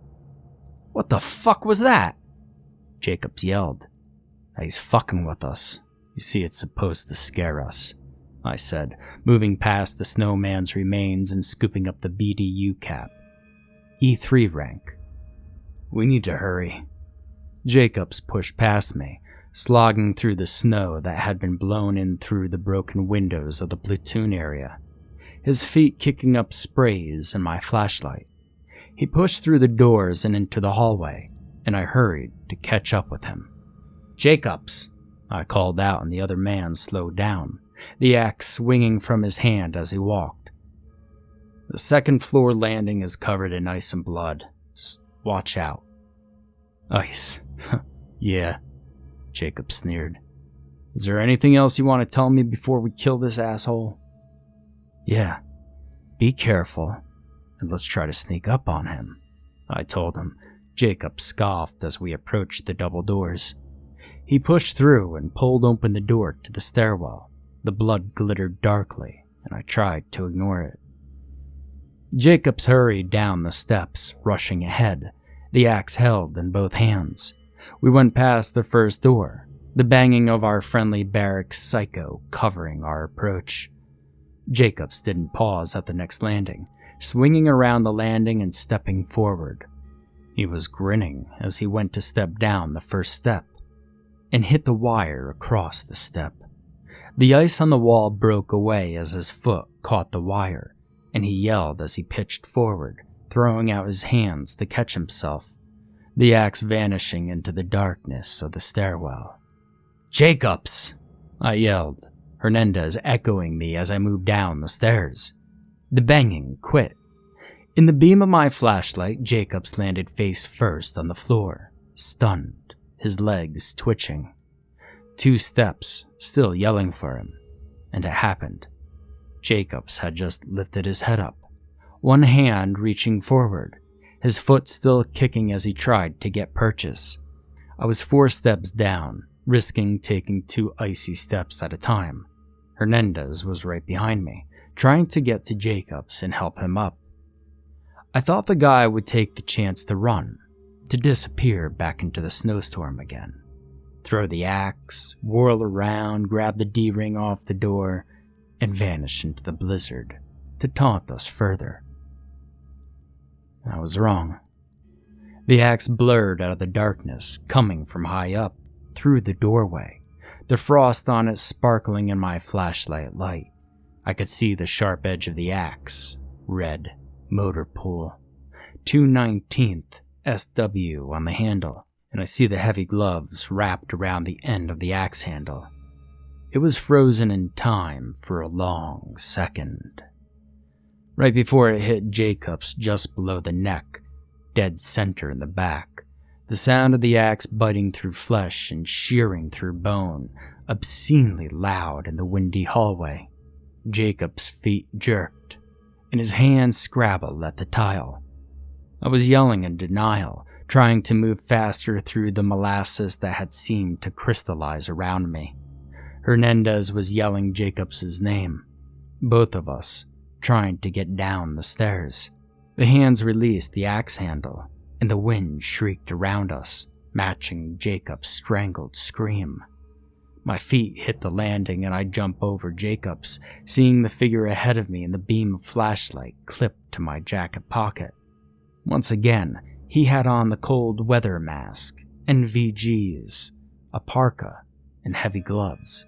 His Mickey Mouse boots squeaked as he pivoted. A perfect rear march, my brain told me. And he reached his hand out for the D-ring hanging on the floor.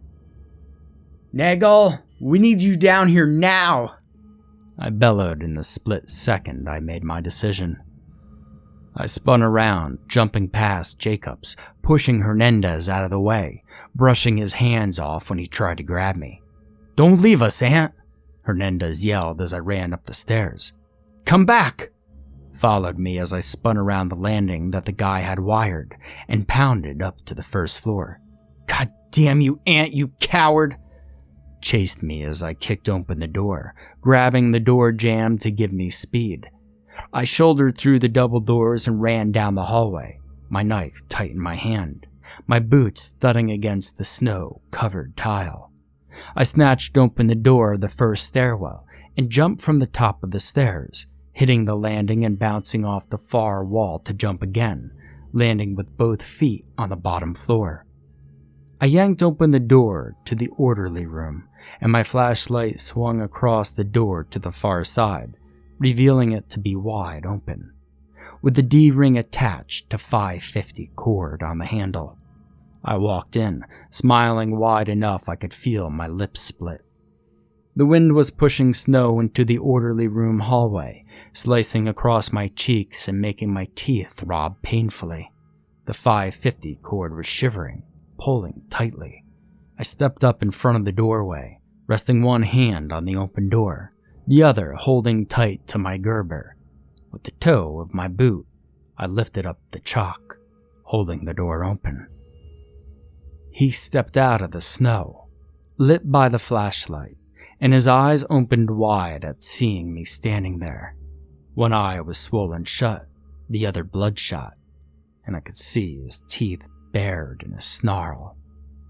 I made sure that he could see the knife in my hand, made sure he could see me bare my teeth in a smile.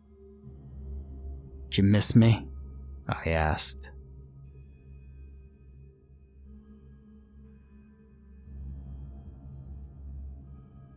Chapter 17. He inhaled deeply. I could tell by the way the parka lifted and the shoulders shifted. When he exhaled, it was a plume that the wind whipped away at the same time as it shredded my cheeks with the tiny ice crystals that would soon become snowflakes. His eyes narrowed, and I could tell he was trying to make a decision.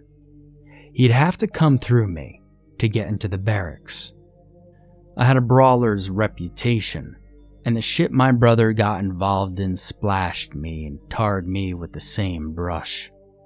I was smaller than him by 4 inches and 25 pounds, with less of an explosive temper, not as quick to start swinging a fist as him, and my rep was easier than his. I hadn't killed someone. The asshole in front of me had. Probably Bomber. Maybe Lewis. Definitely Jacobs. And almost for sure the 4 men on CQ. For a psycho who had torn up the barracks and killed 7 people, all that stood between him and the icy claws of a blizzard and the warmth of his hiding spot was another supposed psycho. It was obvious that he knew that he had a problem, and while we kept saying I'd come out second best in the stairwell, I doubted that at that second, staring at me hefting the knife with blood running down my chin and broken teeth. He thought I'd be easy to take. All it would take was one good knife thrust, and even if he took me out, hell, I'd still win. Time stretched out, the split second we stared at each other drawing out further and further. Even the dancing snowflakes seemed to be held in midair, suspended while we stared at one another. He took a step back from the doorway, shifting his feet and raising his hands in the standard judo training pose. I laughed, swept the knife down on the 550 cord, parting it from the D-ring it was hooked to. The cord snapped back at him, vanishing into the snow. Bye-bye, I smiled, and I slammed the door. I grabbed the fire extinguisher off the wall and turned to the door, slapping the knife into the sheath real quick. 2 hard hits and the push bar snapped loose off the door. 2 more hard hits and the lockbox was crushed and mangled. Turning around, I rushed up the stairs, tossing the fire extinguisher away as I headed past the mailboxes. I hurried up the stairs to the first floor and retraced my steps, moving fast. Fuck defense. I came back to where Jacobs was laying on the floor, ignoring Hernandez glaring at me. I bent down and grabbed the axe Jacobs had dropped when he tripped off the steps, moving into the short hallway that led to the war stock storage and the furnace room. Hernandez was yelling something at me, but I didn't pay him any attention, moving forward and standing in front of the doorway. Hernandez yelled again, but I stood there, staring at the darkness. Snow whipped around me, and the wind flowed in from the outside, past me and up the stairwell. My eyes stung, my teeth throbbed, and my balls hurt from the cold, but I didn't care. Just like Hernandez's voice, the snow, the wind, the cold, the pain, all of it was remote and unimportant. All that mattered was that I knew he was coming down the side of the building, blindly feeling his way through the wind-driven snow, one hand on the side of the building. That's right. Come on, bastard. He took longer than I thought, but not as long as I figured he would. I braced my feet as his hand slipped off the side of the building and into the doorway. I watched as he turned, hands going out to the sides of the doorway. He was illuminated by my flashlight, and I knew that as soon as he finished turning, he'd spot me standing there with the axe. He had the NVGs on again, which surprised me a little. He hadn't had them on the orderly room, and I idly wondered just how much use they were in the freezing cold. His body language told me that he hadn't been expecting to see me again. Hey, baby, I grinned, and I smashed him in the NVGs with the end of the axe, like I was doing a bayonet thrust. He stumbled back into the snow and I lost sight of him. 2 steps and he'd be off the loading dock. But I wasn't going to lay any bets on that he'd fall easily. Instead, I slammed the door shut, and like the other one, I kicked the chalk down and bashed the mechanism all to shit. Every instinct I possessed, that my father had put in me, that had hammered me into the DIs, told me to go after him, go on the offensive, pursue him as aggressively as possible and get the momentum back on my side. Instead, I turned from the door. Nagel was knelt down next to Jacobs, and when I looked over, she shook her head. He's not dead yet, was all she could say. Well, we can't leave him here, Hernandez said, and I nodded. No, we can't, Nagel answered, touching the axe and the dark stain around it, then looked up at me. What happened? Well, Jacobs hit a wire, and the fucker nailed him with an axe, I answered. Was there anything you can do? And then? She pressed, still examining Jacobs. Hernandez said you ran away. I looked up at Hernandez, feeling a burn of fury lick through me. I took 1 step forward, and Nagel held up her hand without taking her attention from Jacobs, stopping me dead. What did you do? She asked. A couple of minutes was all it took for me to tell them what happened, and Hernandez nodded once I explained my actions.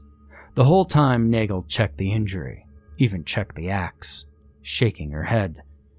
I wanted to deny him an easy way to move around from us, was the simple explanation. Grab his feet, Hernandez, Nagel ordered. I'll grab his arms. Aunt, hold the axe. Try not to let it move around too much. When he got picked up, he screamed thinly, faintly, and Nagel shushed him gently. We moved up the stairs slowly, and the blood-slicked stairwell was no longer the thing that brought out horror like it had the first time we'd seen it. The wind whipped down the hallway, but not anything like it had before we'd seal all the doors shut. I had to hold the door each time, and Jacobs kept moaning as we moved. I figured that an axe blow like that would have killed him, since whoever it was had the strength to rupture John's appendix with 1 blow. When Carter opened the door to where we were hiding out, the room went silent. Put him on the table, Nagel ordered, and I held the axe still while we slid him on the table.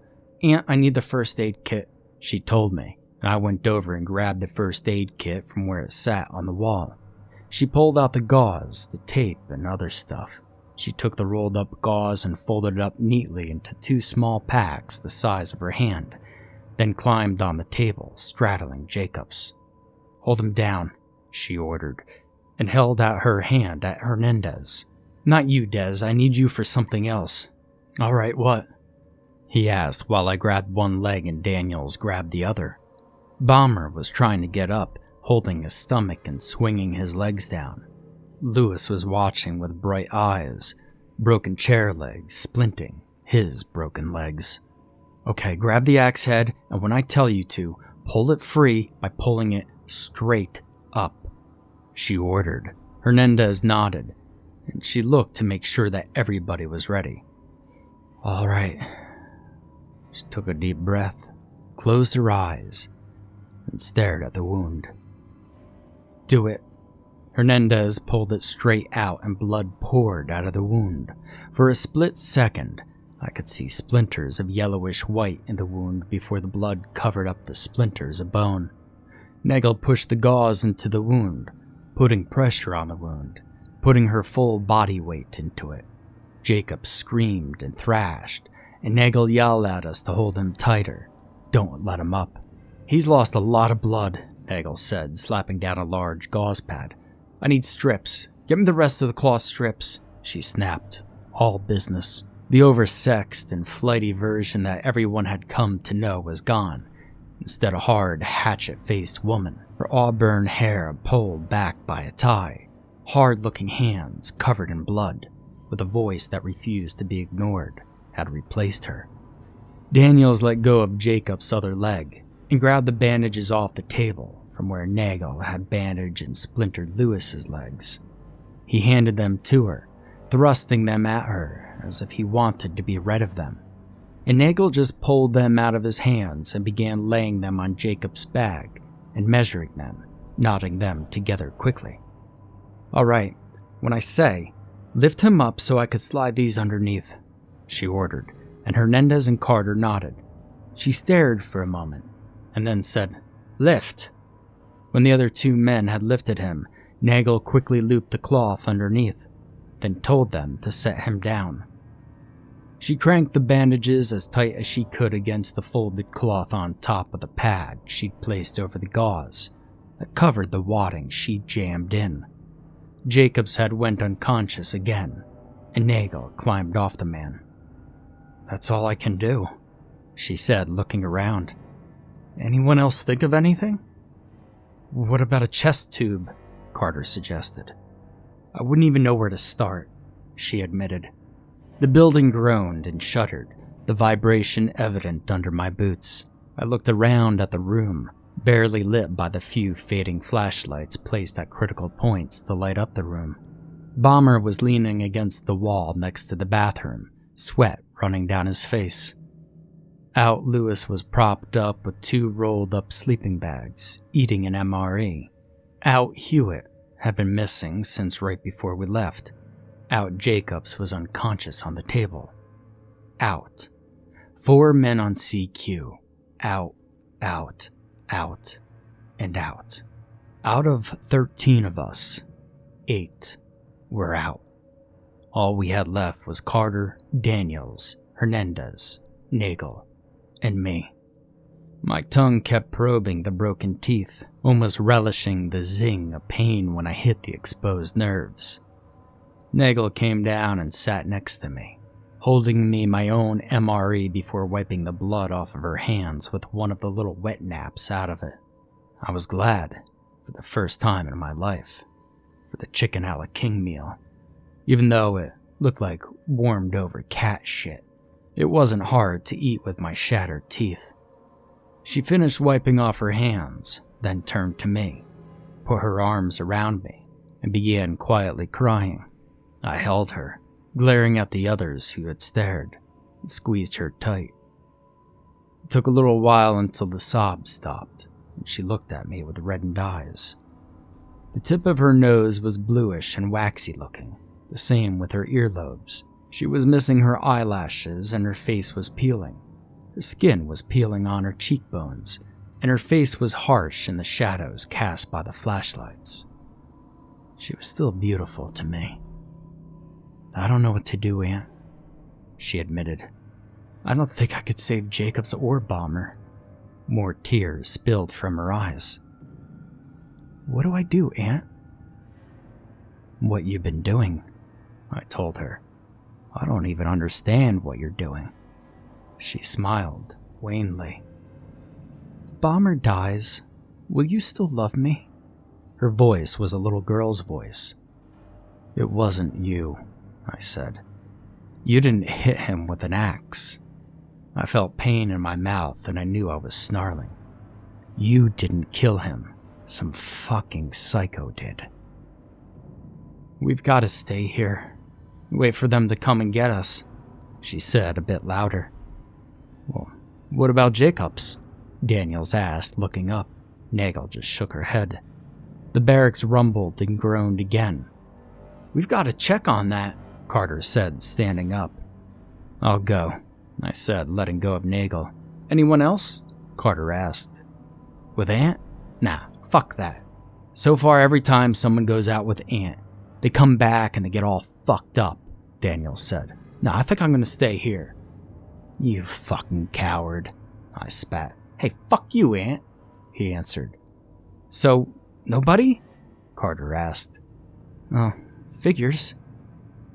No, I'll go, Nagel said, starting to stand up. I put my hand on her shoulder and shoved her down. No, you won't. You'll stay here and try to keep them alive, I told her. We need you to keep them alive. She looked up and nodded.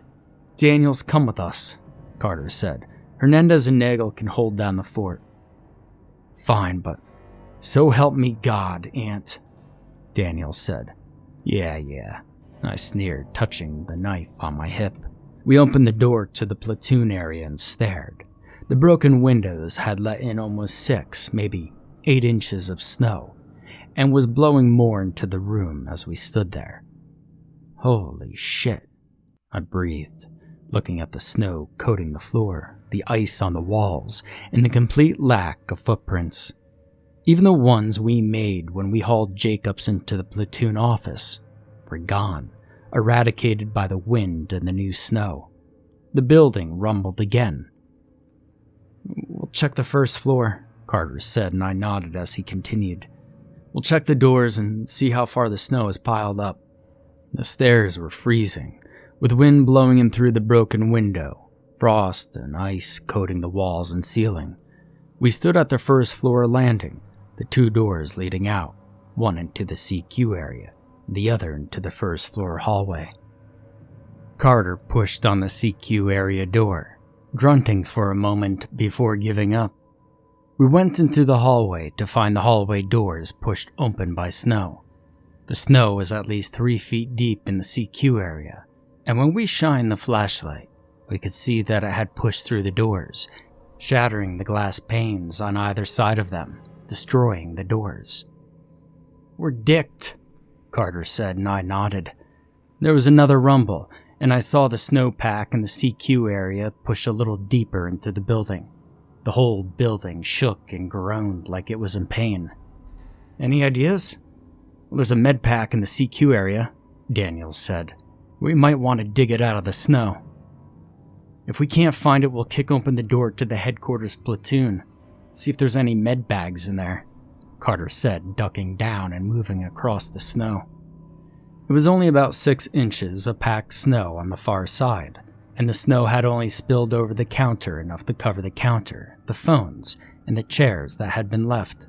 We could barely see, the dimness seeming to swallow up our meager and pitiful flashlight beams as we skirted the snow that had thrust its way into our building. The snow had pushed open the bathroom doors, broken open the day room and the rec room, and the unisex bathroom door was a wide open maw of darkness. This is right below us. We might want to move somewhere in case this part of the building collapses, Carter said, turning to us to speak. I was behind Carter and Daniels, my flashlight and Carter's both shining on Daniels, who had paused just for a moment. Carter was facing Daniels and me, which meant that he saw what had happened next perfectly. A pair of white hands with blackened flesh at the ends of the fingers, at the end of an inhumanly long arm, clad in ice-crusted BDUs, shot out of the unisex bathroom doorway. The hands grabbed Daniels by the shoulders, and before he could do much more than gape in surprise, the hands tightened with a loud crunch. I saw the talons that had replaced fingers sink into the flesh. Before we could do anything, Daniels was snatched into the darkness by those pale claws, snatched so fast and with so much strength that his boots were left behind in the snow, snatched so fast that he didn't even have a chance to scream. snatched off his feet and into the bathroom by cold white hands that ended in blackened talons. Carter and I both screamed like little girls.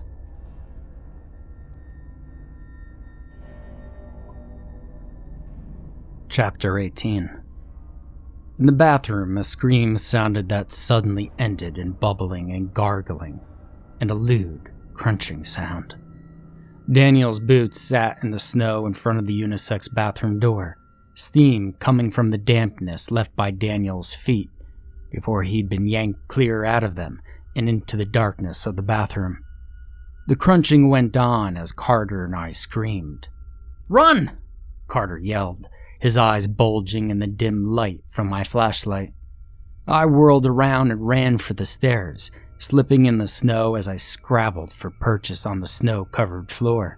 I ripped open the door, completely ignoring the wind that shrieked around me, and charged up the stairs. I could hear footsteps hammering after me and ran even faster, panic completely filling me. Both of us were still screaming as we rounded the landing and ran for the door that opened up into the hallway of the second floor. Ice shattered underneath my boots as I took the steps 2 at a time, running as fast as I could, and slammed into the bar that opened the door, crashing the door open to bounce off the far wall. I whipped out my hand, grabbing the door jamb, my momentum swinging me around, and I put a shoulder into the twin double doors, trying to turn so I could head into the first platoon area. White hands with blackened talons. "Oh fuck! Oh fuck! Oh fuck!" Carter was yelling, a steady mantra. We got to the door and I stopped myself before I tried to charge through the double doors that led into the platoon area, instead of stopping and hammering on the door hard enough for them to shake them. "For the love of God, open the fucking door!" I screamed.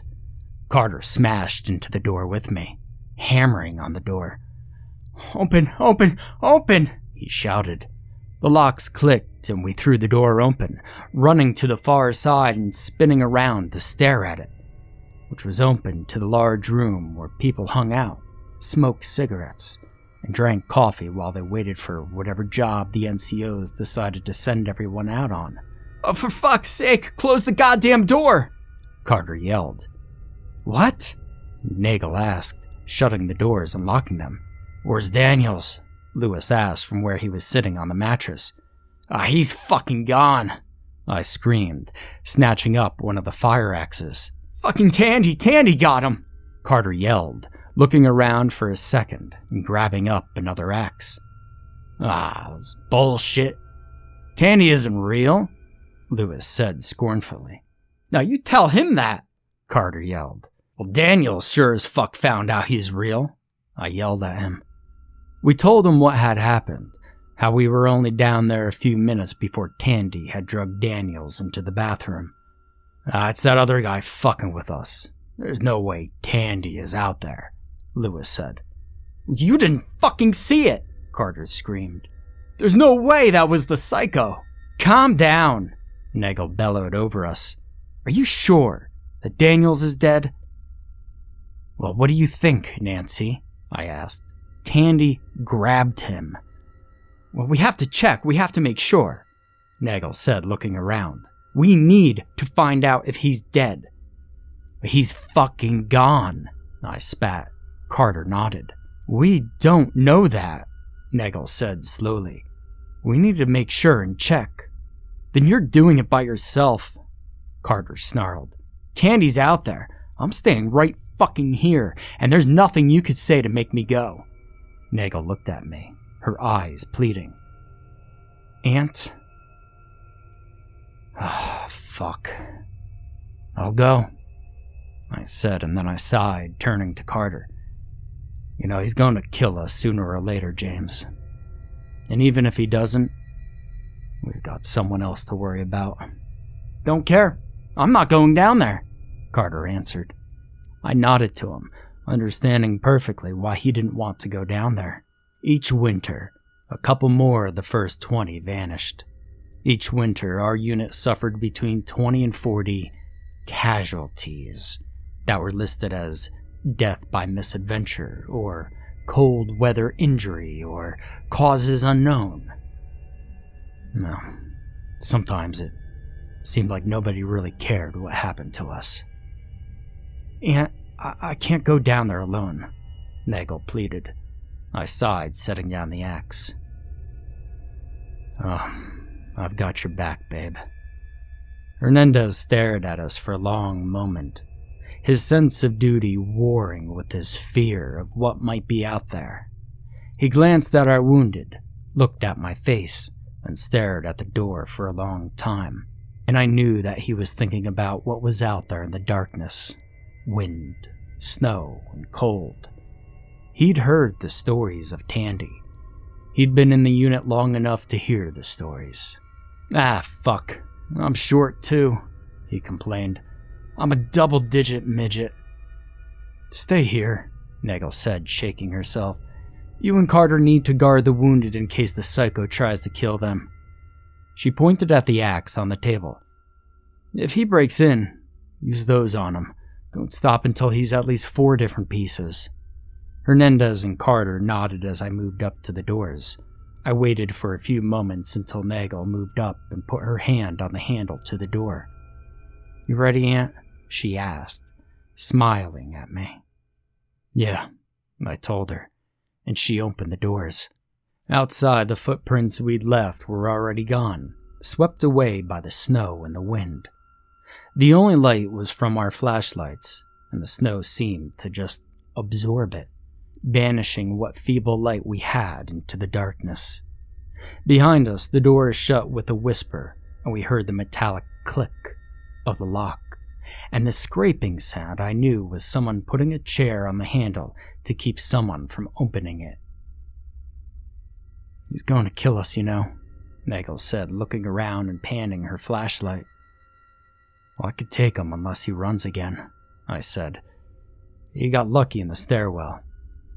We started slogging through the snow in the room, heading toward the stairwell door, and she smiled at me, looking sad. "We let the snow in. We let the winter in," she told me, pulling open the door. "When that happened, we let Tandy in," she finished as we moved into the stairwell. "He's gonna kill us all." The stairs were empty, full of wind-blown snow, and I winced when I inhaled the cold air. My teeth erupted into pain. I squinted, trying to see the stairs through the snowflakes, but they stayed blurry. "What's wrong, Aunt?" Nagel asked, seeing me squint and cock my head. "Nah, nothing. So the fucking snow makes it hard to see," I said. She grabbed my arm, pulling me around to face her. She shined her light in my face. "Well, your eyes are fine," she reassured me. "Come on, maybe we can save Daniels."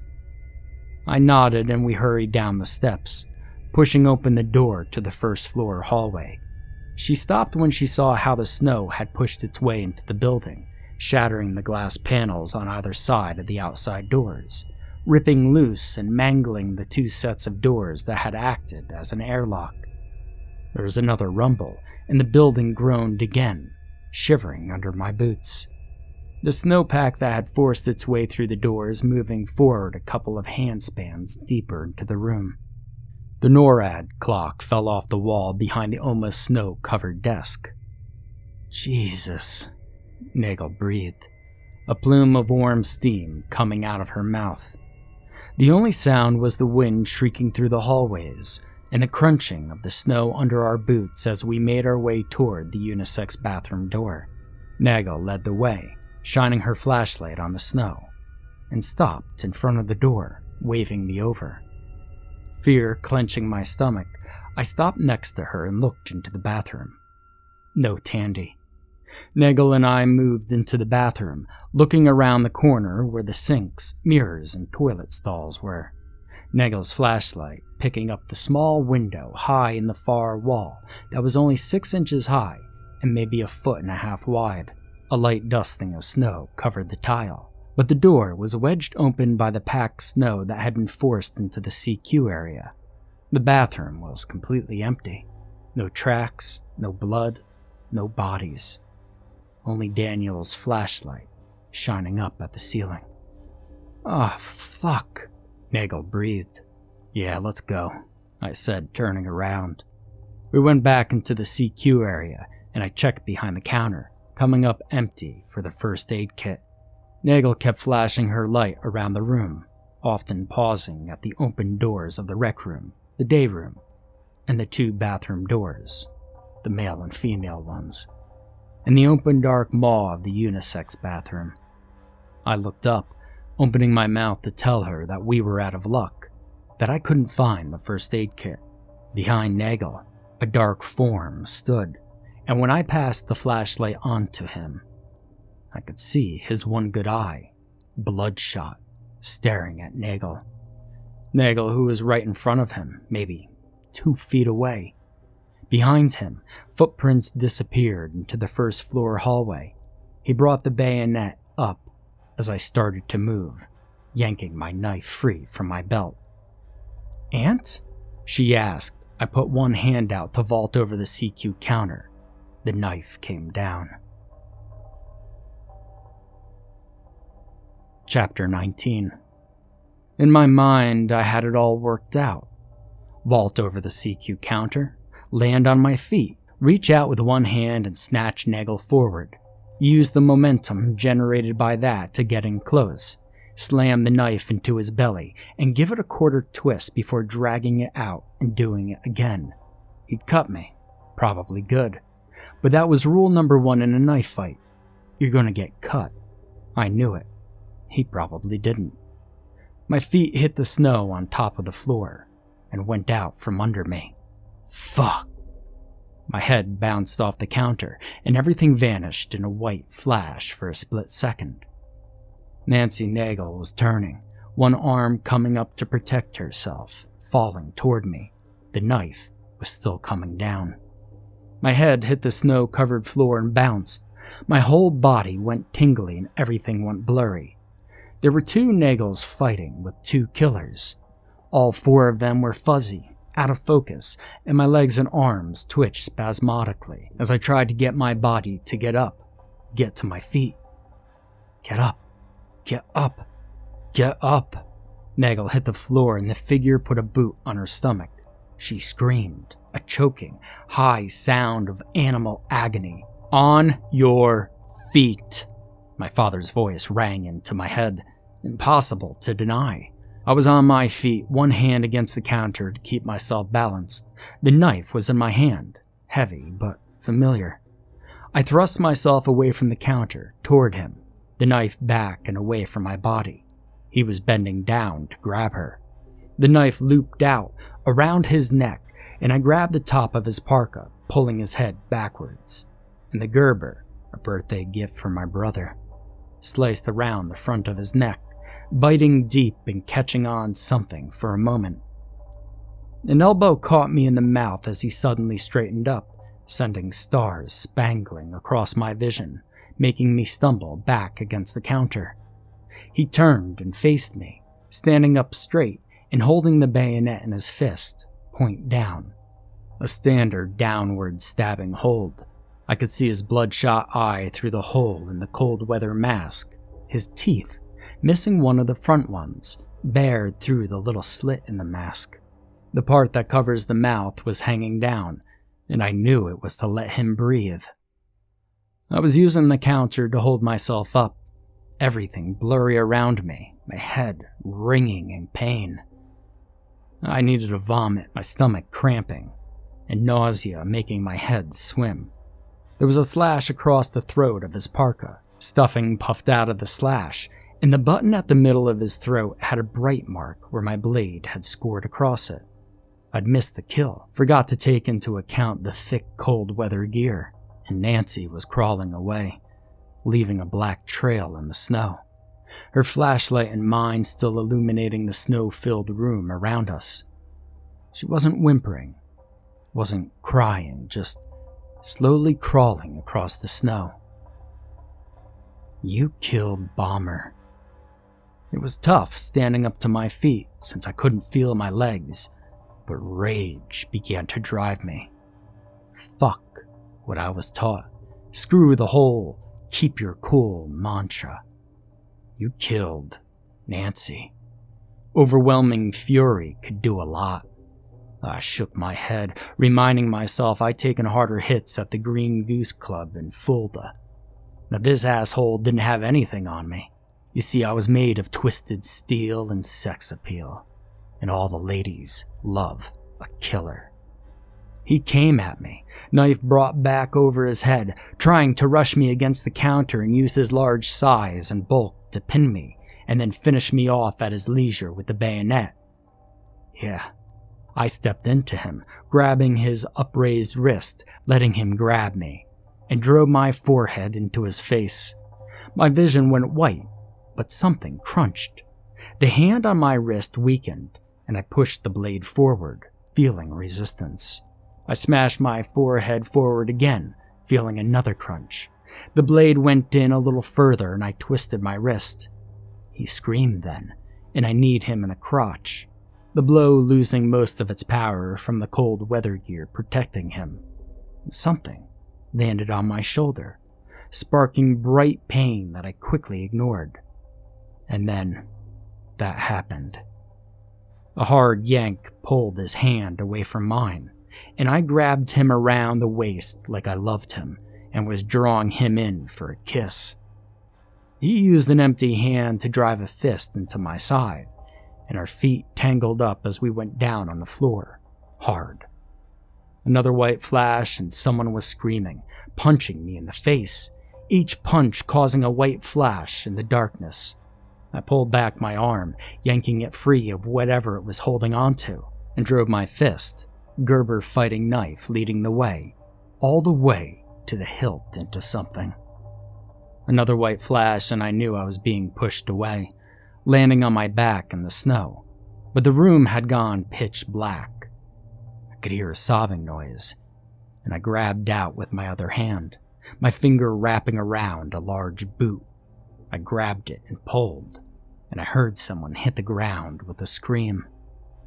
I drove my knife into the leg just above my hand, twisting the blade around and dragging it off to the side. Another scream. The other boot came back and hit me in the face, invisible in the darkness. Sobbing and moaning, something moved away from me in the darkness, but I couldn't remember why. It was important. I managed to push myself onto my back, staring up into the pitch. I lay there in the darkness for a long moment, just staring into the blackness. I kept probing at my broken teeth. The pain made sparks appear in my vision. "Aunt?" Nagel's voice. "I'm here, Nancy." "Aunt? Honey? I need your help," she said softly. "Where's your flashlight? I'll help you," I told her, rolling onto my side and pushing myself half up. "Aunt? Oh, fuck. Aunt?" she said. I heard movement in the snow. I whipped my knife around at it. "Damn it, Aunt, stop it!" Nancy yelled, and I lay down on my side in the snow. Another rumble, and I felt the snow push me a few inches in the darkness. "Aunt, I'm going to touch your face, okay?" Nagel said. "Okay," I said, laying there. I felt her gloved fingers glide over my face. I heard her flashlight click several times, but no light illuminated the room. "Aunt?" Her voice was full of pain and sorrow. "Yeah?" I reached out to touch her face and felt her arm grab my wrist in the darkness and pulled my hand over to her cold cheek. "Baby, I'm sorry," she told me. "But I think you're blind." Chapter 20. Nagel grabbed my wrist and then pulled the knife from my fingers. I could feel warm drops hitting my face and felt her cold, gloved fingers on me, touching my eyes, the warm, throbbing agony of my nose, then across my lips, which felt overinflated and pulsed in time with my nose. Her hands left me, and I heard a rustling noise, a crunching in the snow, and then her hands were guiding me up to my feet. She threw my arm over her and gasped as I leaned against her. Something large and tubular was pressed into my hand, and my boots crunched in the snow as I tried to get my feet under me. "Come on, baby," she muttered, pulling me forward into the darkness. We turned to my left, and I slammed my face first into the door jamb, screaming, dropping whatever I was holding in my hand and grabbing my face as I went ass first into the cold snow. Sparks filled my vision, chasing one another in the darkness, and my teeth awoke with a roar of agony that made my head swim. I fell over to the side and vomited again in the snow. Her hands were touching me, rubbing my back, rubbing my high and tight. I'd lost my hat. "Come on, Aunt," she muttered, pulling me to my feet when I was done retching into the snow. "I'm sorry. I'm so sorry," she mumbled, pulling me forward. We paused for a second, and she grabbed my wrist, putting my hand on the banister. "Come on, Aunt, I need you," she said. She was breathing hard, and I felt her shiver under my arm. I tripped and fell face first on the landing, barely getting my arm up in time, and I lay on the landing, my foot kicking as I tried to process the instructions to get up, while my lower body kept trying to walk up the stairs. "I'm hurt bad, Nancy," I groaned, finally pushing myself up. I stayed on all fours, retching into the snow again, every heave filling my vision with bright white and causing a sharp pain in my head that made me want to do it again. The snow-covered ice chilled my knees through my pants, pain radiating from my kneecaps and the wind whipping around me in the stairwell.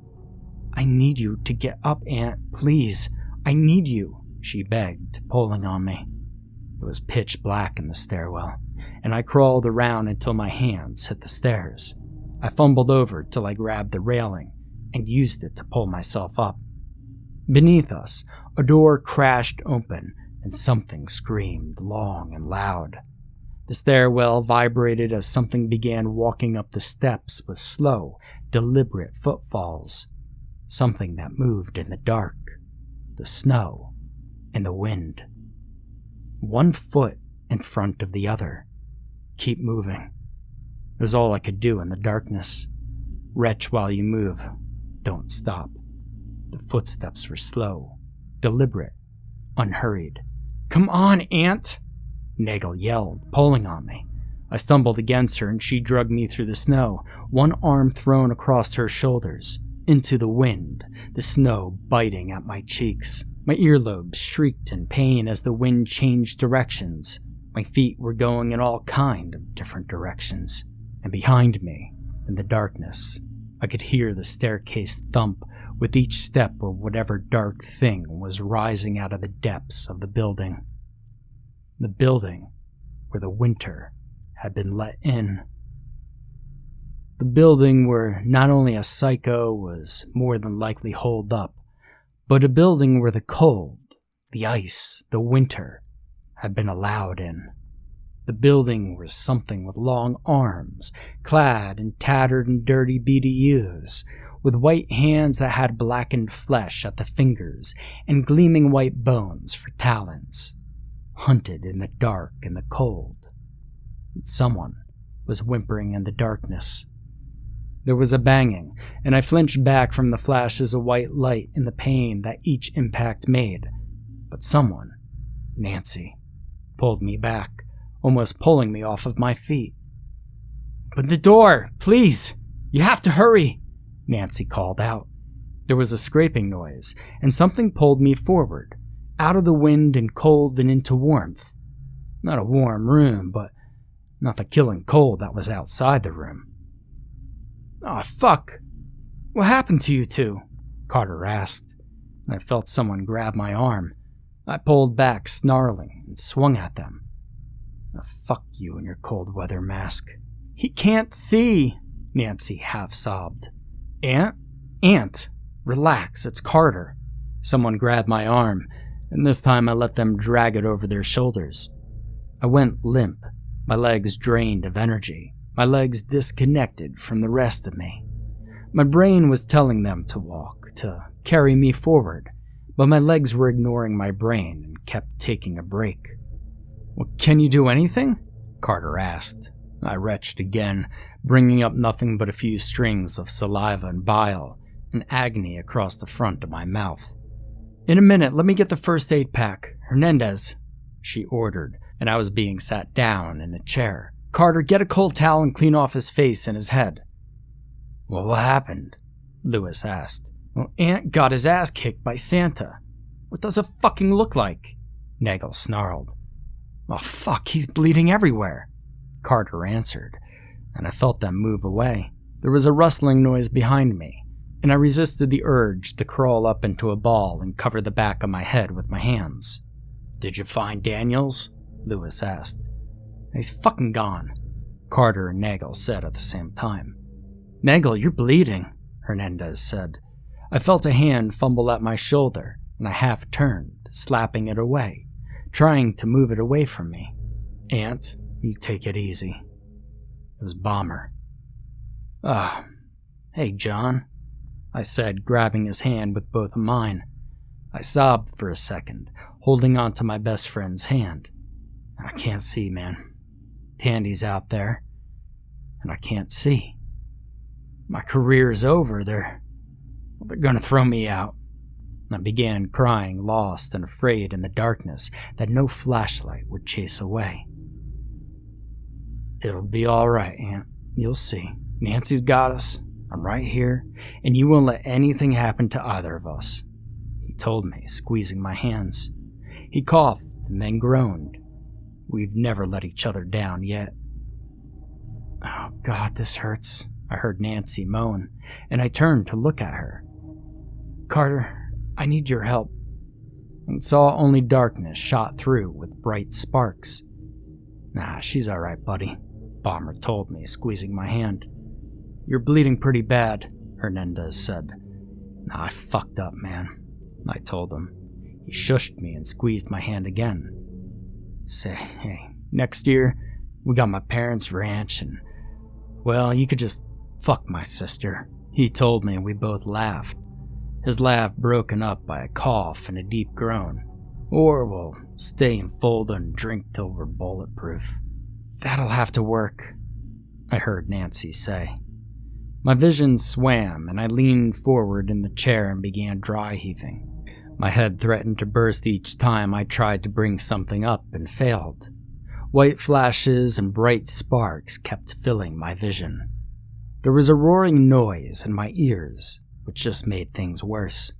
When things swam back into normalcy, as normal as sitting in a chair surrounded by blackness could be, I heard Nagel say, "I'm going." There were footsteps, and Bomber squeezed my hand. I could hear the door open, and then shut and lock. "Whoa, who left?" I asked, holding tight to Bomber's hand and looking around. "Well, it's Nancy. She'll be right back," Bomber told me. She's gonna try to get into the other offices," Lewis sneered. "Stupid bitch is gonna get us killed." I tried to stand up, and I fell back into the chair when Bomber tugged on my hand. Lewis laughed at me, and I felt myself turning red. The anger made my head pound, and I was sick again. I could vaguely hear a crashing noise, and the rhythmic slamming just made my head pound harder. "You couldn't find Daniels?" Lewis asked after a few minutes. "No, the bathroom was empty," I told him. Bullshit. He couldn't have disappeared." He scoffed. "He didn't disappear, you fucking moron. He was taken," Carter answered for me. "Tandy fucking grabbed him right out of his goddamn boots." I nodded and groaned as the motion made my head pound again. I was awash in a sea of agony, cast adrift, the currents of suffering carrying me from jagged crest of pain to a deep trough of agony. My mouth throbbed, my nose felt like it had been snapped off. I felt like I was breathing through ground glass, and my shoulder, well, it hurt like a bastard. The sound of the door shutting and locking pulled me out of my haze of pain. "Did you get anything?" Carter asked. "Yeah, no thanks to you two," she snarled. "I got the first aid kits out of the platoon offices." There was a short pause. We got lucky. SFC Andrews had the platoon combat lifesaver bags in the locker. Oh, thank God. I heard Hernandez breathe. I'll check Ant first, then I'll take care of the rest of you, Nagel promised. Hey, don't you have any painkillers in those bags? Lewis asked. My legs are fucking killing me. No, they aren't, Nagel snarled. Bomber's appendix is killing him. Ant's head might be killing him. Your legs are just fucking broken. Now shut the fuck up. Bitch, Lewis muttered. Lewis, you call her a bitch again? And I'll stomp your fucking broken legs, you ungrateful cock, Bomber said, his voice low and ugly. Footsteps moved over in front of me, and Bomber squeezed my hand. Ant, can you see this? Nagel asked me. No, I admitted. Lean forward, she told me, then cursed. I felt cold fingers touch the back of my scalp and flinched. Hold still, damn it. She poked at the back of my head some more, and I dry heaved for a few moments when she pressed on my skull. My vision went white, and a rushing noise filled my ears. Fuck, she said. All right, give me the suture kit. Where did you learn all of this? Lewis asked. I went to turn my head, but strong hands grabbed either side of my head and held my head still. Correspondence courses, she admitted. Damn it. I'd give my clip for a real first aid kit, like one of the SF bags. She pulled out my lower lips and lifted my upper lip with her fingers, then touched my nose. I didn't make much noise, but let's be honest, it hurt like a motherfucker. Ant, put your hands behind your back, she told me. I let go of Bomber's hand and put my hands behind me in the chair. A noose went over my wrists and pulled snug, and I tried to pull forward, but a hand in Nagel's voice stopped me. I sat there while my hands were tied behind the chair. Hold his head, she ordered, and I felt strong hands grab under my chin and the top of my head and arms wrapped around my skull in a modified sleeper. He might pass out, but he's more than likely going to try to fight us. Nagel stitched up my lips, the left corner of my upper lip, and 4 splits in my lower lip. She then put her fingers on either side of my nose and wrenched it into place. Sharp pains tickled at the back of my skull, and the tugging feeling meant someone was prodding at my brain. I was being tortured for sight codes. Now I'm not telling you guys shit. I grumbled and spit blood out. More pain, and I tried to pull my head free, but whoever was tuning me up had held too tight. Pain in my shoulder that made me yell, and I slumped forward when it was done. Ah, fuck you, I spat. They started on my face again. Finally, it was over and I was sagged forward. I sat in the darkness for a long time, the pain finally ebbing, and I remembered where I was and lifted my face. Ant, do you know who I am? A woman's voice asked. Nancy? I breathed and leaned forward, trying to find her. My cheek hit her stomach, warm and covered by a t-shirt. Her arms went around me gently. Untie his wrists, she said, and the cords were unwrapped from my wrists. I threw my arms around her and held tight. So, what's the bright plan now? Lewis bitched from where he was at. Ant might have killed him, Nancy said, gently rubbing my back. So now we just try to wait out the storm. Someone needs to go for help, Lewis said, like none of us had thought of that before. I might as well cut their throat myself, Nancy retorted. Anyone who goes out there is a fucking dead man. The wind is up, the temperature is dropping, and daylight is coming. Yeah, so fucking what? At least in the daylight they might make it, Lewis sneered. Now, anyone who goes out in the daylight is going to get blinded, confused, and lost, Carter added. Well, then someone needs to... Lewis's voice suddenly broke off, and there was a sigh. Lewis? Hernandez asked.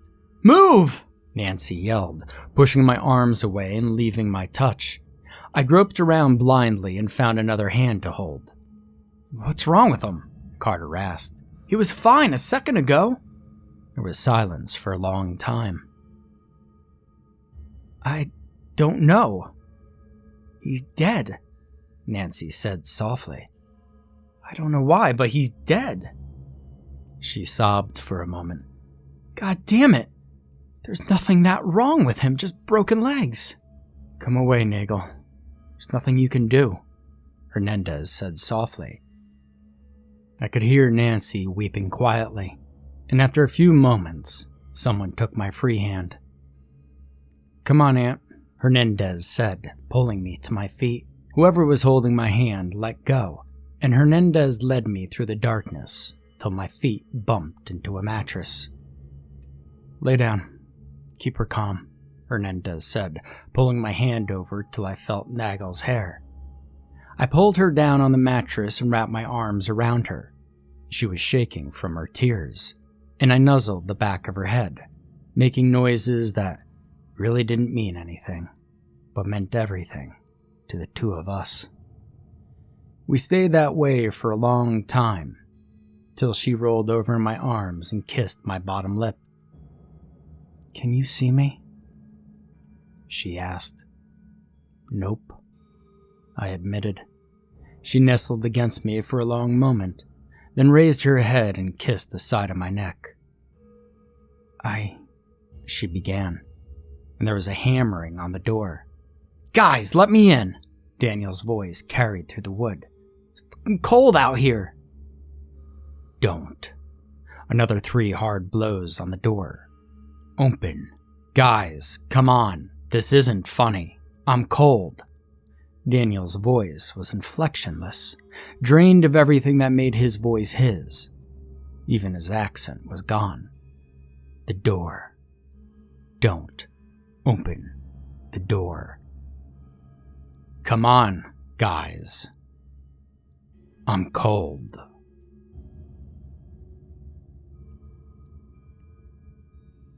Chapter 21. Ignore it, Carter said, his voice low. He'll go away. It's cold out here, guys, and I think that someone's after me, Daniel's voice said, and this time I could hear a faint bubbling sound from where Tandy bit out his throat. Just ignore it, Carter repeated. Daniels hammered on the door again. In my arms, Nagel whimpered, pushing past her limit. She'd been with us almost every time, had kept her cool, but it was all finally catching up with her.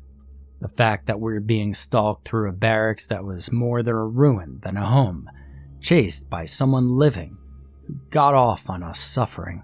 Let me in, Daniels whispered. His voice was clear as a bell over the howl of the wind and the snowflakes whispering against the blanket-covered glass. The winter had been let in, and with it. Y'all fuck off now, Bomber yelled from where he was laying on a mattress. We know who it is.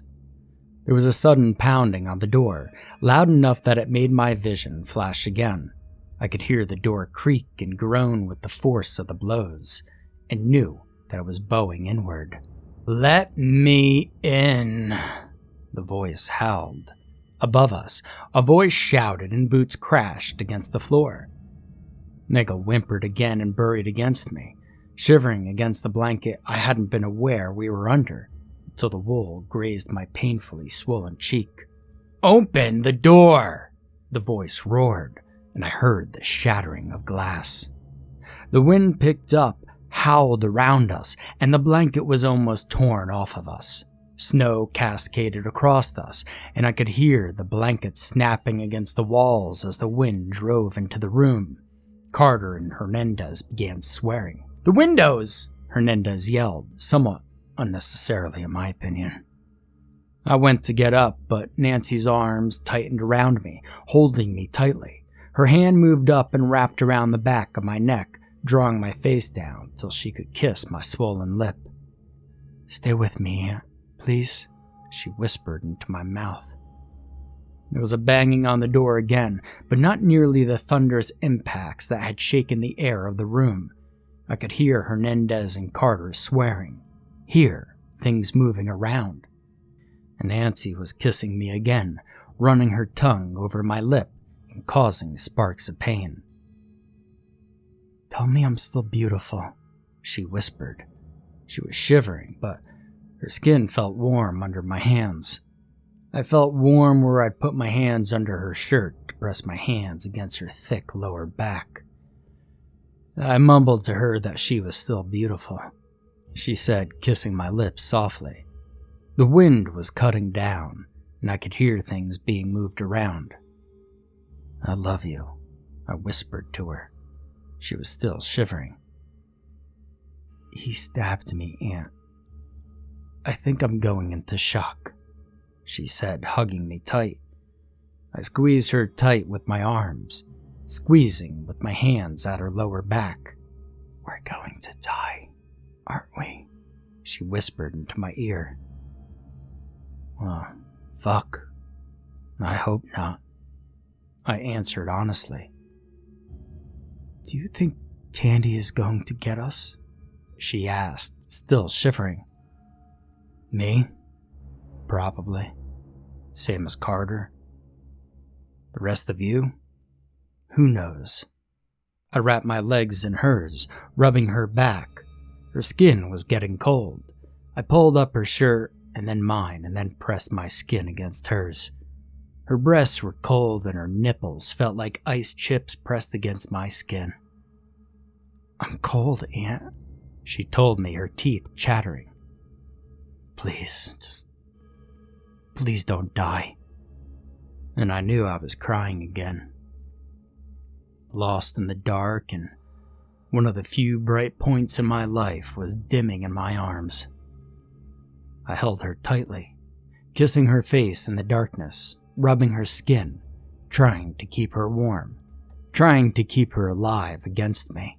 I kissed the side of her face, and my lips found an upraised tear in her face with rough tread crisscrossing it.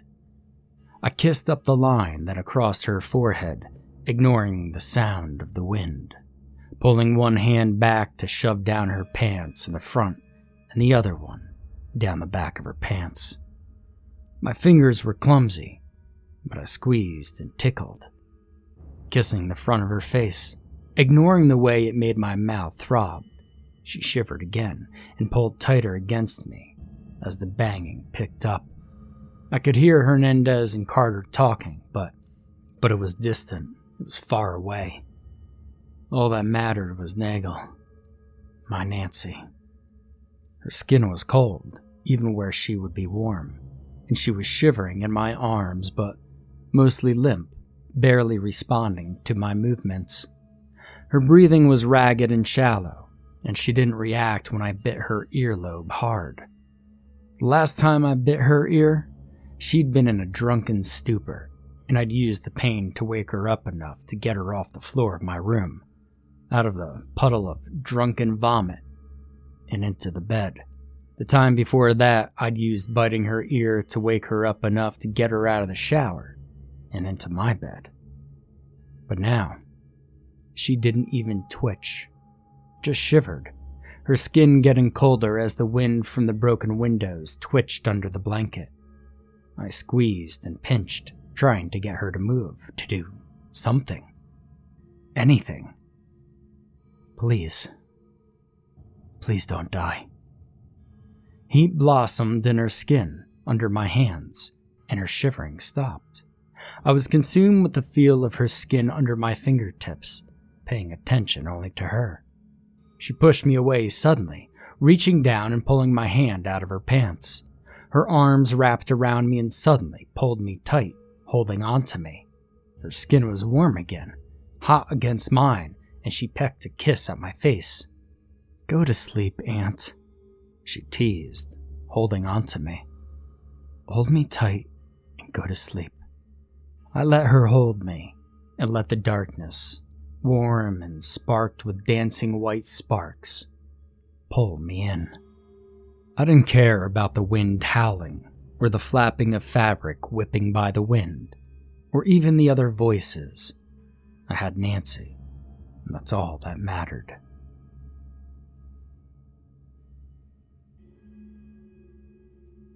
Chapter 22. "Wake up, Aunt." Nancy's voice pulled me from a dream of sitting in my brother's room, holding still while his girlfriend mopped the blood off of my face. It told me that I needed to stop getting my ass kicked so often. I opened my eyes. I could see her above me. She was smiling, and I could see her eyes, her hair, and her skin. Past her, I could see the white of the ceiling. I couldn't make out any features. I couldn't tell her expression beyond her teeth from smiling. I looked around, and I could see fuzzy blobs scattered around. But at least I could see something instead of darkness everywhere. "Holy shit. I can see you," I told her, wincing as speaking pulled at the stitches of my lips. "You can?" She sounded happy, and a hand popped up, holding up 3 fingers. "How many?" "3. No pinky," I said, and she leaned down and hugged me. She lit a cigarette and held it out to me. I was proud of myself for being able to grab the tiny white blur without burning myself. I knew it was a test. She was seeing if I was lying to her. The nicotine felt good, easing the pain. I noticed it was really warm in the room, and light was coming from the window. I looked over, but all I could see was brown with white edges. "Well, how do you feel?" she asked, leaning in close. She suddenly came into focus, and I could see she had a stitched-up line from her eye to the bottom of her jaw. Roughly stitched up. "My head hurts," I told her, pushing myself up into a sitting condition. "How's Bomber?" "Unconscious, but breathing strong," she told me, bending down and covering one eye. She flashed the flashlight in my eye, uncovered it, and then repeated. "Still concussed," she said, then made a face. "I think you might have a skull fracture." She sighed and then rubbed the side of her face. "We're all beat up." I looked around, unable to identify the man-shaped blob standing up. "Well, how's Lewis?" I asked. "Dead," she admitted. "Can you get up?" "Yeah." I began fighting to get up. "What the hell happened?" "I don't know. One minute he was speaking, the next minute he was dead. No wounds, no nothing," she admitted, stepping back and turning into a blurry blob as I got to my feet. She took the cigarette from me and didn't give it back. "Why the hell is it so warm in here?" I asked, finding a chair-shaped blur and sitting down. I should tell her that I still can't see worth a shit, but right now, they needed me. They'd been there for me, well, I needed to be there for them. "Hernandez and Carter figured it out, and we made it while you were asleep." She sat on my lap and kissed my forehead. "We drug up a pair of GP mediums, put one over the door, put one over the window, and used tables and poles to hold it there. We put up the tent liners on the walls and on the floor. Then we set up a stove, ran the stovepipe through the hole in the tent, and fired it up," she told me. "Hernandez might have saved all of us." I nodded and moved over to the blurry tables, finding a box quickly. I lifted up the brown bag, having to bring it almost up to my nose, and read the label, "Chicken a la King." Great.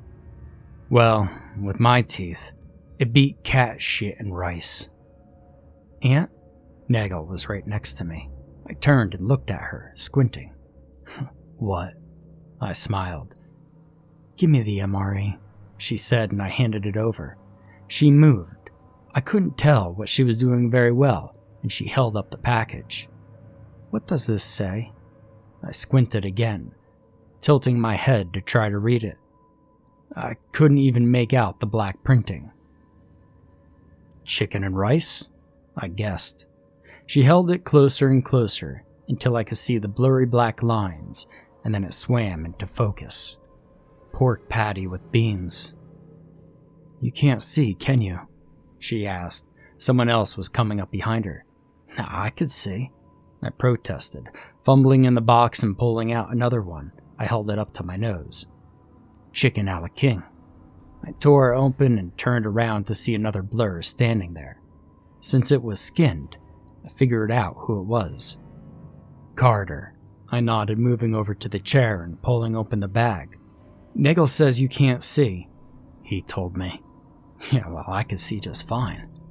I lied, squinting at my food. "Well, how many fingers?" I turned my head and my vision blacked out, sparks shooting across my sight. In a second, everything faded in, like an old black and white TV, full of static, which slowly turned to color. I could make out his hand, the fingers blurry, but he was only holding up 3 of them.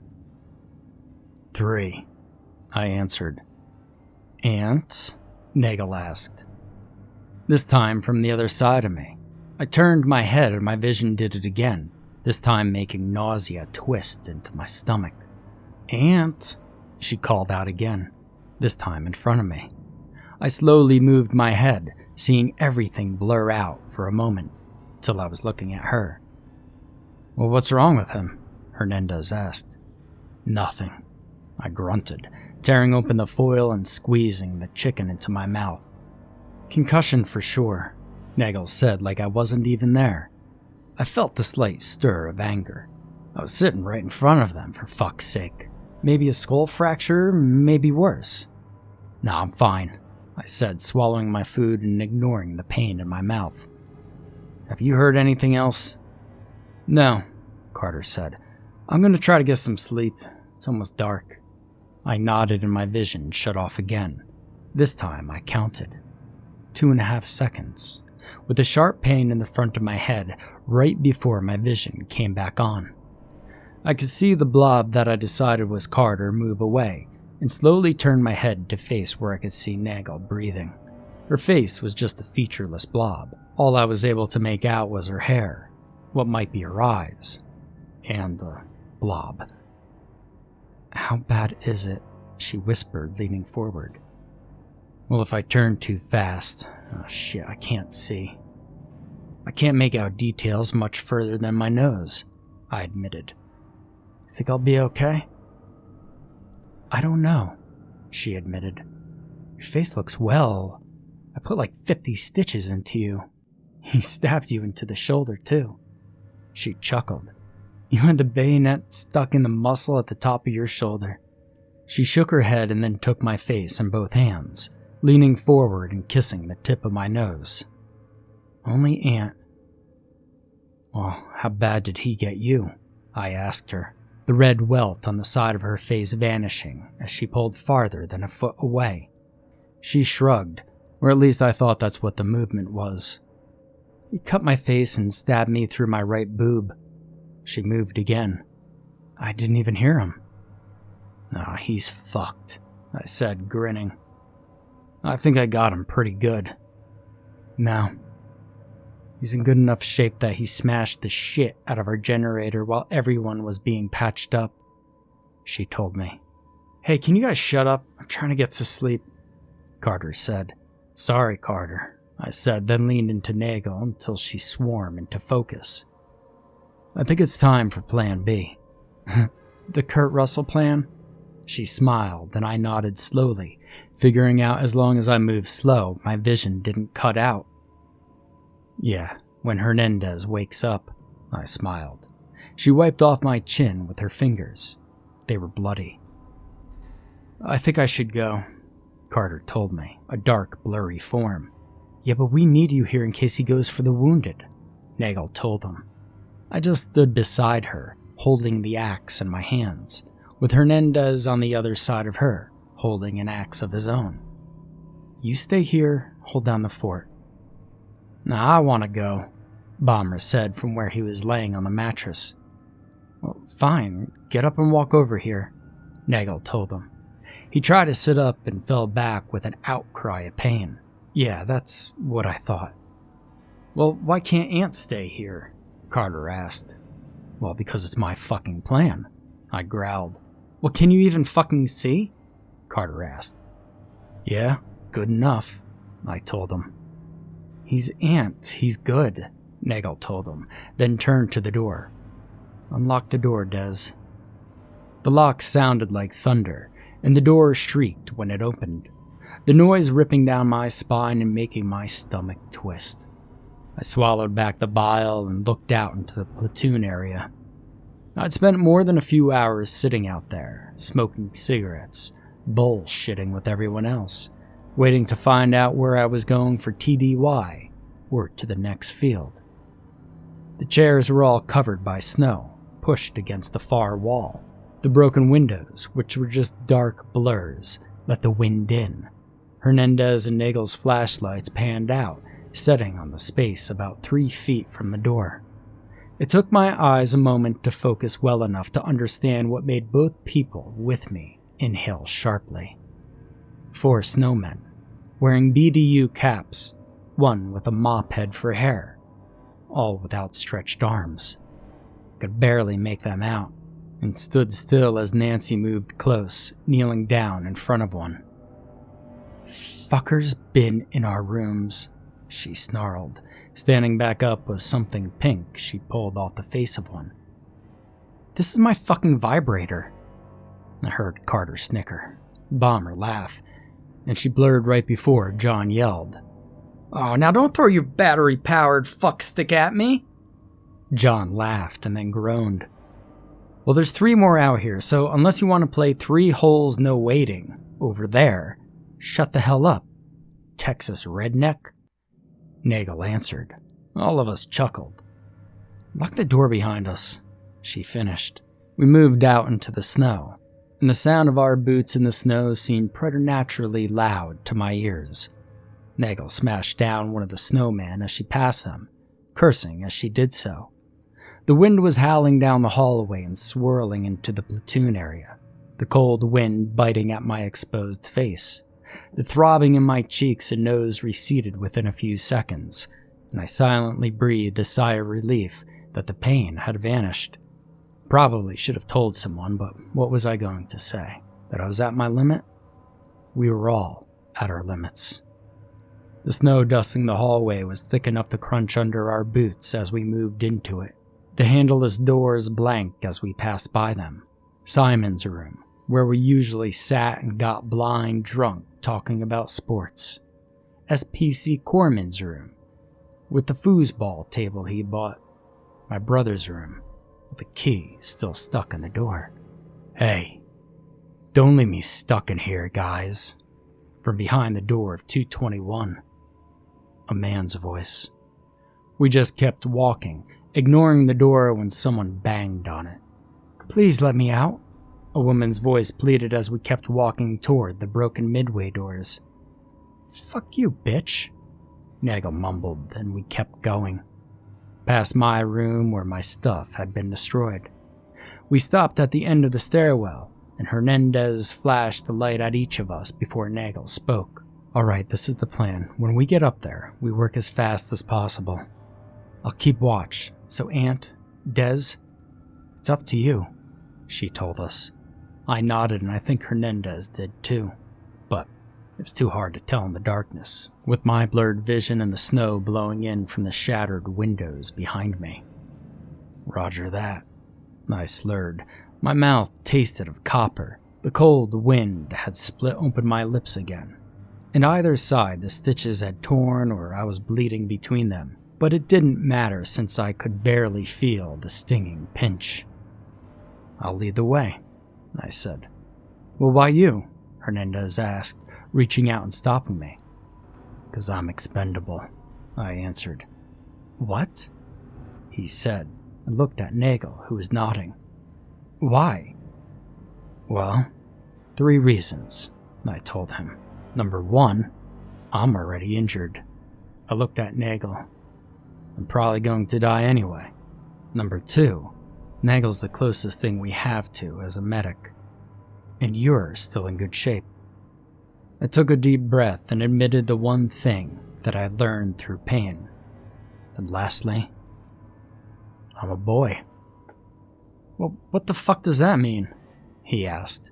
It means he doesn't really matter, Nagel said in a soft voice, and I nodded. My Nancy. She was right. I was a boy. You see, boys didn't matter. Boys went to war. Boys worked to provide for the family. Boys were nasty, vile creatures who defiled girls. Boys were nothing but violence and stupidity. Boys shouldn't be taught to speak.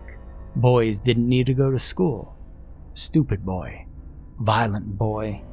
Disgusting boy. Nasty boy. Ignorant boy. When it was time, boys died to protect those better than them. I moved slow up both flights of steps, stopping on the 4th floor landing, shifting my grip on the axe. I could feel the anger and rage pounding at my head and ignored the nauseous feelings, the sparks in my vision, but embraced the pain. I welcomed it. Hell, I fucking nourished it. Pain is nature's way of telling you that you're alive, boy. And I was really alive. Plan B, baby, I said, then pushed open the door to the 4th floor hallway, into upper NCO and officer country. The hallway felt warm after the brutal chill of the stairwell, and I felt a slick, sick pleasure at the fact that I was about to ruin someone's day. There was no wind, no snow or ice in the hallway. The air was still, and I could faintly smell the stench of blood on the air. Let's break shit up, I said, then stepped forward and shattered the window with the head of the axe. The wind blew over me, ice crystals that hadn't become snowflakes yet biting at my exposed skin. Hernandez moved past me, swinging the axe into the door. I moved past to the next room, leaned back, and slammed my boot against it, kicking it clean off the hinges. I stomped into the room, breaking both windows with the axe before turning around and walking out of the room. Hernandez was still in the room, and I heard glass shatter. We made our way down the hallway, breaking down doors and bashing open windows. When we came to the double doors that separated the hallway, Hernandez and I hacked the hinges off, and we stood there for a moment, the axes in our hands when they crashed to the floor. The building groaned and shivered around us. At the far end, I could faintly see that there was some kind of light, fuzzy and unable to be pinned down for what it was. The light was partially blocked by a shapeless blob filling the vague square of light. "Hey, I'm coming for you, bitch," I bellowed down the hallway. Chapter 23. I stepped forward, holding tight to the axe, grinning at the man at the other end of the hallway. Behind me, Hernandez and Nagel began working on the next set of doors as I stood there, reaching up to my chest to turn on my flashlight that I'd hooked to my pocket. I couldn't see very well, but I wasn't going to need it for what I was going to do. It was time to find out if I had what it took. I began walking down the hallway, deliberately stomping on the floor, hefting the axe as I walked. Each stomp sounded thunderous over the wind, and the building shuddered as I stomped down the hallway toward the shape in the doorway. I felt the power infuse me. Even the building was on my side. The pain was a welcome thing that warmed my muscles, drove away the fatigue and nausea, and made everything else but the shadow at the end of the hallway fade away. The sound of Nagel and Hernandez bashing open doors and smashing windows receded, all of it remote and unimportant compared to the shape at the end of that hallway. When I'd taken a leak, I looked in the mirror, using the flashlight to let me see what I looked like. I knew what he was seeing, and I hoped that he wouldn't realize just in how bad of shape I was. My face was a battered and bloody wreck, covered in purple and red bruises, with cuts and stitches in it. My teeth shattered and broken behind my split and swollen lips, All I could do was hope he didn't know how bad off I was by how broken up my face was. Hopefully, he wouldn't realize that my head felt like even a light tap would make my head explode, or that a sharp blow would probably render me blind again. My face was pretty much fucked. At least, I'd never been good looking. I stomped down the middle of the hallway, staring at the blurry shadow in the middle of the double doors at the far end, maybe a football field away. Behind me, there was more crashing, and I saw the shape shift. Oh, come on. Come on, I snarled, spitting copper-tasting spit on the floor. My mouth was full of it, and I knew that I was bleeding again. Show me what you got. I was running on empty. The door at the end of the hallway shut, cutting out the lights, and I stopped walking forward, my ears straining, knowing that all the chance I'd get is a quick dark blur coming at me. I squinted in the darkness, cocking my head back and forth, trying to get sight of him. Another slamming door echoed down the hallway, and I felt the wind push against me and then cut off, change in direction for a brief moment before going back to the wind slicing across my back from where Hernandez and Nagel were kicking in the doors and shattering windows. Long moments passed, screams echoing throughout the building. From below us, there was a shout and a crash, like a multitude of boots thudding against the floor. Moaning sobs swirled about our ankles and floated above our heads. Nagel and Hernandez kicked in each door and broke each window in and let in the winter. See, the plan was simple. It was as old as it was effective. It had been used by Rome against Carthage, and it would work in the barracks. Destroy the enemy's territory. Nagel and Hernandez stayed behind me, and I took 2 steps forward to the next door when they were done with the ones directly behind me. I kept close watch, barely able to hear above their panting with the effort they were putting out to bash down the doors. When they bashed their way into Sergeant Promotable Jake's room, Nagel gasped. When the glass shattered, both of them hurried out. "Jake's in there," she told me. "Yeah?" I squinted toward the end of the hallway, maybe 50 feet away. "He's really dead," Nagel told me. "Someone cut out his eyes," Hernandez said quietly. "Anyone else?" I asked. "No, just Sergeant Jakes," she told me. "Well, let's finish this shit then," I growled, taking another step forward. When we finished, we stood in front of the double doors that led to the officers' offices, Nagel and Hernandez breathing heavily. "Hey, where do you think he is?" Hernandez asked. "Probably taking on Carter." I spit, then reached out and put one hand on the doors. They were warm. I kicked the middle of the double doors as hard as I could, in between the handles, and blinked when the light almost blinded me. The room was clean. Maps of the company area, each of the ammunition FSTS sites, the ASP, our grid coordinates of Western Germany, marked with where units were, manpower strength, equipment. Several whiteboards broke up the company by platoon, listing everyone's names, room numbers, and where they were. Up here is where the unit's officers decided what we were supposed to do. Battery-powered lanterns had been set up, and some kerosene heaters were scattered around. Against the far wall was a set bunch of OD green gas cans, marked kerosene. You had a nice little layer here. "Everyone take a door." I walked over to the first door, kicking it open, then chopping at the hinges with my axe until the door wouldn't close any better than the door in the hallway. Hernandez started grabbing cans of kerosene and throwing them through the windows. Nagel turned down each of the heaters.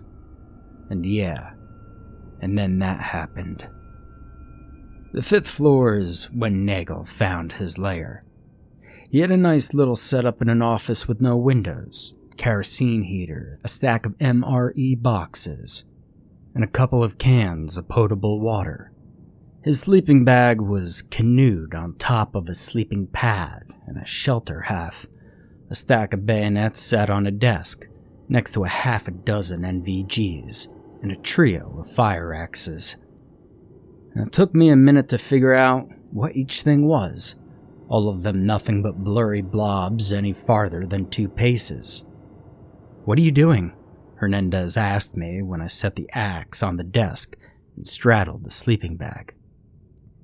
"Returning a favor," I replied, unbuttoning my pants. While Nagel kicked open the next door, I stood there, with cold wind pulling at me, pissing all over his sleeping bag. When I was done, I grabbed the NVGs, looping them around my belts on my blood-stained Levi jeans, and picked up the bayonets. Hernandez was breaking out the windows in one of the mission planning rooms, and I passed him a set of NVGs and a pair of bayonets. He let the NVGs hang around his neck and jammed the bayonets into his back pocket.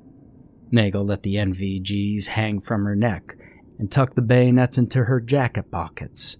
She smiled at me, and I smiled back. "You having fun?" she asked, letting the axe swing from one hand and kissing my lower lip.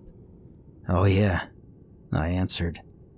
"Mean old boy," she laughed, then kissed my lower lip for a second before biting hard. Her hand snaked around behind my neck, and she pulled me closer as her lips bit deep into my lip. Her eyes were wide open and looking into mine. "Vicious boy," she teased when she let go. "Let's go find him. Let's kill him," I growled, turning away from Nagel, when what I wanted to do was drag her down to the floor, tear off her clothes, and take her right there on the tile.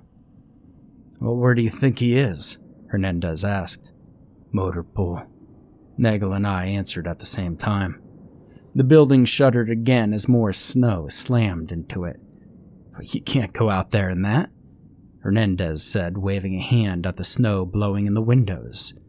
"You'll be dead before you get 50 feet. I turned away from the dark room, walking toward the stairwell access. "Well, we did it before. We could do it again, and this time," I looked at Nancy and grinned. "We're after him. No problem." Nagel finished as I opened the stairwell door. "Yeah." Nagel then let out a scream. I whipped my head around and my vision went black for a second. It came back with a snap, and in front of me stood a dark figure dressed in a parka, with an extreme cold weather face mask across his face. His hands were hidden by trigger mittens, but the left one still held the bayonet tightly, up to his head. He was close enough that I could see every detail about him. His one good eye glared bloodshot rage at me as the knife came down. And then, well, that happened. Chapter 24. First rule, son. If you're going to get cut. I lunged forward as the bayonet came down, adrenaline spiking through me. My right hand caught the wrist of the hand the bayonet was in. I moved into him, my left hand slamming shot after shot into his side as we staggered to the side. I felt something give under the parka as we reached the edge of the steps. Nancy was still screaming my name as I slung him down the stairs.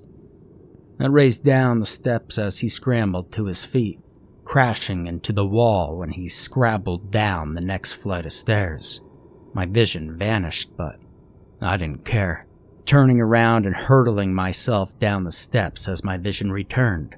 My palms slapped the wall, and I thrust myself down and away, chasing him.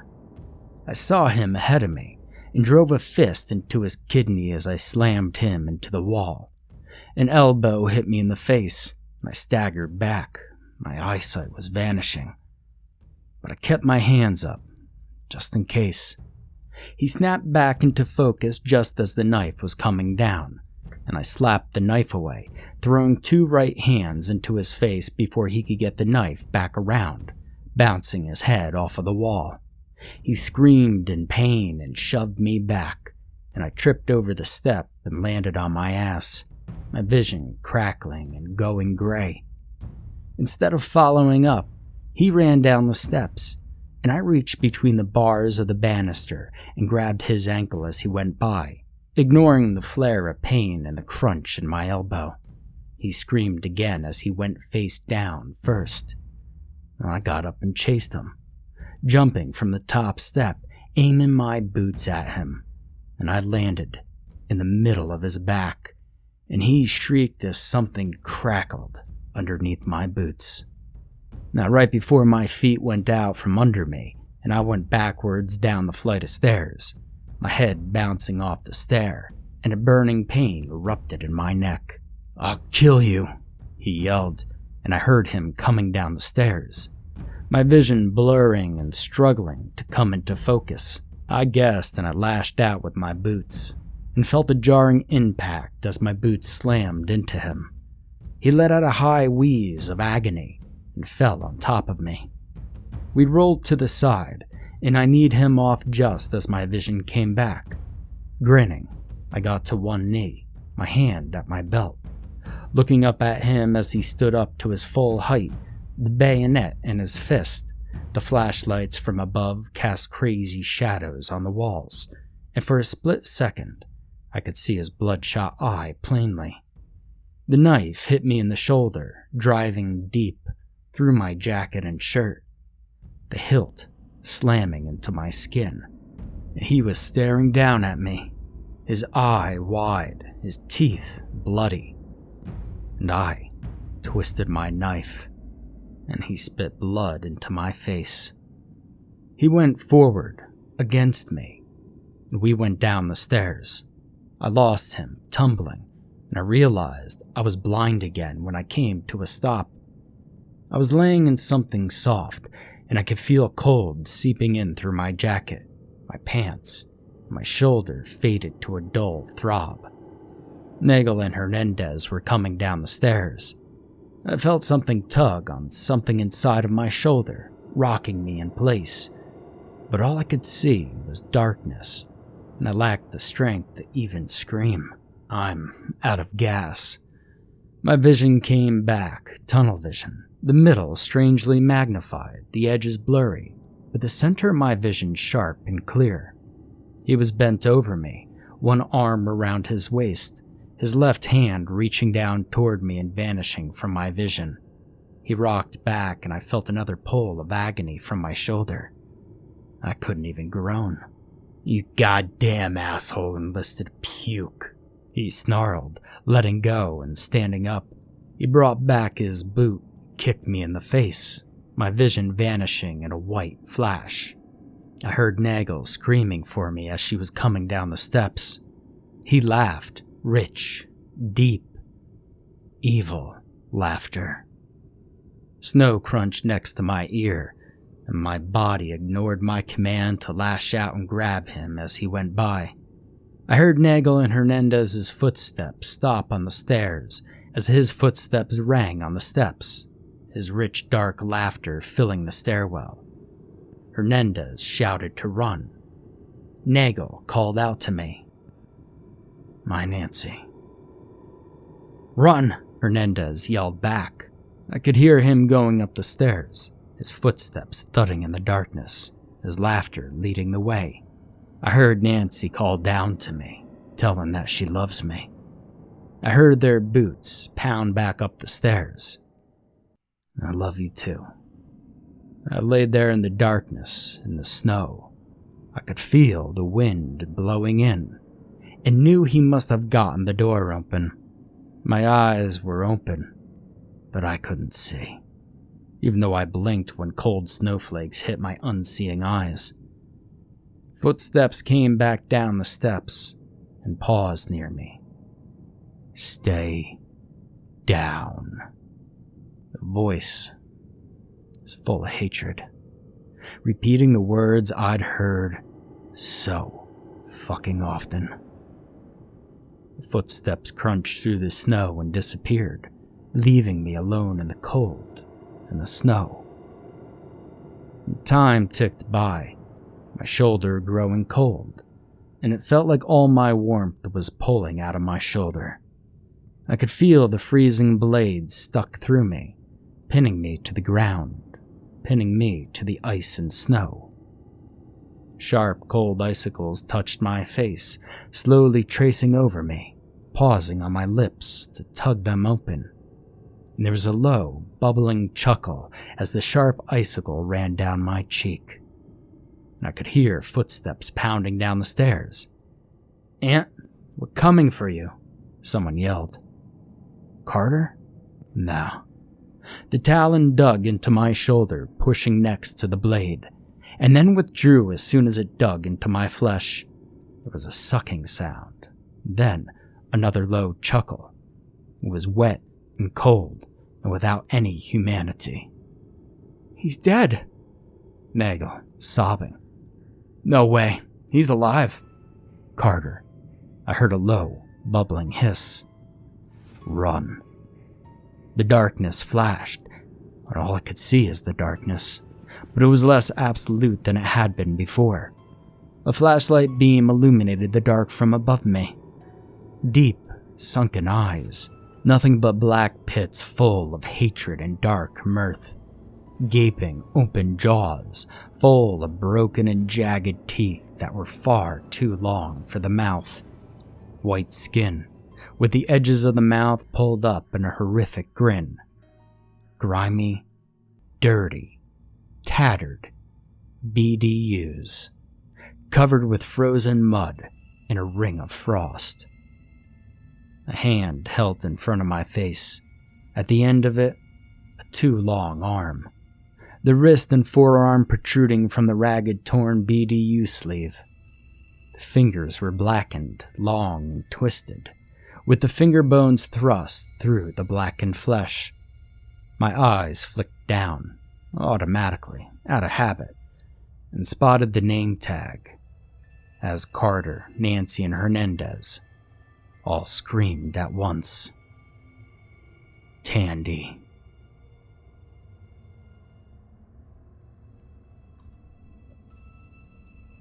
Chapter 25th. The light hit the thing on top of me square, and it looked up into the lights. Dark black circles around those even darker pits that were supposed to pass for eyes. The jaws gaped open and hissed, spittle flying out from between the jagged black teeth and spattering on my face. The drops freezing my skin even deeper than the snow that had blown in and begun to cover me. In a white blur, he was gone. Nothing more than a malevolent shadow that dissolved as soon as the light touched it. But my face still burned where those cold talons had traced over it. I was aware that I was crying silent tears, laying in the snow of a bottom of a stairwell, with an icicle jammed through my fucking shoulder, spreading cold throughout my entire body. Boots landed next to my face, and I braced myself for another kick to it. More punishment. Nasty little boys need punished. "Oh shit, I think he's dead," Carter said, leaning down and looking into my eyes. He was pale and glanced up and down my body. I knew he was looking out the door for Tandy. I exhaled slowly, struggling to inhale. I was tired. I was so fucking tired. And it was a monumental effort to drag air into my frozen lungs. I was so tired that the cold air being pulled past my teeth didn't even hurt, didn't even spark the slightest pain. "He's alive, he just breathed," Hernandez said. "Grab him, we gotta get him upstairs." Hands grabbed me, but all I could do was stare at the ceiling. "Shit, he's heavy," Carter griped. "Try having him on top of you." Nagel popped back, and the other two chuckled. Huh. My Nancy. My view tilted and it got dark again, but without the white sparks that meant I was blind again. I could see the backspill of reflected light from the flashlights as they carried me up the flights of stairs. "You two got him?" Nagel asked, and I heard them both grunt. There was a scream of frozen metal opening, and we moved through the windy room. There was a hammering on the door. "John, open the door!" Nagel pleaded. "John, please!"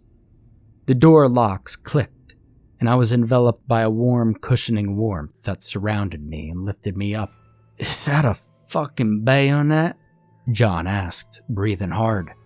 "Yes," Nagel snapped. "Set him on the table. Get his knife out of his hand."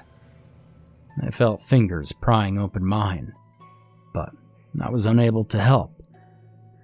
All I could do was stare up at the ceiling. "Prop his feet up, Hernandez. You hold his legs," Nagel ordered, moving around to my left side. My knife was pulled from my hand. "Got it," Carter said. "Give it to me," Nagel said. "I love you." "Bomber, get the medical kit. Carter, hold his left arm. I'm going to need you to kind of hold his arm and lay on his chest at the same time when I tell you," Nagel ordered. I felt tugging on my jacket, and then heavy denim ripping. "Jesus Christ. It went all the way through," Bomber said. His face appeared, and he was grinning at me. I blinked, and he put his hand on my head. "Oh, this is gonna hurt a lot, Aunt," he told me. The icicle in my shoulder wiggled. I blinked again, my vision darkening in whirls of black and white static. I felt my jacket open and my shirt pull open. "Thank God," Nagel whispered. "What?" Carter asked. "That's not his blood," she said, pulling my shirt back down. More denim ripping. Then I felt my sleeve pull off slowly, exposing my arm. "John, hold his right arm at the biceps. Put your other hand on his chest. Watch his head. I don't think he could take much more damage there." "Oh, well, he could take it," John grunted, staring down at me. "You see, Aunt, my friends aren't pussies." The absolute sincerity and confidence only a Texan can have. "Okay, hold him," Nagel said, and the icicle started to slide out of my shoulder. I just laid there, staring at the ceiling, as the icicle slowly drew out of my flesh, leaving behind a cold feeling that I knew was a layer of frost inside the wound.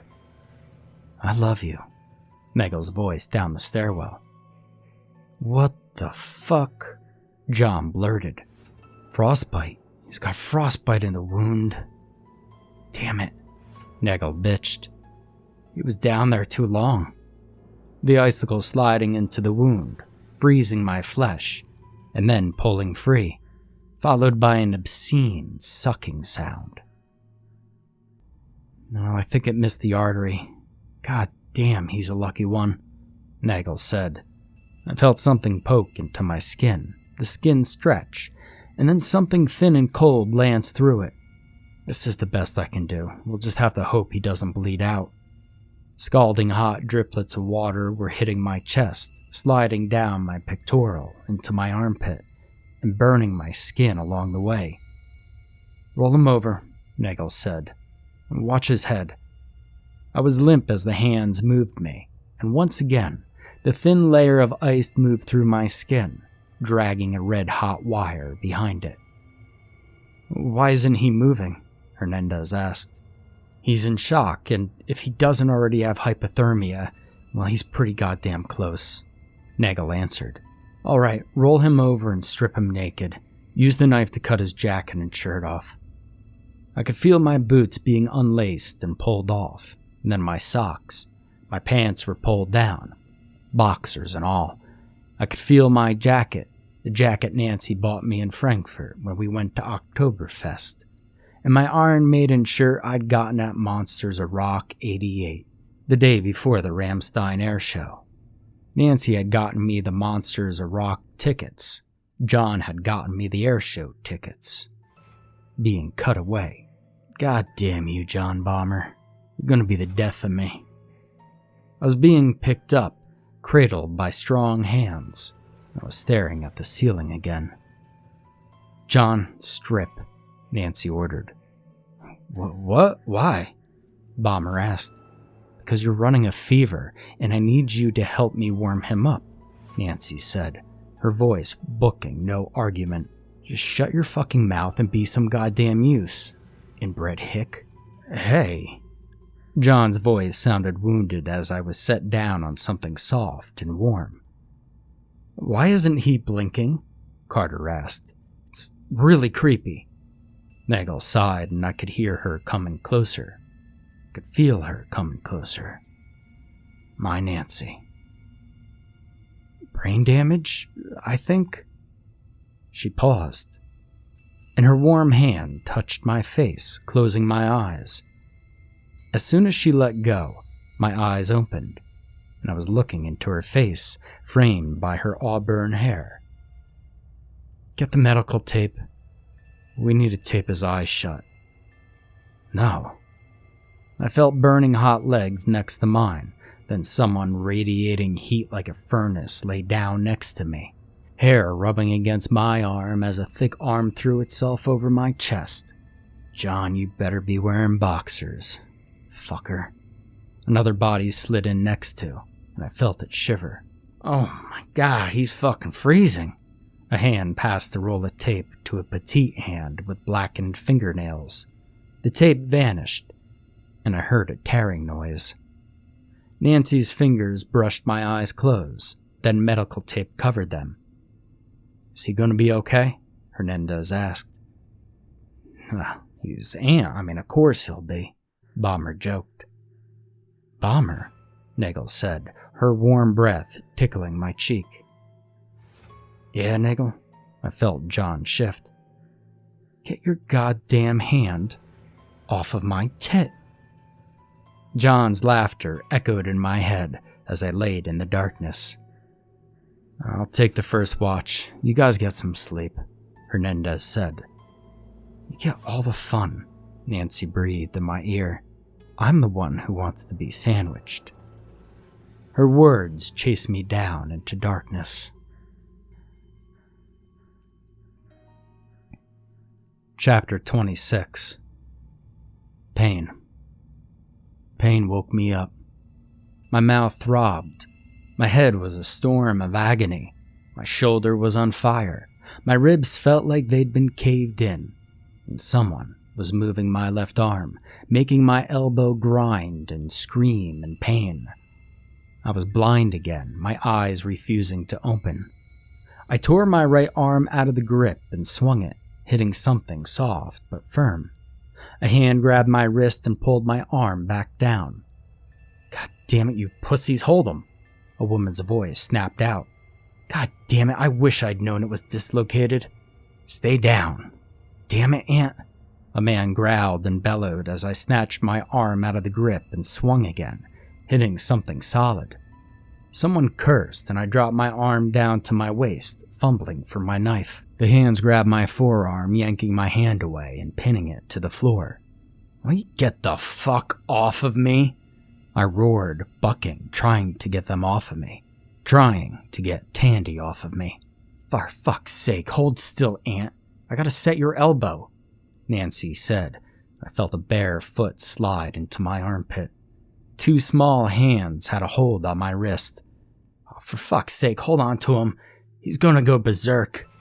There was a sudden yank, and my elbow flared. Oh, I fucking screamed, kicking, fighting to get loose, trying to get loose, and I felt someone throw themselves across me. Firm breasts pressing against my chest, and lips mashed against mine. My Nancy. It hurt. Fiery agony. But I wrapped my arms around her warm body and did my best to hug her, to hold her tight to me. I love you, I managed to say, talking against her lips. You gonna live, brother? Bomber asked me. The hands let go of my legs. I think I'm blind, I said. Nancy giggled against me. Then I felt her hands on my face, pulling something away that burned. Light burned into my eyes, and I winced, blinking at it. Bright, I said stupidly. Nagel shaded my eyes and her face slowly came into focus. "Blink for me," she said. I did, looking at her oddly. "Hey, don't laugh. We gotta tape your eyes shut." "Fuck, get me up," I said, trying to push her off of me. "Get me on my feet." "Aunt, no. You need to lay down." She held my face gently in her hands. "You have a soft spot on the back of your head." "Dude, you shouldn't even be alive," Carter said from beyond my sight. "We thought you were dead when we found you. He fucked you up good." I remembered the feeling of my Gerber sinking into his stomach, the way I twisted it, and the way he split blood into my face, and I grinned. "What's so funny?" Nagel asked. "He's fucked," I answered. "I got him. I stabbed him low in the gut." I stared into her brown eyes. "Get me up," I told her. She bit her lip, then shook her head. "Fine, but if you so much as wobble, you lay back down," she said, helping me sit up. I managed not to throw up or pass out, but my vision blacked out for a moment. Bomber was sitting next to me, his face covered in sweat, wearing a pair of BDU pants and a brown shirt. He had his arms crossed over his stomach and was rocking faintly back and forth. I could hear Carter was digging through the MREs, bitching about the ones that were left. Hernandez was over changing the gas can on the stove. I could tell by the sound and the fact that his blob was browner than everyone else's. "How you feeling?" she asked. "Thirsty," I told her. She smiled, went over and got a canteen, tipping it into my mouth. The water tasted sweet. "We're out of MREs," Carter said, coming back. "This is the last one." "Well, fuck. Aunt and Bomber need the food. They're hurt pretty bad," Nancy said. The blob that was Carter made a motion that I assumed was a nod. "Well, who goes to get it?" Carter asked. There was a long moment of silence. "Fine. You assholes, I will," Nancy said, standing up. "Now I'll go with you," I said, trying to get up. "Lay back down, or I'll kick in your melon head," Nancy threatened. I held up a hand and laid back down on my back, watching Nancy turn into a blur. "Hernandez, you want to go with me?" she asked. "No, but, I will," he answered. I watched the blur that was Nancy get dressed, finally putting on a parka. A rumble made the building shake. I squinted as Nagel and Hernandez moved up to the doors, Hernandez unlocking it and pulling them open. Outside the door, in the snow, was a half-built snowman. Only the first two spheres set. The third, the smallest, was on the floor, with a blur on top of it. A form was bent next to it, bent over. An OD green blur. Nagel didn't say a word, just stepped forward, swinging the axe as the figure jerked up. It sounded like someone dropping a watermelon when the axe hit. Nagel shrieked a high, triumphant sound and kicked him off the axe. He pitched over backwards as she straddled his body. She raised the axe, and he held his hands up wordlessly, his hands trembling as he begged her silently not to do it. Right before she brought the axe down between them, she planted her boot on him, yanking the axe free in a spray of feathers and blood, and hit him again and again. She yanked the axe free, taking a step to the side and leaning on it, breathing heavily. "Fuck you and your snowmen," she snarled. 2 days later, Bomber was delirious, crying out to his mother, yelling at his sister, talking to his father. I was in constant pain, had pissed blood several times in between. Carter was silent, withdrawn, and refused to leave the light of the lantern. Hernandez hovered over the stove, practically snarling at anyone who came close. Jacobs had died in the night, quietly passing away while I was asleep. He'd never regained consciousness after the axe had hit him. and he'd been cold before we realized he was dead when Nancy went to change his IV. She cried for over an hour after she had covered his face with a blanket, once Carter and Hernandez had moved him over by Lewis. During the night, various people would knock on the door and demand, ask, or plead us to open the door. We'd often hear scratching outside of it. The wind screamed, sobbing echoed throughout the room, and footsteps thudded above us and below us.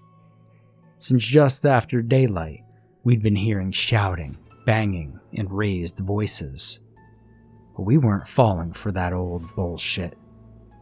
Nancy was laying next to me, her hand cupping my cheeks. She had a crying jag the night before, and I'd held her. She was smiling into my eyes, her brown eyes warm, and every once in a while she'd lean forward and kiss my lower lip, gentle and careful not to split my lips. It didn't matter that I could hear screaming outside the door, or the thudding of boots on the ceiling, or the crashing below us. It didn't matter who was begging, demanding, ordering at the door. She was warm in my arms, both of us only dressed in t-shirts under the blankets. And that was all that it mattered. My Nancy. There was a banging on the door, and a voice bellowed out over the wind. Bellowed something new. "U.S. Rangers, anyone alive?" We all stared at one another. Carter shook his head and mouthed, "Don't open the door," to all of us. We all nodded, staring at the door. My hand fumbled out and I grabbed my knife, trying to get my hand to wrap around the hilt. Nagel sat up and grabbed the bayonet. Hernandez and Carter grabbed axes and stood up. "U.S. Rangers, is there anyone alive in there?" I stood up, Nagel next to me, and we stepped between John and the door, uncaring that we were only wearing t-shirts. Hernandez and Carter moved up next to me, both of them clad only in boxers. Yeah, right. Rangers my ass. We weren't falling for that bullshit. "We're coming in. We're coming in. We're coming in." The doors burst open, and we all raised our weapons. Bright lights blinded us, and I dropped my knife to cover my face as my vision went gray and black, staggering as my center of balance skewed. "We got some live ones," someone yelled out. "Drop your weapons," another one yelled. I felt Nancy pull my arm over her shoulders, and I stood there, in the darkness, as boots thudded on the padded floor. "Get a medic up here," someone yelled. I felt hands grab me, and I heard Nagel snarl at someone to get the fuck off. She went down on the floor with me, pulling me tight against her. "Ma'am, you gotta set down the knife, let us take care of him." "No, can't take him," she sobbed, but I heard something thunk right before both of her arms tightened around me. "Ma'am, you have to let us take him." "No, you can't have him," Nancy sobbed, holding tighter. Hands pulled us apart, and Nagel was crying as I was being laid back. "What the fuck happened here?" someone above me asked. "Tandy," I whispered. The door to the hospital room opened, and someone new walked through the door. Nancy has visited me, and usually came back, despite visiting hours, sneaking in and laying in bed with me.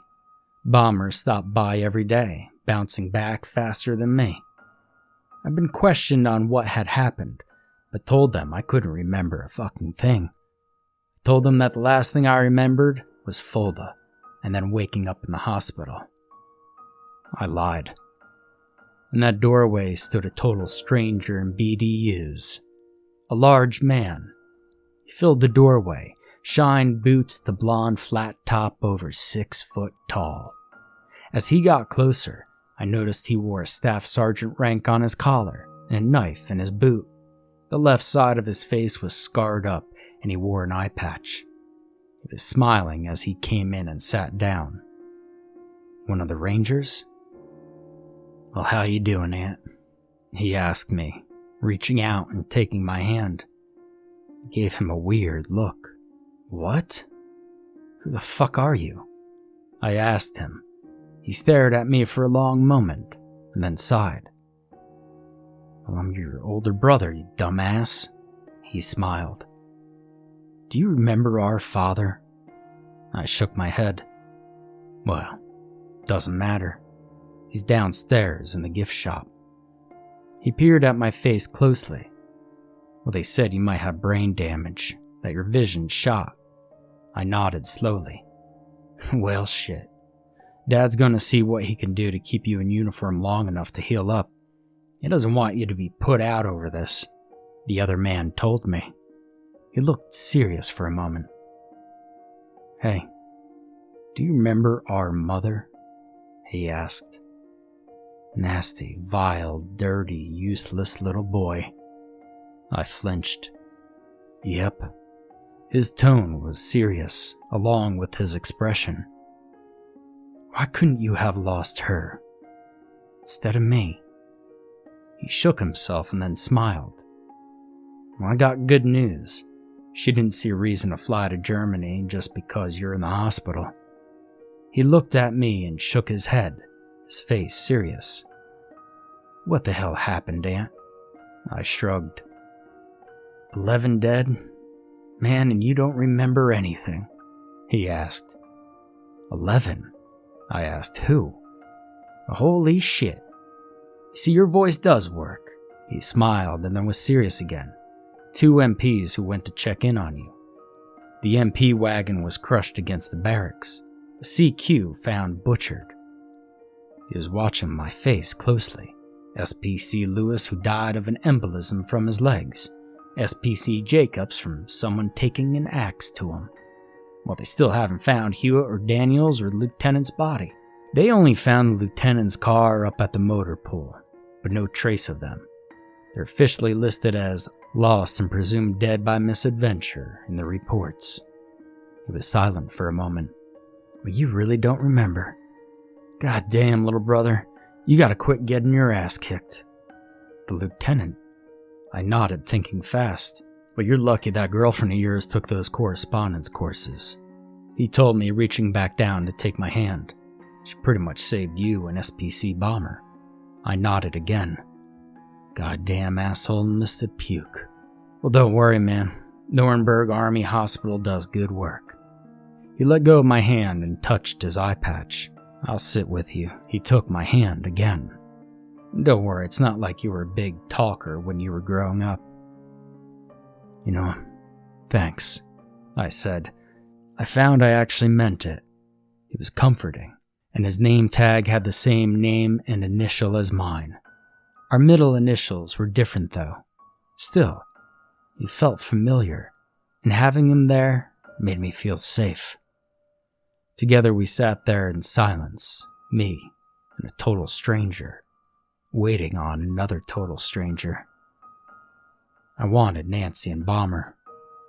The Texas night was clear and bright, stars shining down. My right arm was in an immobilizer, and the glasses on my face felt weird.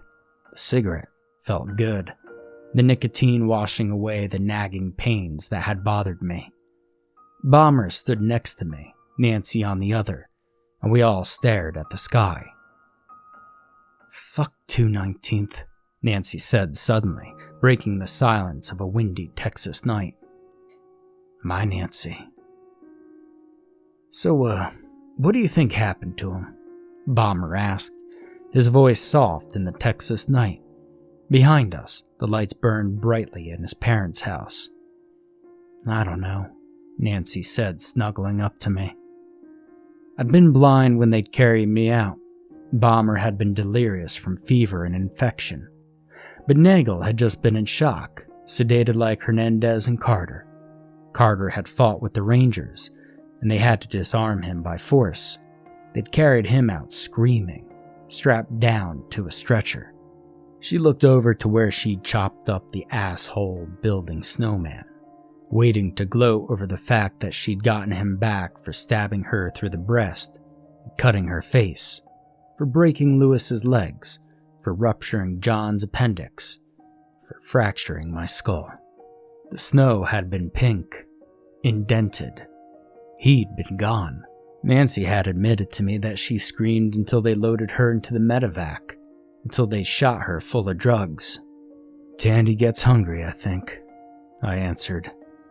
The feeling of the icy talon pressing into my wound, then withdrawing, followed by a lewd, sucking sound. I shivered and Nancy hugged me.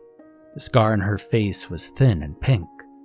Plastic surgery had done wonders. They'd fixed my face, fixed my teeth, but I needed glasses. Bomber had bounced back in record time, and all of us had suffered from frostbite. Nagel's toes were bad, and they'd cut away my earlobes. Bomber, of course, was fine. That Texas fuck. And out in the darkness, a cow mooed, and a dog barked. Fuck the 219th, Nagel said again. Fuck the 219th, Bomber and I agreed. Fuck the 219th.